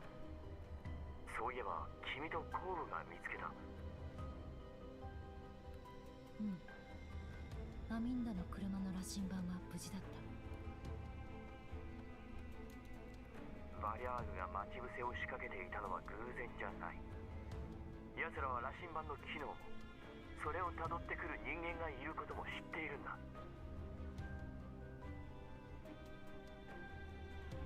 長期、すぐにアミンダの車に戻ってくれ。了解。サブリナとメイリーも向かわせる。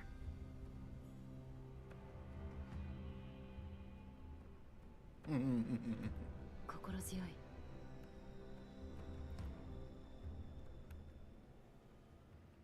This is getting good. Took way too long for this to get good, though. Like, you're telling me I have to go through, like, it's been almost like 4 hours, 4.5 hours of prep just to get to the good part of the story? Jeez.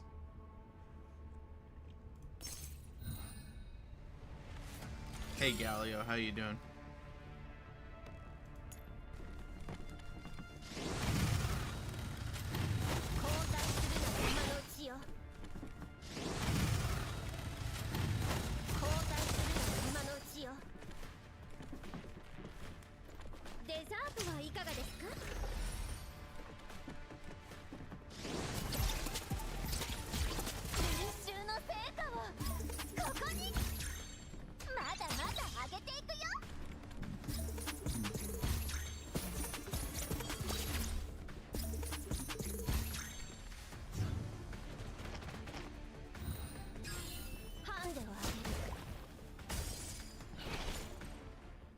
Okay. こっちこっち。ごめん、途中で生き袋と遭遇した。大丈夫です。通信でも言ってたし。I really wish that it would, like, he would get a partner for Mei-Ling to help her out.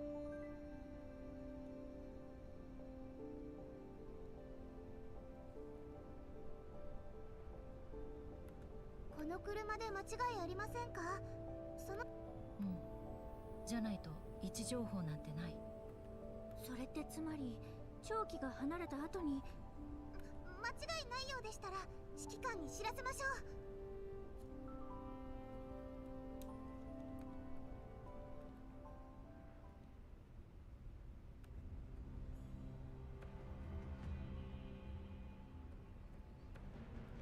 羅針盤の機能を知っていたとしても終わった後にわざわざ破壊するのはおかしい。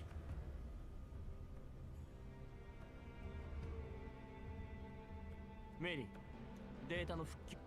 損傷がひどすぎます。運営からデータを取り寄せるか他の車両からパーツを取って直さない限り。指揮官、前から気になってたけど配送地点に車が来ることを知っていてもそこには運営被害に遭った車はどれも完全に分散していた。地形に詳しくてもそう簡単に見つけられるとは思えない。アミンダの証言によればチリジリになったキャラバンをつまり位置情報がバリャーグに筒抜けだったと。うん。Dude, let's send a trap for him. 同感だ。だから羅針盤を破壊したのはどちらかというと証拠隠滅に近い。ヤクル。でもちゃんと帰れた車もいますよ。そっちの羅針盤を。配送地点でもゴールでも運営はチェックを理由に羅針盤を操作していた。証拠になるような痕跡はとっくに消されているだろう。じゃあどうすればいいの？その話だとベリーが消えたのはあいつ絶対簡単に口割らないし。指揮官、強行。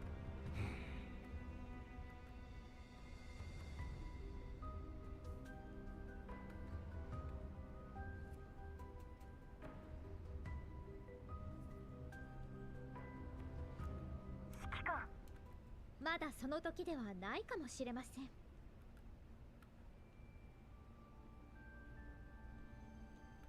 相手は商人です。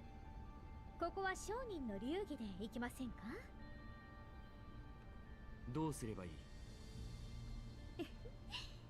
グリーンエリアでちょっとしたビジネスをやってまして、あとは安心して。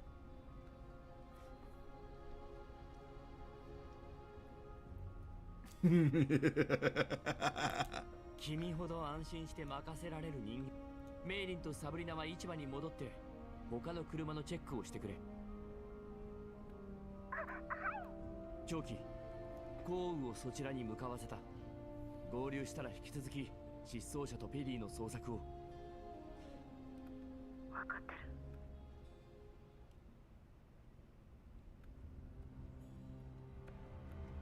ラブレンチ、闇ブローカーから巻き上げる計画はどうだ？順調ですぜ。初日に目をつけたザコはあらかたしゃぶり尽くした。役部のやつがへたらなきゃもっともっといけたんですけどね。焦るな、本番はまだ先だ。ここ数日はまず市場の戦力を削る。最終日、奴らが反撃能力を失った隙をついて全部いただいてやるんだ。じゃないと役部を飼いならした意味がない。まったくそのと。発信装置は壊したな。へっ、ついたところで何もできやし。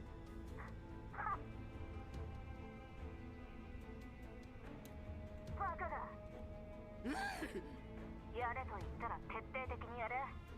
役部とのつながりがバレたら私たちはどこにでもいるバリャーグでたまたま近くで開かれた市場を襲った。これを崩したら話にならないんだよ。へい、冗談じゃないっすか。最初は1台壊し損ねましたけど、すぐに戻ってちゃんと壊し。それでいい。ブリーフや闇ブローカーの連中が真相を知れば他の地域での計画がと。へい。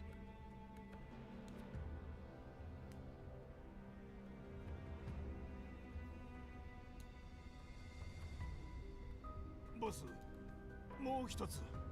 帰ってきた連中の話だと、この前俺らの拠点を潰した例の賞金ハンターがまた現れたようで。Reported that one bounty hunter, that one pesky bounty hunter apparently showed up again. 今日の待ち伏せで奴の人形を見ました。今は多分市場に。ジェラードが管轄してた拠点か。へい、あの人形たちの強さはえげつない。デカブツが間に合ってよかったですぜ。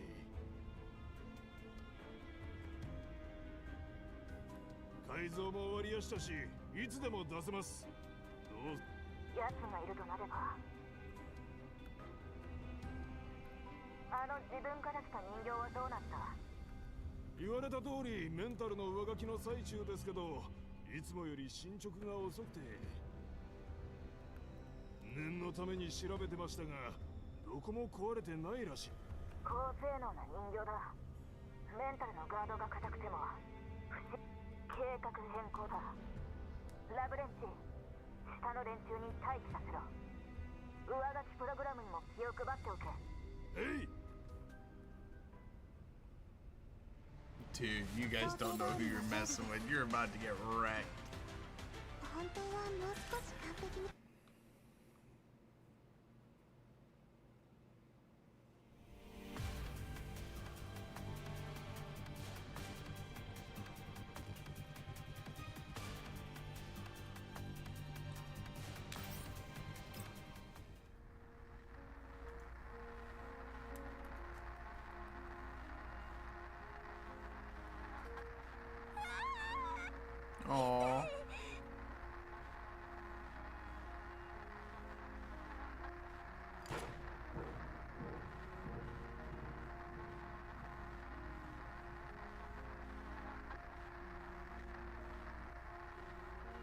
うして。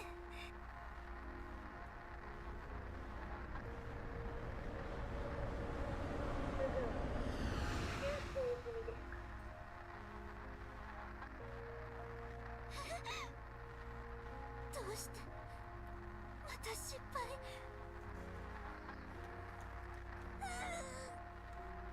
痛いよ。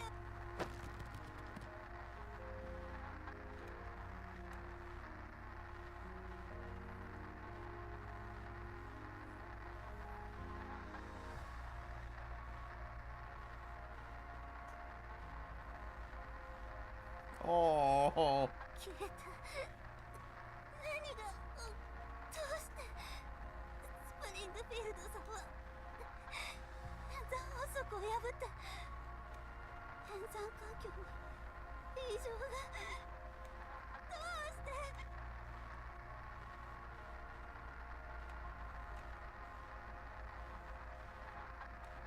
上書きプログラムに気づかれたの。私たちの存在に気づかれてない時ですらうまくいかなかったのに、あなたに助けてもらわなければどうしたらいいの。またあの暗闇に戻るの。やだ、そんなのやだよ。もう記憶をなくしたくない。 Doesn't she have a backup on the Elmo?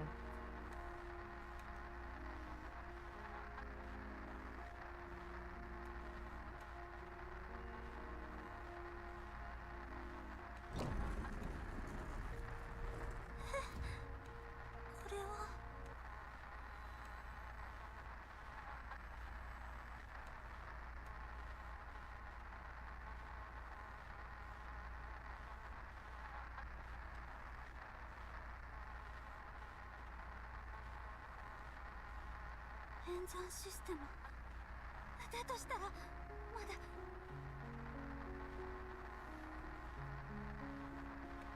暖かい。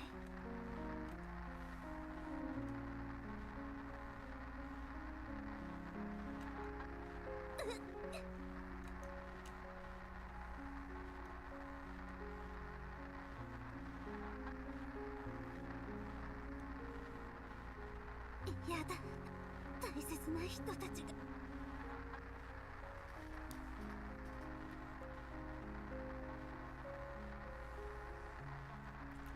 まだ諦める。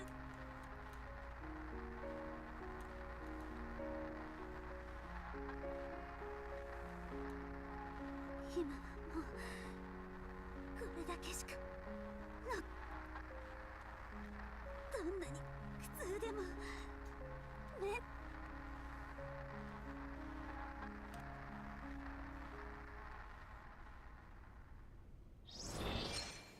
Okay.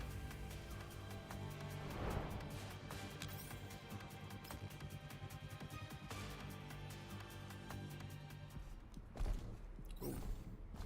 Okay.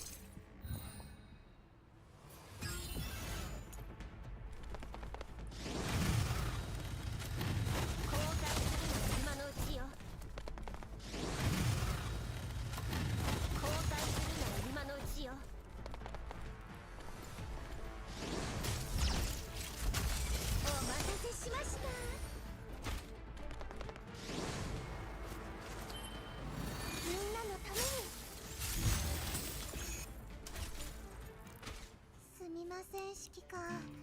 鉱石がきれいさっぱり。気にするな。予想。次はどうし。証拠もなしに言いふらせばこちらの印象を悪くするだけですし、闇ブローカーたちも警戒するどころか引き続きレースに参加するということ。これ以上被害を出さないためにも早く止めないと。I think we bolster our forces here and not participate in the tournament. I don't know. 焦ってはいけない。指揮官、証拠。スプリングフィールド。情報。全部終わったのか。はい、順調でした。羅針盤システムについても考えがあって。オルドニッツァさんってレースには出てないですよね。参加者や参加予定の闇ブローカー。闇ブローカーの考えは汚染エリアの天気のように予測がつきません。敵味方がはっきりするまで安易に手札を明かさない方が得策です。では指揮官、ポルド向こうにとって損のないビジネスです。断られることはないでしょう。Okay. そちらの顧客の注文リストは私も確認しました。私の品揃えならきっとご満足いた。薬品、燃料、ありふれたものはもちろん、醸造酒の材料や鉱石の数々、あまり大きな声で言えないものもご用意できます。つてに頼れば AI 搭載型機械もラインナップに加わります。私のキャラバンの力、あなたもドラヘンさん、これだけの好条件です。何軒か回って比較するのは買い物の常識でしょ。注文が注文だから取引相手は選ばないとね。ならなおさら私を選ぶべきです。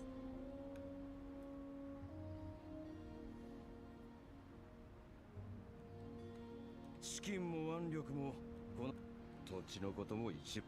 分かった。その前に商品を見せて。仲介人として客の代わりに見極める責任があるんでね。もちろんです。秘書に倉庫の住所を。時間に関しては明後日の午前なら私自ら案内。 OK、 期待させてもらうよ。ただ仕入れが少し遅れている商品もあります。ですが必ずご満足。構わない。取引が成立したら納品の前日。その代わりと言ってはなんですが、今回の 2% 値引か。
良心的じゃない。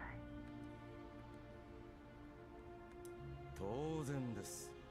ボルドニッツァとは比較にならないお値段でしょう。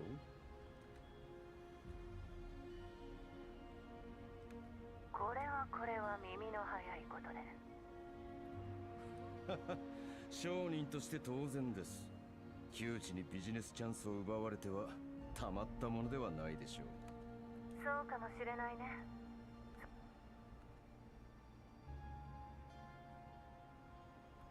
では今後とも。Okay. 想定通りの勝利です。 That was a short one. 本当はもう少し完璧に終わらせられたはずなんです。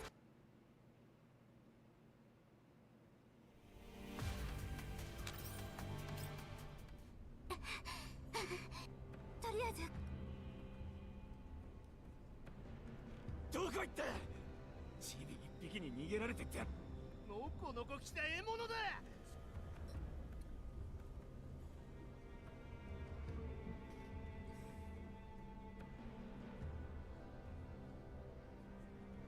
When she was deceived into breaking into the.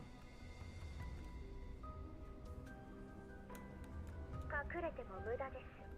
今のこのメンタルログもすぐに勝負。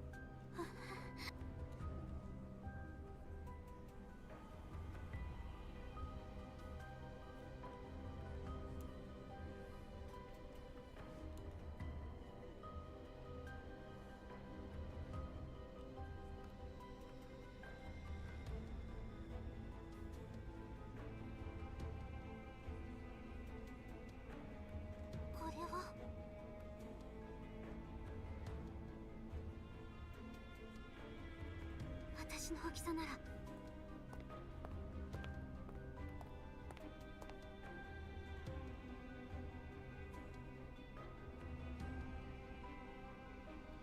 ここにいる限り私には勝てません。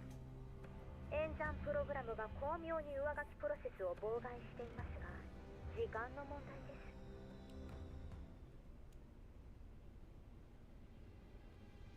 諦めてください。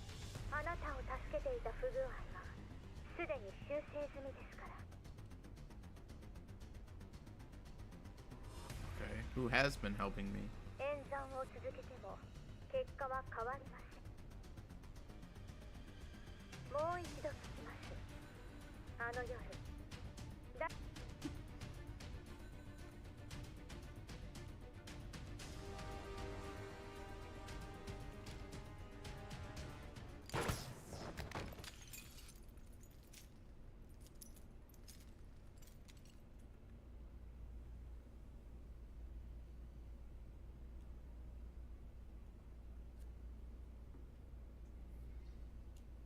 プロセス完了。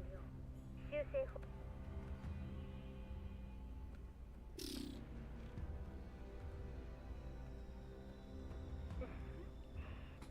ネズミが一匹いたところで支障。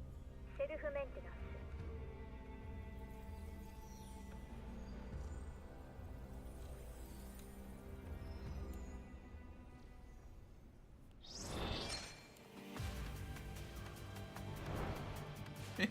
It's so weird that like some of these, like this one, are so short.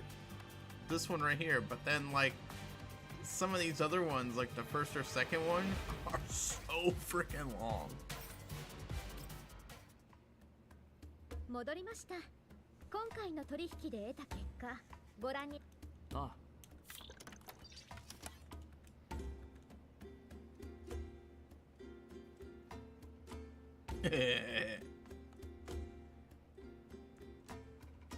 ここです。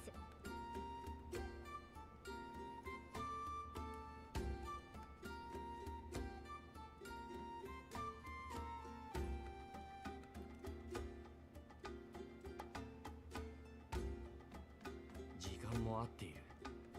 やはりな、監視カメラの不具合は言い訳に過ぎなかった。こんなものどうやって手に入れた？ズッケロの経営からいろいろ学びました。一見一蓮托生でどんなに親しいビジネスパートナーでもふとした瞬間に競争相手になってしまい、競争を制するのは情報を持つ者。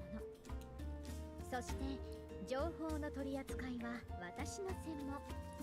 自分の足で。それでポルドニッツァ、危険を冒して手に入れたんだ。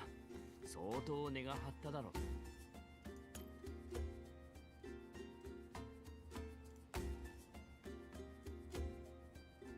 いいね。お金にしか価値を見出せないのは有象無象の闇ブローカーです。真の商人はポルドニッツァ3レベルの闇ブローカーな。代わりに彼女のキャラバンに潜んでいたネズミを捕らえて差し上げました。ネズミ、闇ブローカー。指揮官の経。それよりどうやって気づいたんだ？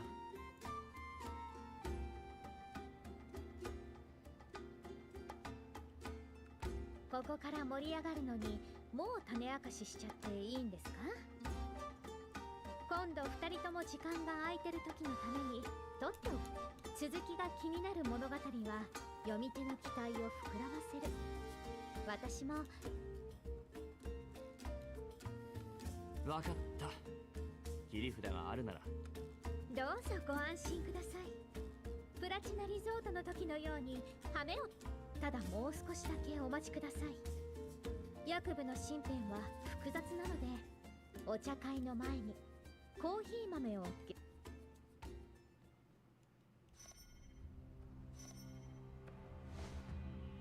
くそ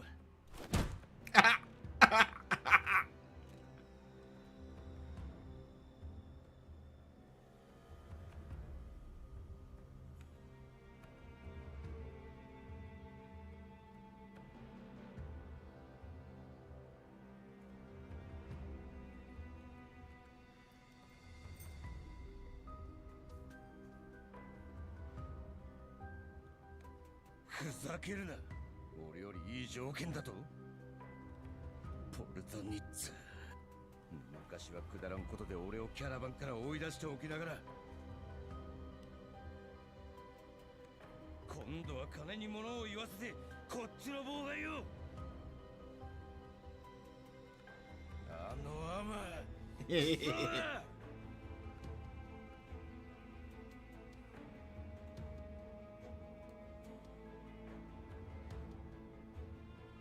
価格はさらに抑えて追加条件も。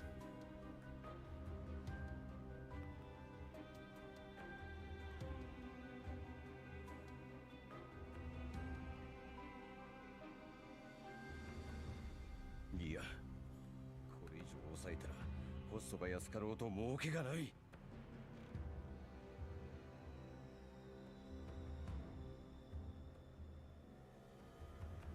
ポルトニッツァめ、商人の一戦が聞いて呆れる。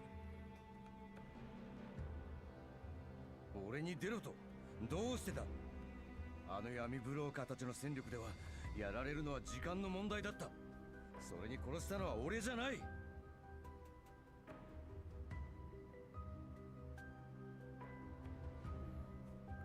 Did he let brokers die? Purposely? 言い訳はそれだけかい。こっちだって人は少ないんだ。助けたらこっちもやられる。汚染エリアでお人よしは真っ先に損する。落とし物の商品はコストがかからない。売り値も抑えられて集落の人間も仲間も全員得をする。お人よしにならなかっただけかい。お人よしはいけないけど、商人の一線を軽々と越えるのはもっといけない。あんたは闇ブローカーに向いてない。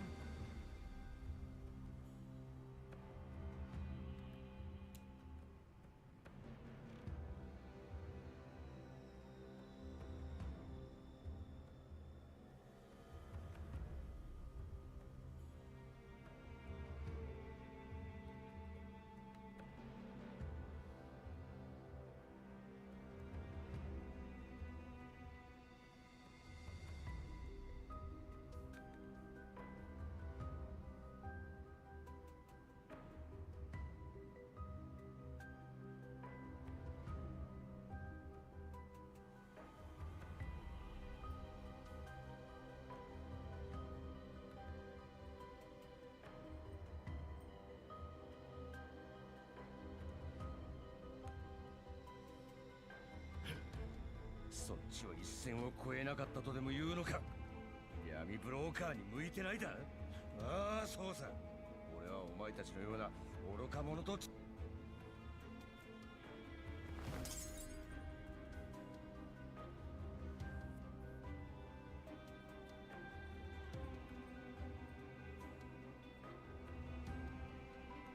いや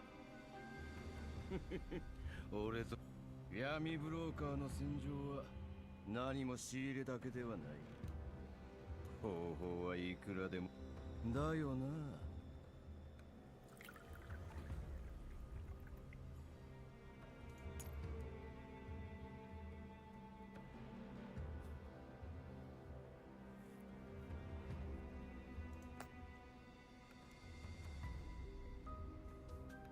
ポルトニッツァに招待状を送れ。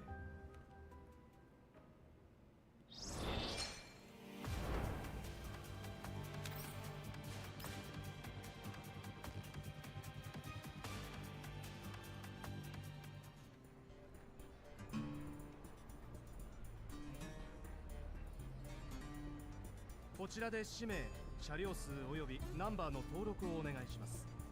登録後はスタッフの指示に従い、羅針盤システムのインストールを。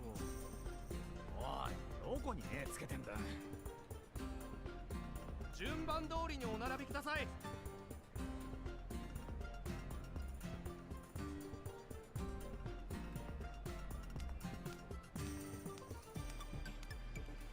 よー、ポルトニッツァ、参加しないんじゃなかったか。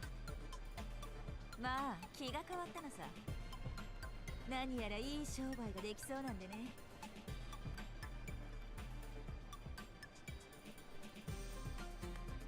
うちのチームは全員揃った。調べるのも何か取り付け。待て。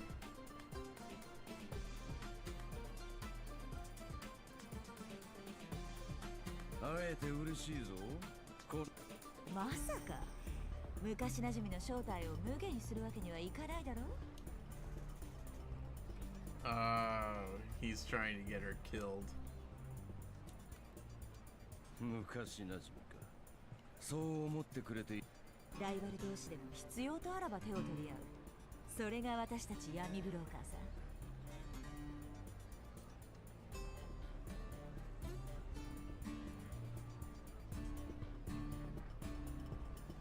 俺を闇ブローカーと認めている。別に誰の承認を得る必要もないだろう。商品を売ってそれで稼いでるなら誰でも闇ブローカーだ。人が集まるイベントを開けるようなやつならなおさらね。それもこれもお前があの時後押ししてくれたおかげだ。じゃなければ自分欲望のない人間は前に進めない。だから俺は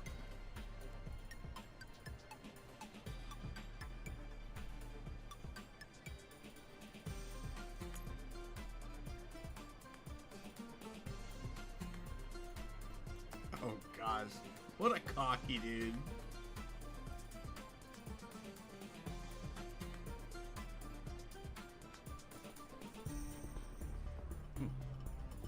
ここにいる連中も自分の欲望を満たすために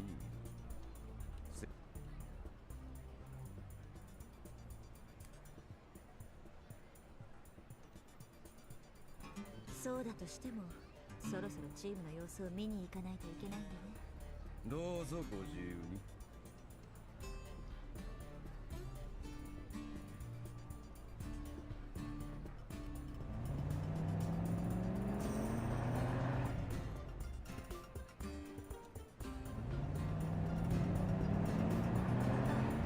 It's gonna be 4 members from the Elmo. Who is it? 私と美容家は周囲の警戒をしてサブリナとメイリンは羅針盤の調査を。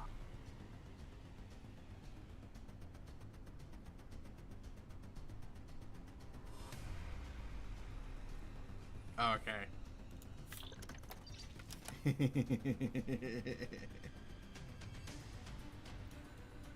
大丈夫だよメイリー。接続準備はできてる。指揮官聞こえますか？さっきレースが始まってサブリナさんはこれからセカンダリレベルに接続。ああ、始めて。I love this. I love where it's going.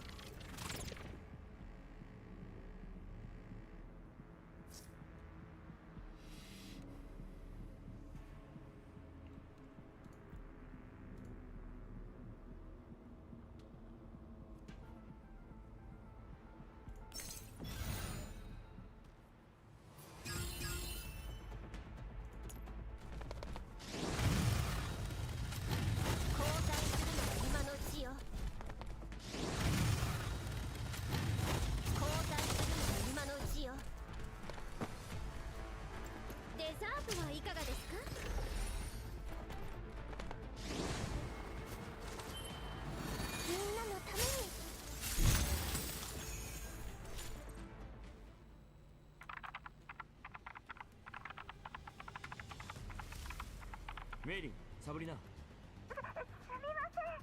調査の結果、羅針盤は確かに異常です。車両の位置情報が多方面に送信されています。でも相手の方が1枚上手で何度も試したんです。君でも無理なのか？こんなはずじゃないんです。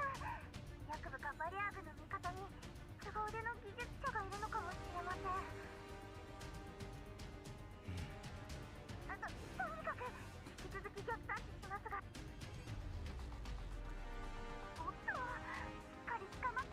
お姉ちゃん、1時の方向にやっぱり総員Yes. また後で連絡するね。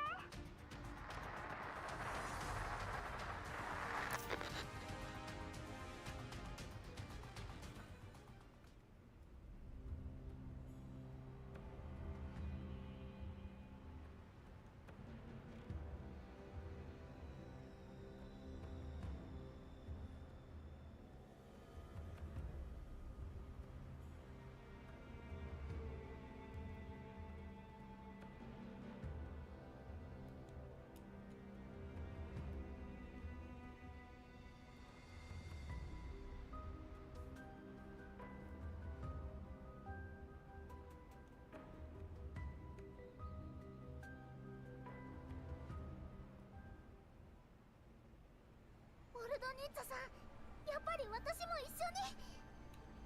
そう背伸びしなさんな。ほら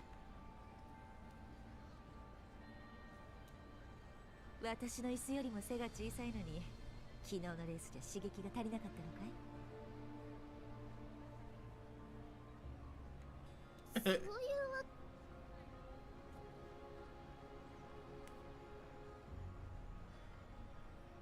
確かに危なかったし怖かったですけど、それだけのことでバリャーグを相手にする覚悟がなければどのみち汚染エリアでやっていけません。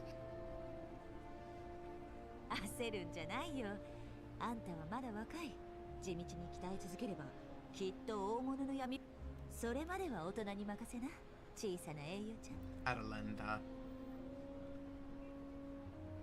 それにこのレースの結果は私の手札になるからね。でも死んだ仲間の仇を取りたいです、この手で。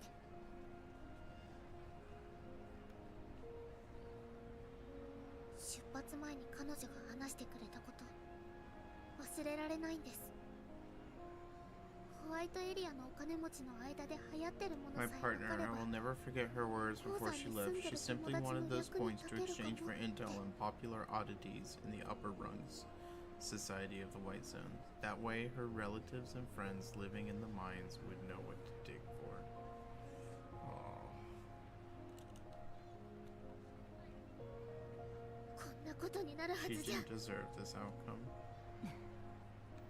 あんたはいい子だね、アミンダ。だけど覚えときな。闇ブローカーの世界に正義と平等なんてもの、そして一線を越えたやつが代償を払予想より早く終わりましたね。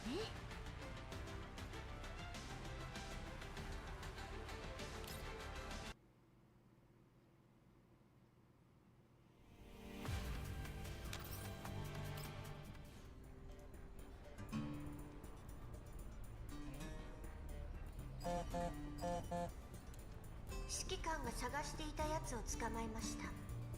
詳細は添付ファイル。任務完了。詳細は添付ファイルを見て。必要なものは揃ったよう。待ちきれないよ。皆さん、休憩時間はおしまいです。お茶会の準備をしてください。やっと終わったの？これ以上待ってたらせっかくのメイクが台無し。店長、今度は。そうですね。今回のお客様でしたら旗から聞くと誤解を招きそうな会話だな。You guys make yourself sound like the bad guys with lines like a light roast. 指揮官もご一緒にいかがですか？もちろんだ。抜け駆けはさせない。ええ。では提携。こんにちは。こちらの用意はできましたので、取引を開始いたしましょう。分かった。いい結果を期待してるよ。ズッケロが一度でも期待を裏切ったことがありますか？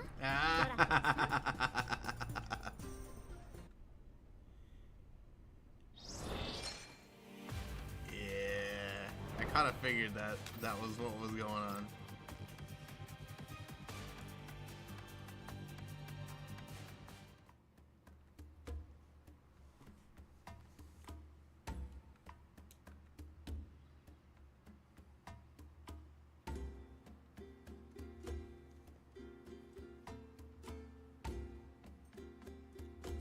この話の続きはまた今度にしよう。ああ、済んだら一杯おごっ。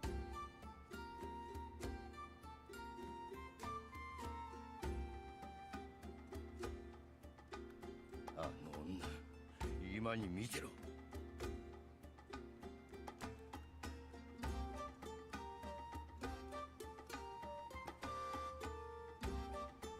ヤクブさん、ご一緒。あいにくですが先客がいますね。てテーブルを隔てて商談をするつもりですか？なかなか独特な習慣を。どういう意味？なるほど、私の情報を教えていないんですね。ドラヘンさんは。ドラヘン？あなたがドラヘン？そんなバカな一回の賞金ハンターがこんな。確かに賞金ハンターには過ぎたビジネスです。しかし依頼人とは何の関係もなんならドラヘンさんに確認。いや、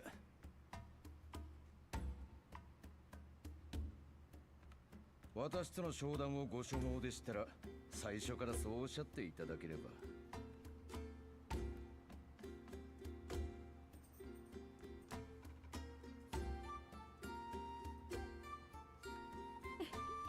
今日は長丁場になりそうですね。センターレ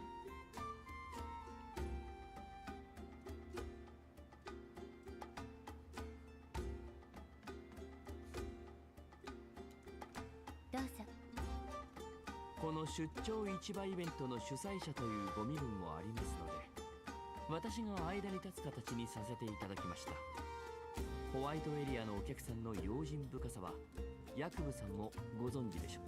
もちろんです。先ほどは失礼いたしました。こちらの条件はすでにお知らせした通りです。ご不満があればいくらでも相談に応じましょう。ドラヘンさんからすでにお聞きしていると思いますが、ポルドニッツァの方からさらにいい情報。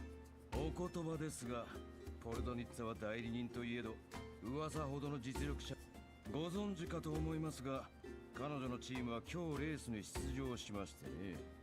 ただ羅針盤による位置情報はすでにロストしました。バリアーグにすら手こずるような闇ブローカーなど信頼できますか？取引が成立しても商品を無事届けられる保証はありません。その時損を被るのはあなたです。彼女のチームが本当にやられたと？当然羅針盤システムに間違いなどはありません。位置情報はあなたも確認されたでしょう。なるほど、依頼人にこの旨をお伝えします。今日お会いしたのは実は別。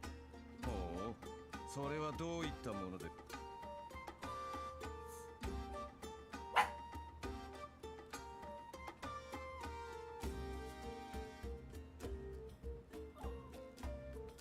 スプリングフィールド。はい、すみません。指揮官はお疲れなので恐縮ですが、ここから。わかりました。それで簡単です。情報を交わせてください。初めてお会いした時、私と一緒にいたペリーという人形をご存知ですか？彼女の行方が知りたいんです。 Alright, dog needs to go out. I'll be back, guys.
その件なら秘書がお伝えした通り、ここ話はこれからです。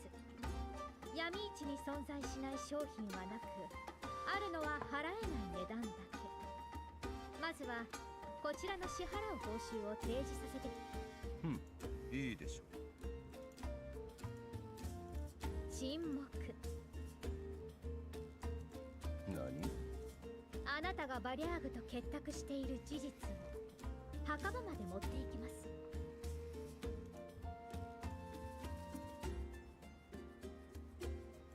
聞き捨てなりませんね。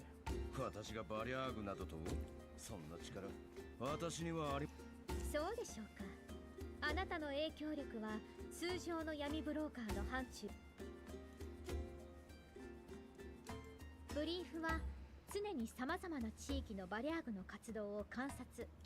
記録によればこの地域のバリャーグの被害は甚大で、賞金ハンターが次々派遣されたものの一向に改善が認められません。しかしある時期を境にあなたのキャラバンだけ無傷で生き残る。ライバルはことごとく活動範囲は拡大する一方、まるでバリャーグよけの魔法でもある。魔法？全て実力ですよ。この辺は鉱物資源が豊富です。採掘に来る者は後を絶ちません。バリャーグもバカじゃ。ええ。そして採掘に訪れた者たちは一番土地勘のあるあなたから情報を買っていたはずで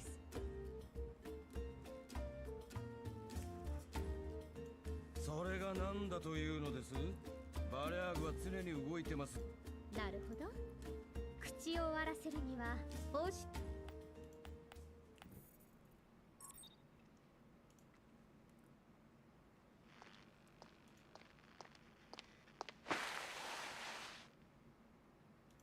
やっと一人捕まえたよ。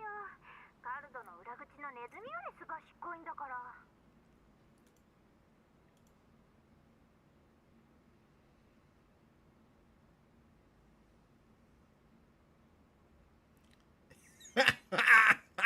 Clue moves in and definitely yanks on his writhing arm until it is dislocated.「羅針盤は今も位置情報をバリャーグに送信している。見えますか、指揮官？」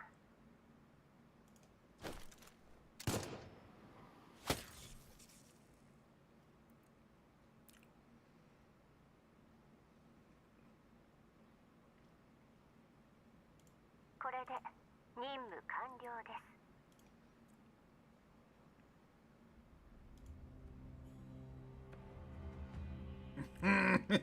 Caught, bitch!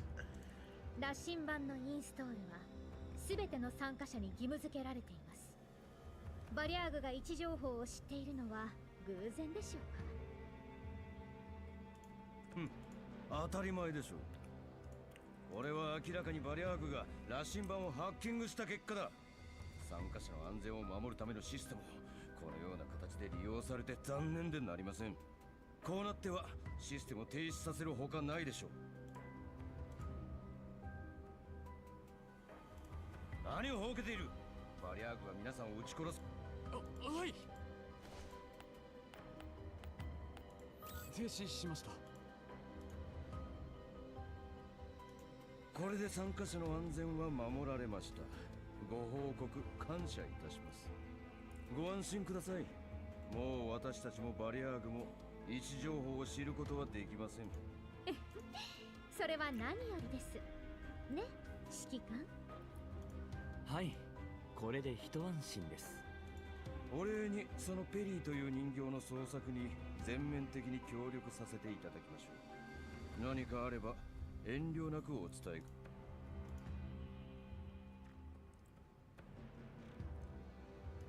商人は何よりも信用が大事だと個人的に思っているのですが、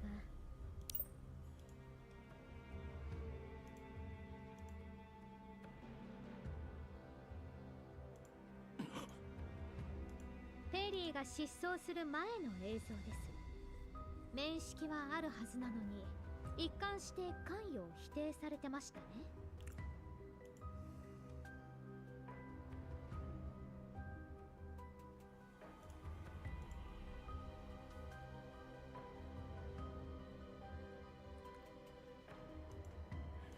ポルトニッツァあなたの部下はこれよりも多くの情報を提供してくださりましたが、あまり困らせないよう指揮官に言いつけられています。誠意を見せていただければこちらもあるこれはやられました。可能ならまず誤解の方をと。あの夜私は確かにペリーさんにお会いした。初日のレースで優秀な成績を収めた彼女を迎え入れよう。まだまだ報酬にご満足いただけ。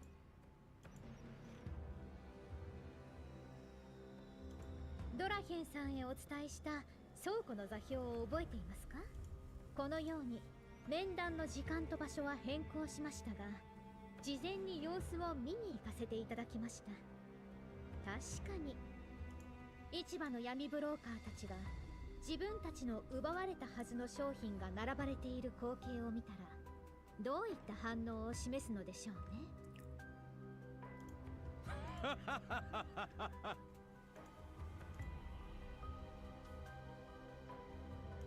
闇ブローカーの扱う商品のバリエーションなどたかが知れる。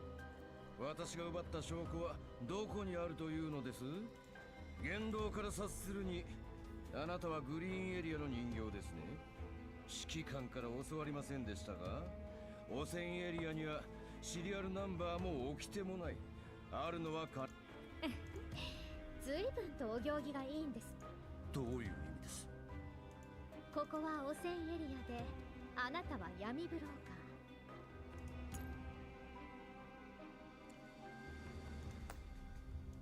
いつから汚染エリアでは証拠がものを言うようになったんですか？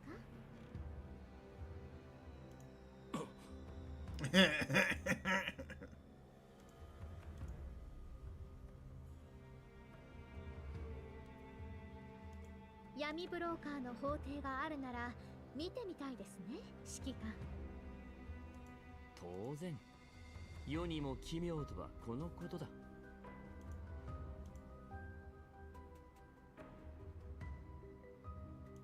おや、飲み干したようですね。お構い。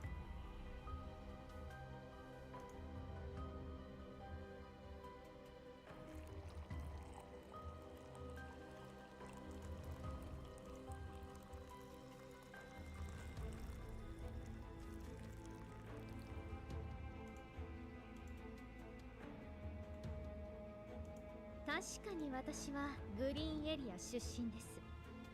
仲間と共にカフェを営んでいました。良好な関係を維持している間は芳醇なコーヒー。しかし今は指揮官の戦術人形、コーヒー以外のものも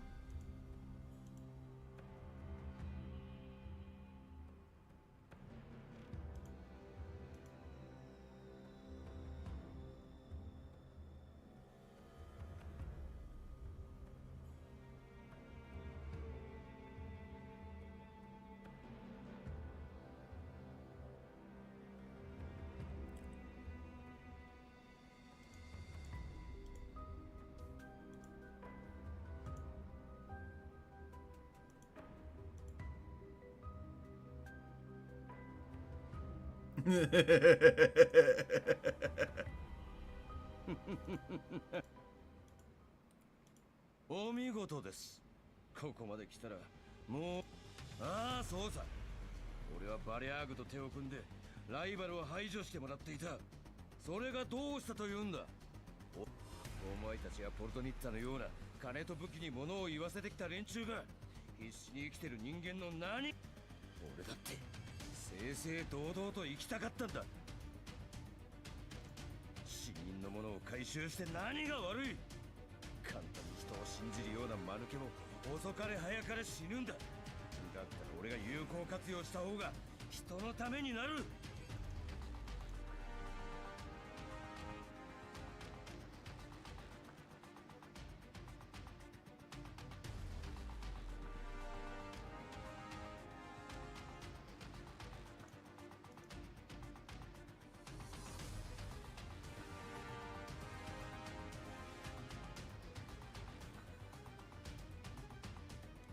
ポルトニッツァに追い出されてかどんな目にあったか知っているか。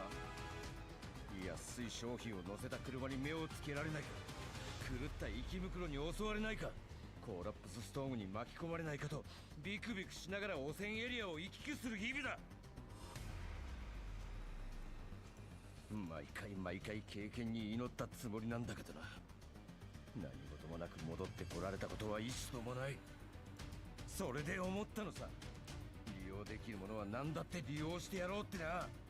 ここではどうせ力が全てなんだ。あのバリャーグたちさえいれば俺のキャラバンは永遠に最強だ。お前たちもポルトニッツァも俺を舐めていた闇ブローカーどもも誰も俺に勝てない。ああ、そうさ、戦術人形がいるからなんだと言うんだ。俺が死んだらあいつらも黙っちゃいないからな。今すぐ呼んで。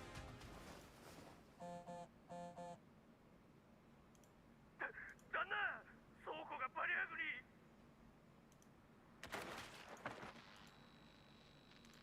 に。どういうことだ。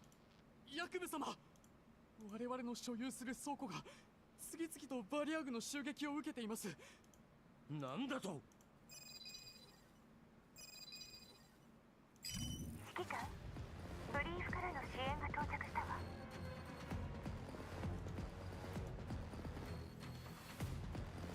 これ以上損失を出したくなければ今すぐ残りの倉庫の場所を言え。Trapped him successfully.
分かった。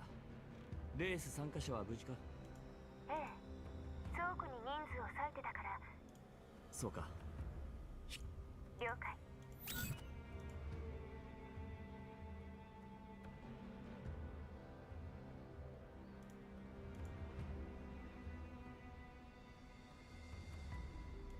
お前たちバリャーグが俺の倉庫を襲うことを知っていたのか。ならどうして俺の商品を守らない。残念ながら私たちやブリーフにとっても想定外です。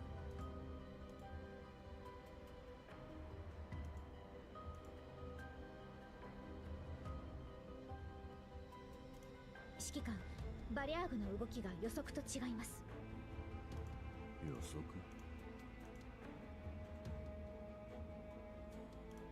少し前ドラヘンさんに教えられた倉庫へ調査に向かったところ、警備員はバリアーグによって全滅。商品も現場に落ちていた警備員の端末には未送信のメッセージがありました。それによればバリアーグの次の狙いは結局待てよ。ということは他の闇ブローカーから奪われたものを見つけたというのは。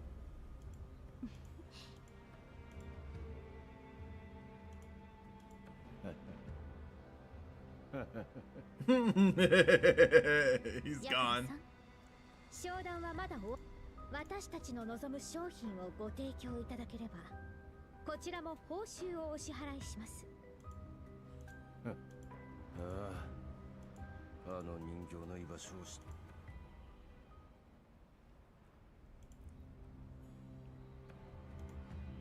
本日のレースお見事でした、ペリーさん。この調子ならすぐ。ありがとうございます。それより師匠の手がかりを見つけたというのは。ええ、これは知り合いか。まさか師匠がクリスタルハンターになって名前も変えていたなんて。通りで見つからないわけだ。ありがとうございます。少々お待ちを。実はこれから出荷の予定があるのですが、いいんですか？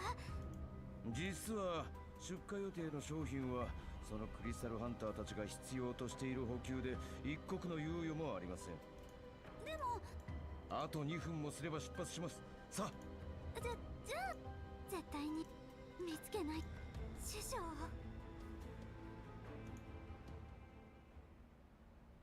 部下に指示してお前たちの仲間をトンプソンのいるところ、つまりはバリアーグのキャンプ近くに連れて行った。途中で異常にジャマー手慣れ。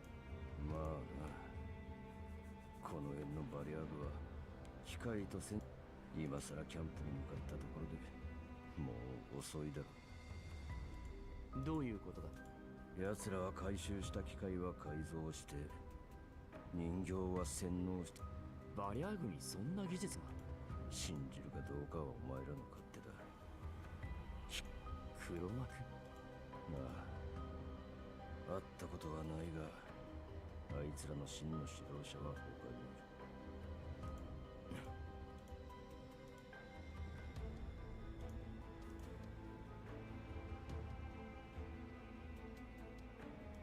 すぐにキャンプの場所を教え。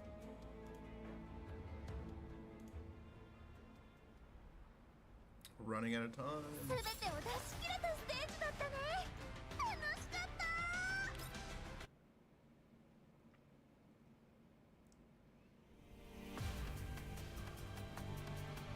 Oh my gosh, man. I can't believe how long this is.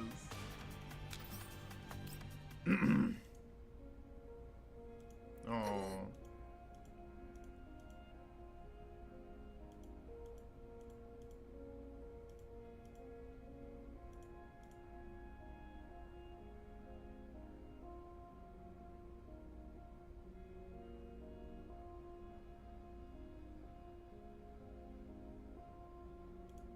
やだ。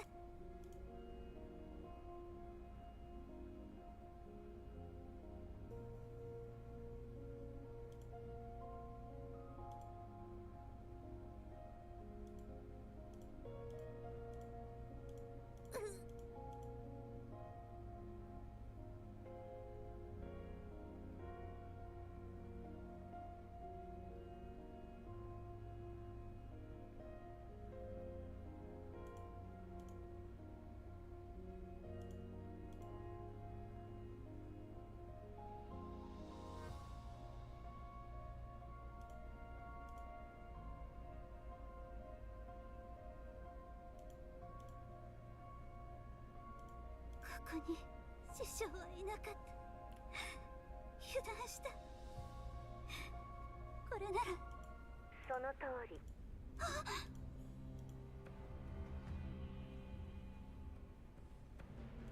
誰ですか？今教えても意味がない。上書きが完了したら私のことも忘れる。人形にとっての死は素体の破壊ではなくメンタルの消失なんだから。メンタルログを見せてもらった。貿易会社に勤めていたそう。商談？上書きプログラムの穴を見つけた。それを利用すればある程度プログラムを書き換えることができる。プログラムを終了させるにはあなた自身が停止コードを演算しなければならない。私にできるのは安全な演算環境を提供するだけ。あなたは特定プロセスでコードを。特定プロセス？あなたのメンタルログからあなたにとって馴染みのある環境、出来事、人物を構築した。例えばあなたの仲間の人形たちはそれぞれ特定の演算子に対応している。それらを正しい順番に並べ、こちらから都度次の演算子を提示するから、あなたがやることはその演算子に対応した人形を大会や脱落の順番もコードの特定にこれを何度か繰り返すことで、複雑そうに聞こえるけどやることは至ってシンプル。わかりました。ではあなたが求める見返りは何で？あなたが安全に本当にそれだけですか？疑ってどうするの？上書きプログラムを止めなければあなたは死を迎える。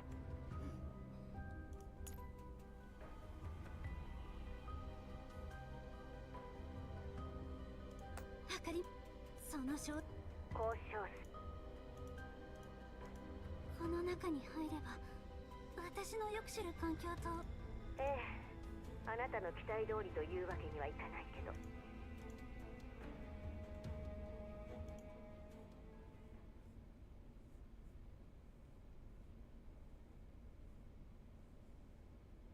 Who's here?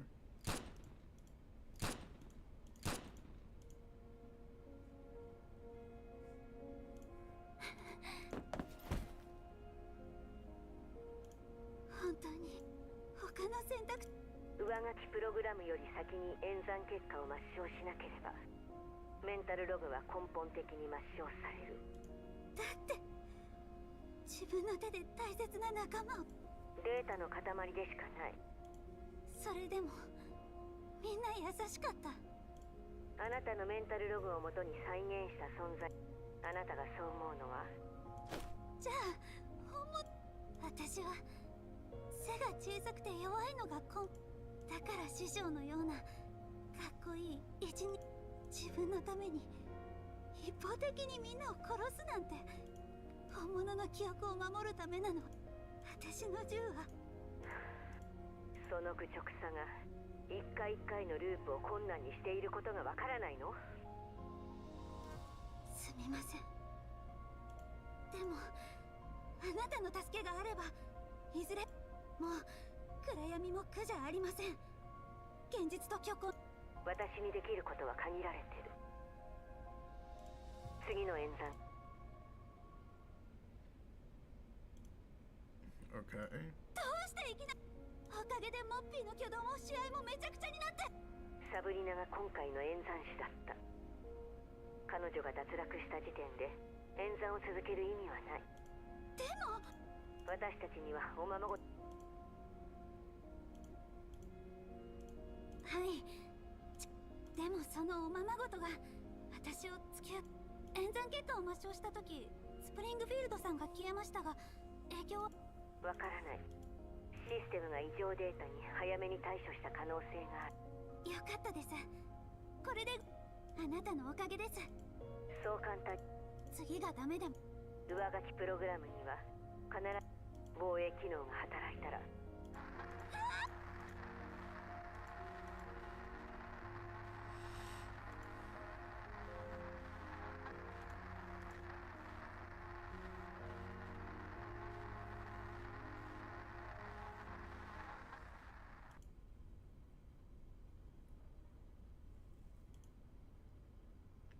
Maybe she hasn't synced up with the Elmo yet.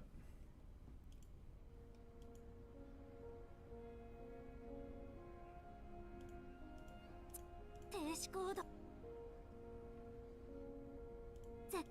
師匠。もう一度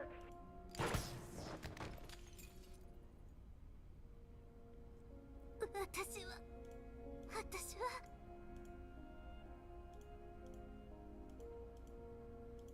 隠れても無駄。諦めてください。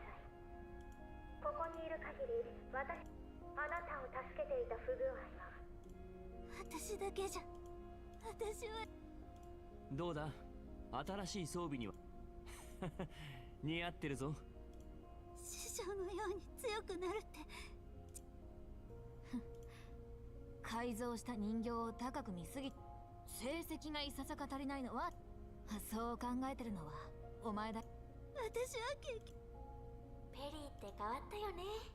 昔となんというか小さいけどすごい弱いままで。それはないよ。だってみんな戦術人形なんだよ。 Who was she with when she was talking about this? Was it Sabrina? 焦る必要はない。ペリー、勝ったらまた会おう。でも大丈夫だ。どんな結果になっても。時間が経っても一人前になろうと思っても人に頼ってば心のどこかで助けがなければ自分の身は。スプリングフィールドさんには一度もう大丈夫です。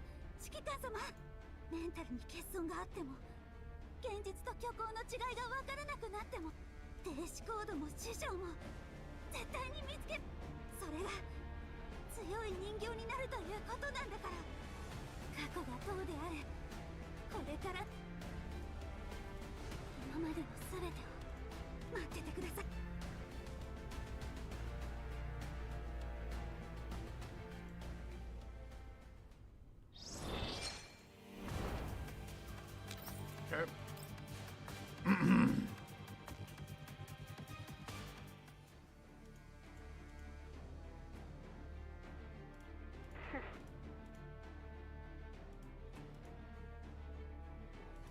ようやく決心した。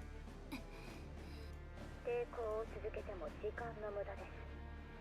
おとなしくしていればまたみんなと会えるかもしれないんです。まだ続けますか。ここにいる限りあなたのメンタルの中ではスプリングフィールドは強大な存在。何度試しても同じです。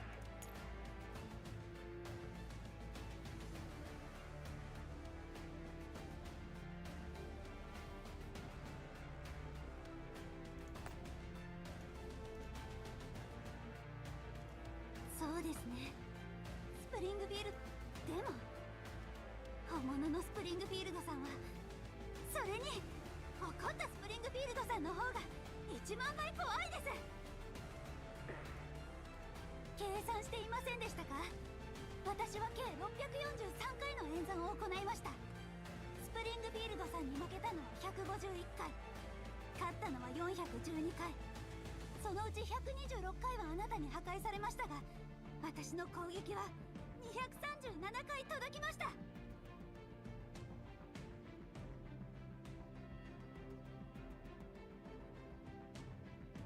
へえ、わかりませんか。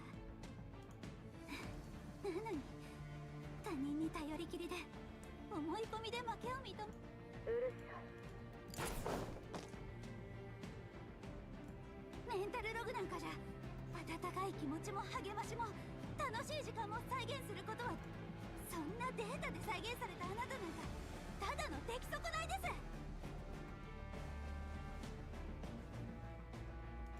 あなたのことは私がそして今の私はあなたより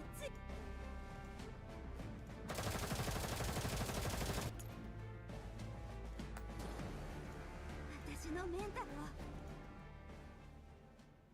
Nice.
山空間はすでに存続不可能。けれど元となった記憶が違っても、この姿じゃなくても、あなたに勝ち目を。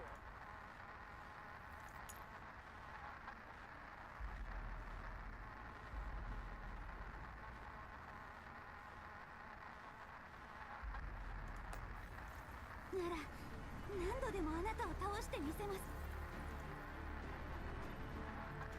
それがどんなに時間がかかっても、私は絶対に自分のメンタルを守り抜きます。それに私は一人じゃありません。仲間がきっと私を見つけてくれ。予想より早く終わりましたね。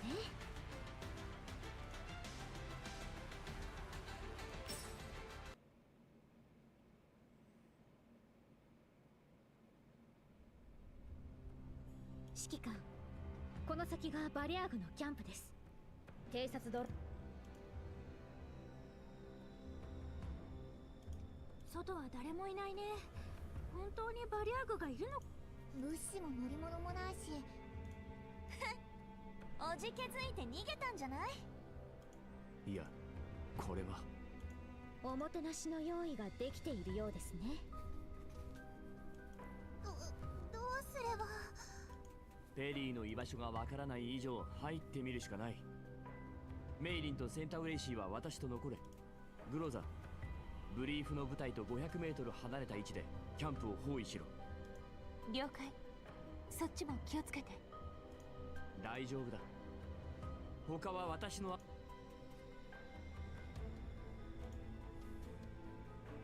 指揮官、キャンプ内には少数の機械がある。建物をしらみつぶしに。はい。東側の倉庫は機械が少し残ってる以外、西側も同様です。ペリ北も同じ。狙撃の準備も済んだわ。これ本当に意味。南側はうわ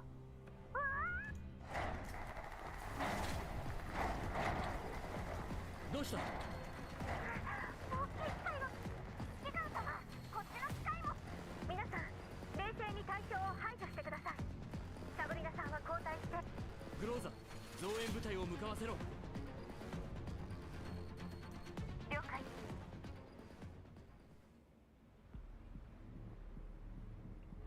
Okay. What the hell is this thing? This is a new boss? This looks awesome.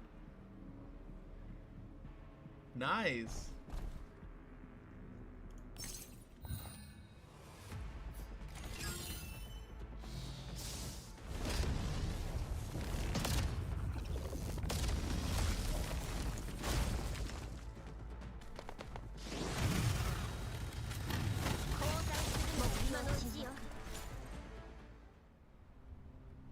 指揮官、バリアーグの機械。そうか。まだ捜索中です。先ほど大型機械を大幅に改造されていて、見た目はいい加減ですが、使われている技術は間違いない。偽装目的ということか。バリアーグのセンスという線もありますが、その可能性。ご存知の通り、汚染エリアに。分かった。いた。指揮官、メイリー。全てを出し切れたステージだったね。楽しかった。Nice.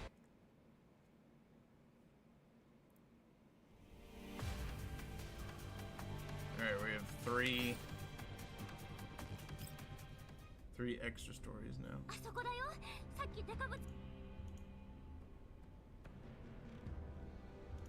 ペリー。指揮官。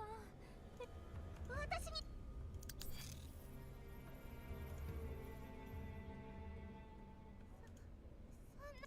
どうした？ペリーさんはフリーズではなく、メンタルを何かのプログラムによって占領、攻撃されている状態です。プログラム？まさか上書きのことですか？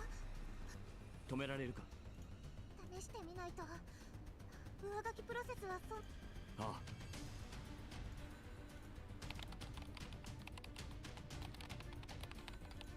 これでもこ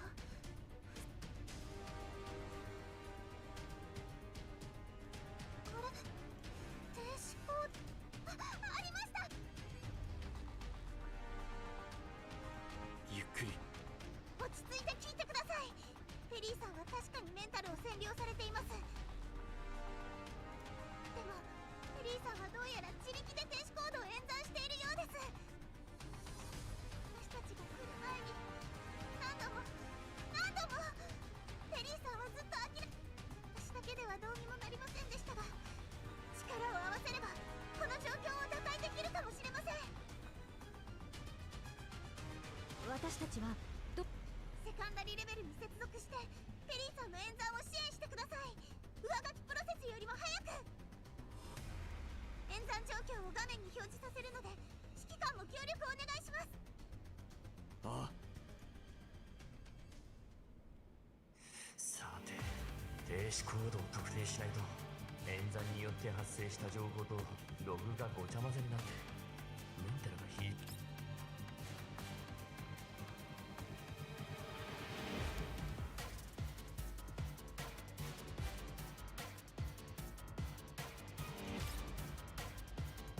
Oh. Ooh, okay.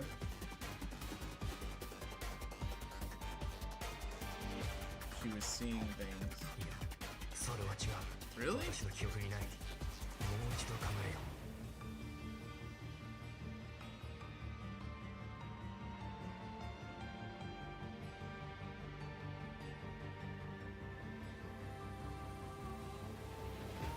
Shoot at us. Harry was secretly running a code simulation and couldn't allow himself to be spotted by the override. これだ。メインによればペリーの演算が失敗した場合、上書きプログラムより先に手動で演算結果を抹消しなければならない。そうしないとメンタルログは消され、次の演算を開始できない。演算によって生まれた私たちも抹消の対象。Okay. 辛かっただろうな。早く助け出さないと。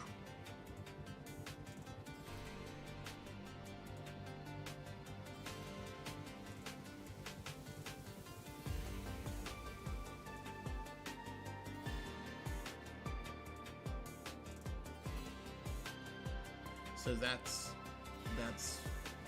what the scene at the very end of the last party did. At the end of the last of part 1 was all about.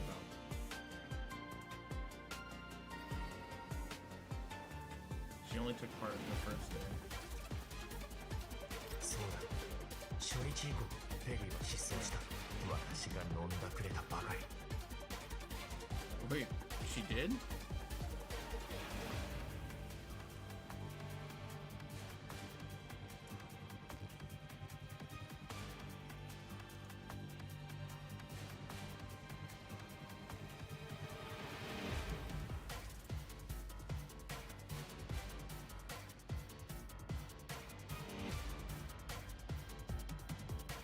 Thompson. 確かにペリーはずっとトンプソンを探してい This る。 spell right そ there. れをヤクムに利用されもした。でもそれだけじゃない。これは演算によって再現された仮想世界。ペリーの探しているトンプソンはいない。まだ何かあるはずだ。 Wait, what?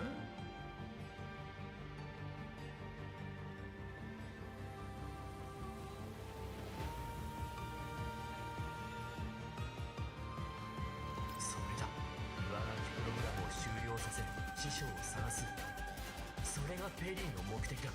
そのために何度もレースを繰り返してきたんだ。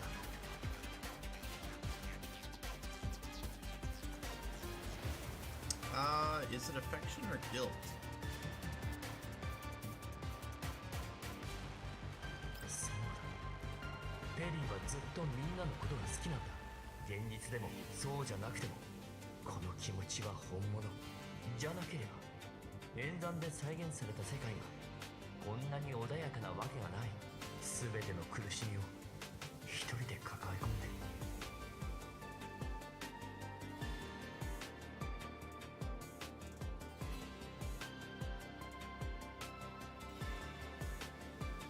一人前でも失敗はする。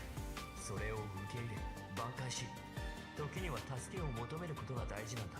トンプソンが今のペリーを見たらきっと笑うだろうな。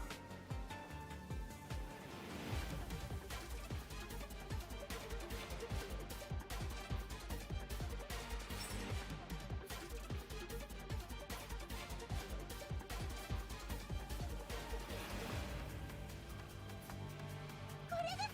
停止コードを特定できました。でもこれどういう意味でしょう。プログラムの名前とか。指揮官、早くプログラムを停止させましょう。今行くからな、ペリー。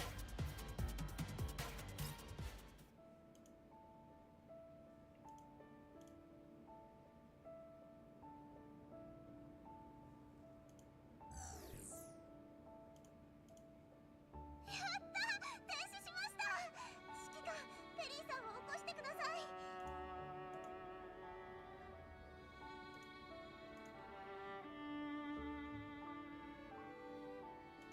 反応がないじゃない。まさかこのまま。ペリーちゃん。ペリーさん。ペリー。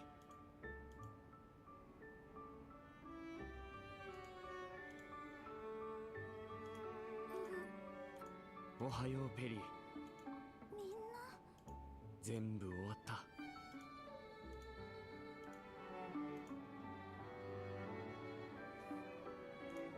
Macchiato, come on.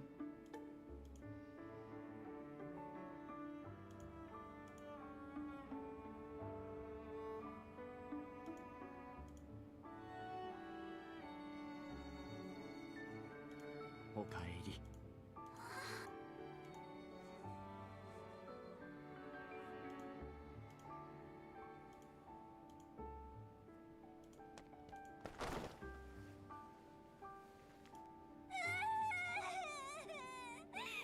指揮官、皆さん。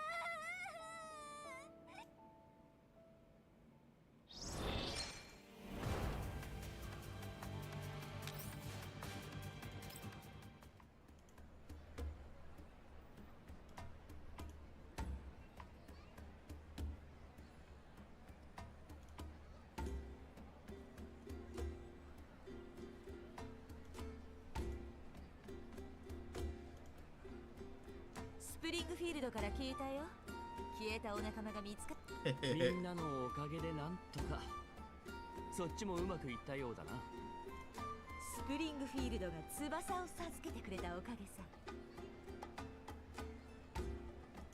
ホルドニッタさんは。それはスプリングフィールドに聞いてみないとな。エルモ号一の商人だ。商売の秘訣もセットで教え。もったいぶった仕返しですか。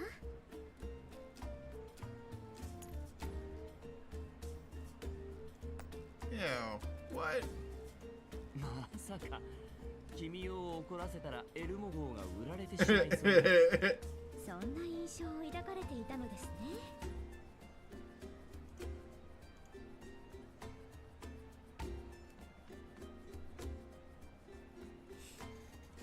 ではご説明します。ドラヘンさんは情報屋の仕事で知り合った仲介人です。政府エリアと汚染エリアの間に立つことが多く、今回はホワイトエリアの企業に依頼されて実力のある闇ブローカーとパイプを持つよう動いていました。 Okay. ポルドニッツァさんは本来最有力候補だったはずですが、ヤクブさんがどこからか情報を聞きつけ、先方により低い報酬を。私のキャラバンから情報を仕入れるとはなかなかやるよ。そこで先方は比較検討するために両者を調査しました。ヤクブさんを調べてこのことを知った私はドラヘンさんに連絡して報酬と交換にそうやってヤクブの倉庫の場所を知ったの。ええ、ヤクブさんに圧力をかけるようお願いします。ここまでうまくいったのもボルドニッツァさん。大したことじゃない。こっちはネズミを捕らえることができた上に大きなビジネスを成功させたんだ。あの監視カメラの映像くらい安いもんさ。それだけじゃない。 Yeah.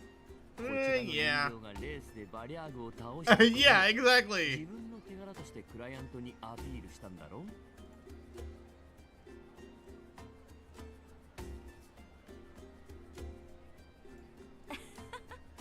もうやすやすと騙されてくれないか。わかった。次来た時はボルドニッツァさんを餌に大きな魚。よくわかります。商 Maylene. 人同士の至ってシンプルな取引です。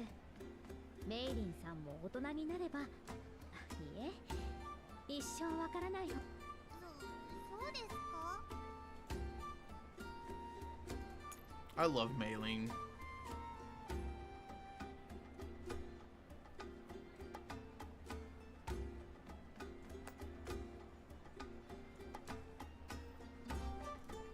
うだ、指揮官、本当にヤクブさんを見逃すんですか？レリーさんをあんな目に。指揮官を責めてやりなさんな。これは私の意思なんだ。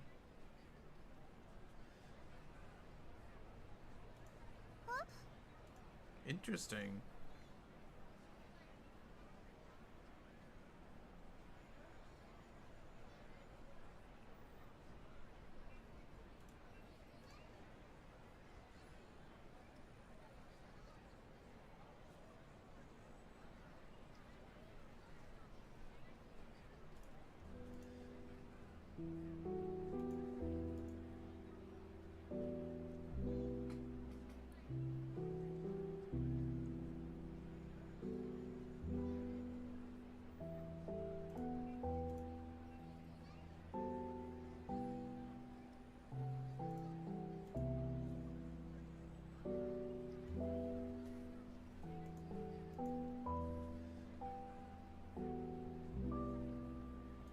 ヤクブはキャラバンを解散しようとしているようだった。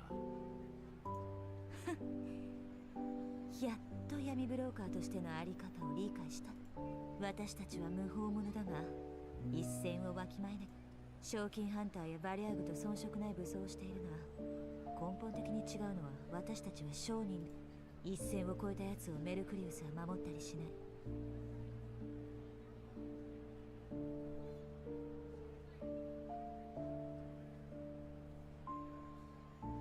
So he got his own punishment in his own ways. I think what you're saying. たく、人間ってのも厄介だね。闇ブローカー同士に秘密なんてないのに、腐れ縁としての情けだ。今夜はヤクブに、あの生きるのに必死だった人間のために祈りを捧げよう。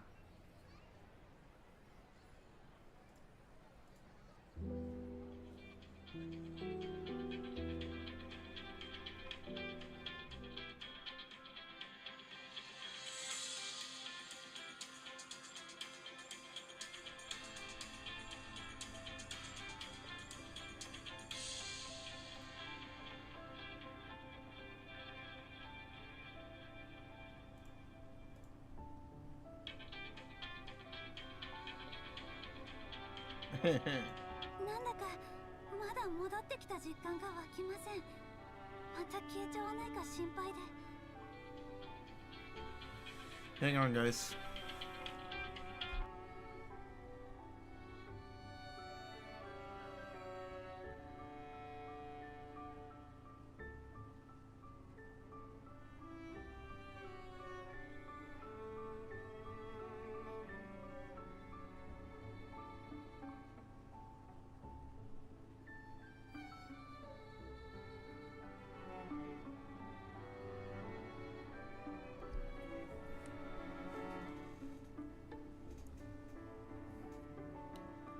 大丈夫だ。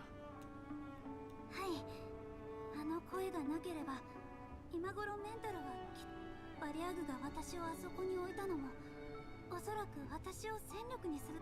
一歩違えばみんなを撃っていたかもしれないと思うと怖くて。 Wait.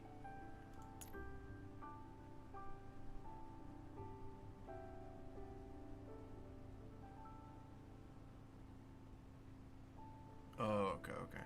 I understand. もう無茶はするなよ。スプリングフィールドのように慎重にならないと。はい。でもあの声は結局何だったんでしょう。わからない。でも君が上書きを免れることは彼女の目的の一つに違いない。きっと今もどこかにいる。そうですね。よくわかりませんがすごく強そうな。私なんかまだまだです。もっともっと頑張らないと。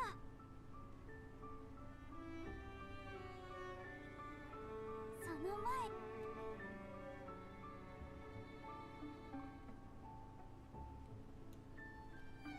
早く正式にエルモ号の所属になってメンタルをバックアップしないと。 Okay, that's what I thought. Yeah, she didn't have an actual backup.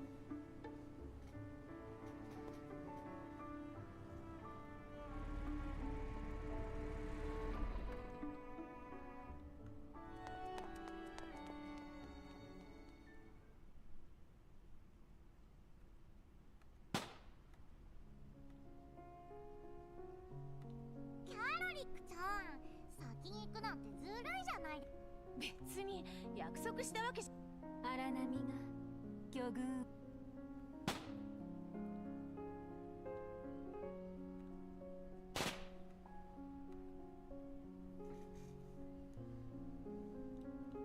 ずいぶん盛大な出迎えだ。外で起きたことを知ってみんな心配してたのよ。歓迎会で残ったクラッカーね。今年はずいぶんたくさん使っ。それだけ仲間が増えたってことだ。指揮官、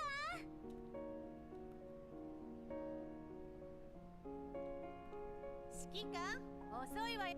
定められし記号が。なーに照れてるんですか、指揮官。ペプリー、今夜超すごいライブ。シャークリームだよ。今夜は指揮官。お姉ちゃん、声が小さいよ。ほら、もっと大声で。指揮官。ご主人様、お茶菓子をご用。何突っ立ってんのよ、バカ。 You dork of a command. 空気にならないで。読むのがめんどくさいから。 Become a tree is just a figure of speech to lighten the mood. Please don't actually turn into a tree and just stand there. みんな待ってますよ、指揮官。あれ、ここ何寝ぼけてんの。2番隊は別の任務から帰ってくる途中でしょ。こんなやつはほっとこ、指揮官。間違って最初にクラッカー鳴らしちゃったけど、びっくりさせなくてよかった。おかえり。ここのところ異常はなかったよ。皆さん喜んでいますね。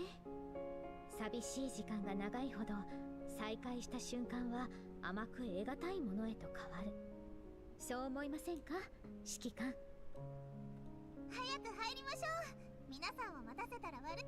そろそろ出発の時間よ。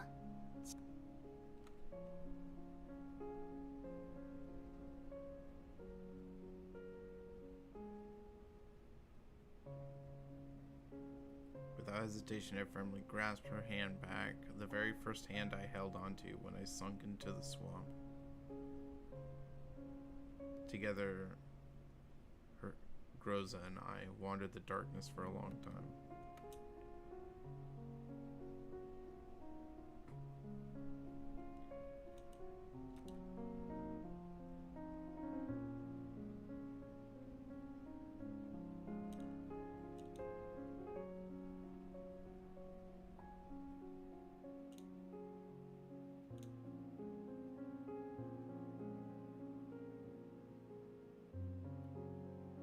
Cool. So that's basically everyone who's on the Elmo there. The only people they didn't mention that were on the Elmo is Team B from 404, so Vector's squad. Alright, let's see this last one. What is this? This is probably a short. あの賞金ハンターを仕留め損ねた。まさか上書きが終了していなかったとはな。これなら最初から連れ去った方が貴重な戦力を手に入れることができたってのに。まあ役部の資産はあらかた回収できたけどな。勝ってやった甲斐があったぜ。ブリーフの情報がなければ大損だった。だが役部もあの賞金ハンターも生きている。しばらくは同じ手を使えないな。新しいカモを飼うのも無理だ。ボス、これからどうする？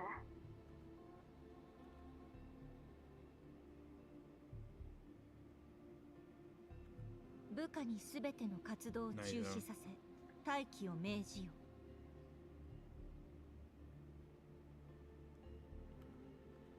そなたに至ってはサンクチュアリに召喚さ。そなたが報告していたフリーズが頻発する問題もサンクチュアリは徹底的。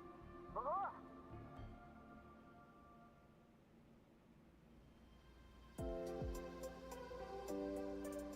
れでよし。メンタルありがとうございます。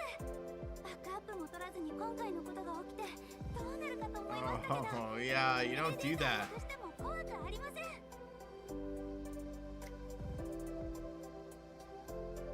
メイリー、フェリー。上書きの影響か。確かに一定の損傷は認められますが、重要なデータはどれも無事なので特に大きな問題だから安心してください。歓迎会の準備もできましたし。歓迎会？私のですか？もちろんです。新しくエルモ号の一員になった方の歓迎会を開くのが通例です。スオミさんの時は。Yeah, why is Suomi not on there? And Ulrid. Well, Ulrid was an adult, but Suomi. スオミさんもいるんですか？あ、ちょっと訳あって今は。Okay. カリンから面倒な依頼が来てな。プロトコルが緩くなった今、ヘレナを無事目的地まで送り届ければスオミの方に顔を出すこともできるはずだ。Nice! Okay, cool. So yeah, Suomi came back, but then she had to go out again because the agreement still hadn't been relaxed. あの人形コミュニティのことは私も。本当ですか？よかった。スオミさんに会いたいです。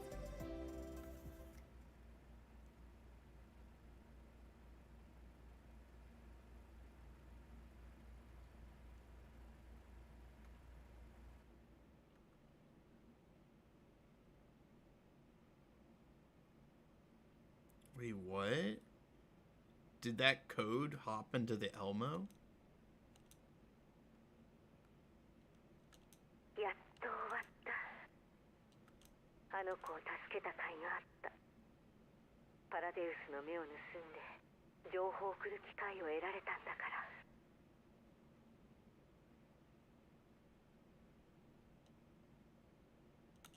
あとは待つだけ。もう少しだ。星の風が知らせを運ぶ。I don't know who that is. I have no clue. Holy shit, that's long. Honestly, it wasn't really that great either. I'm exhausted from how much Girls Frontline story we had to go through. So I will pick this up tomorrow.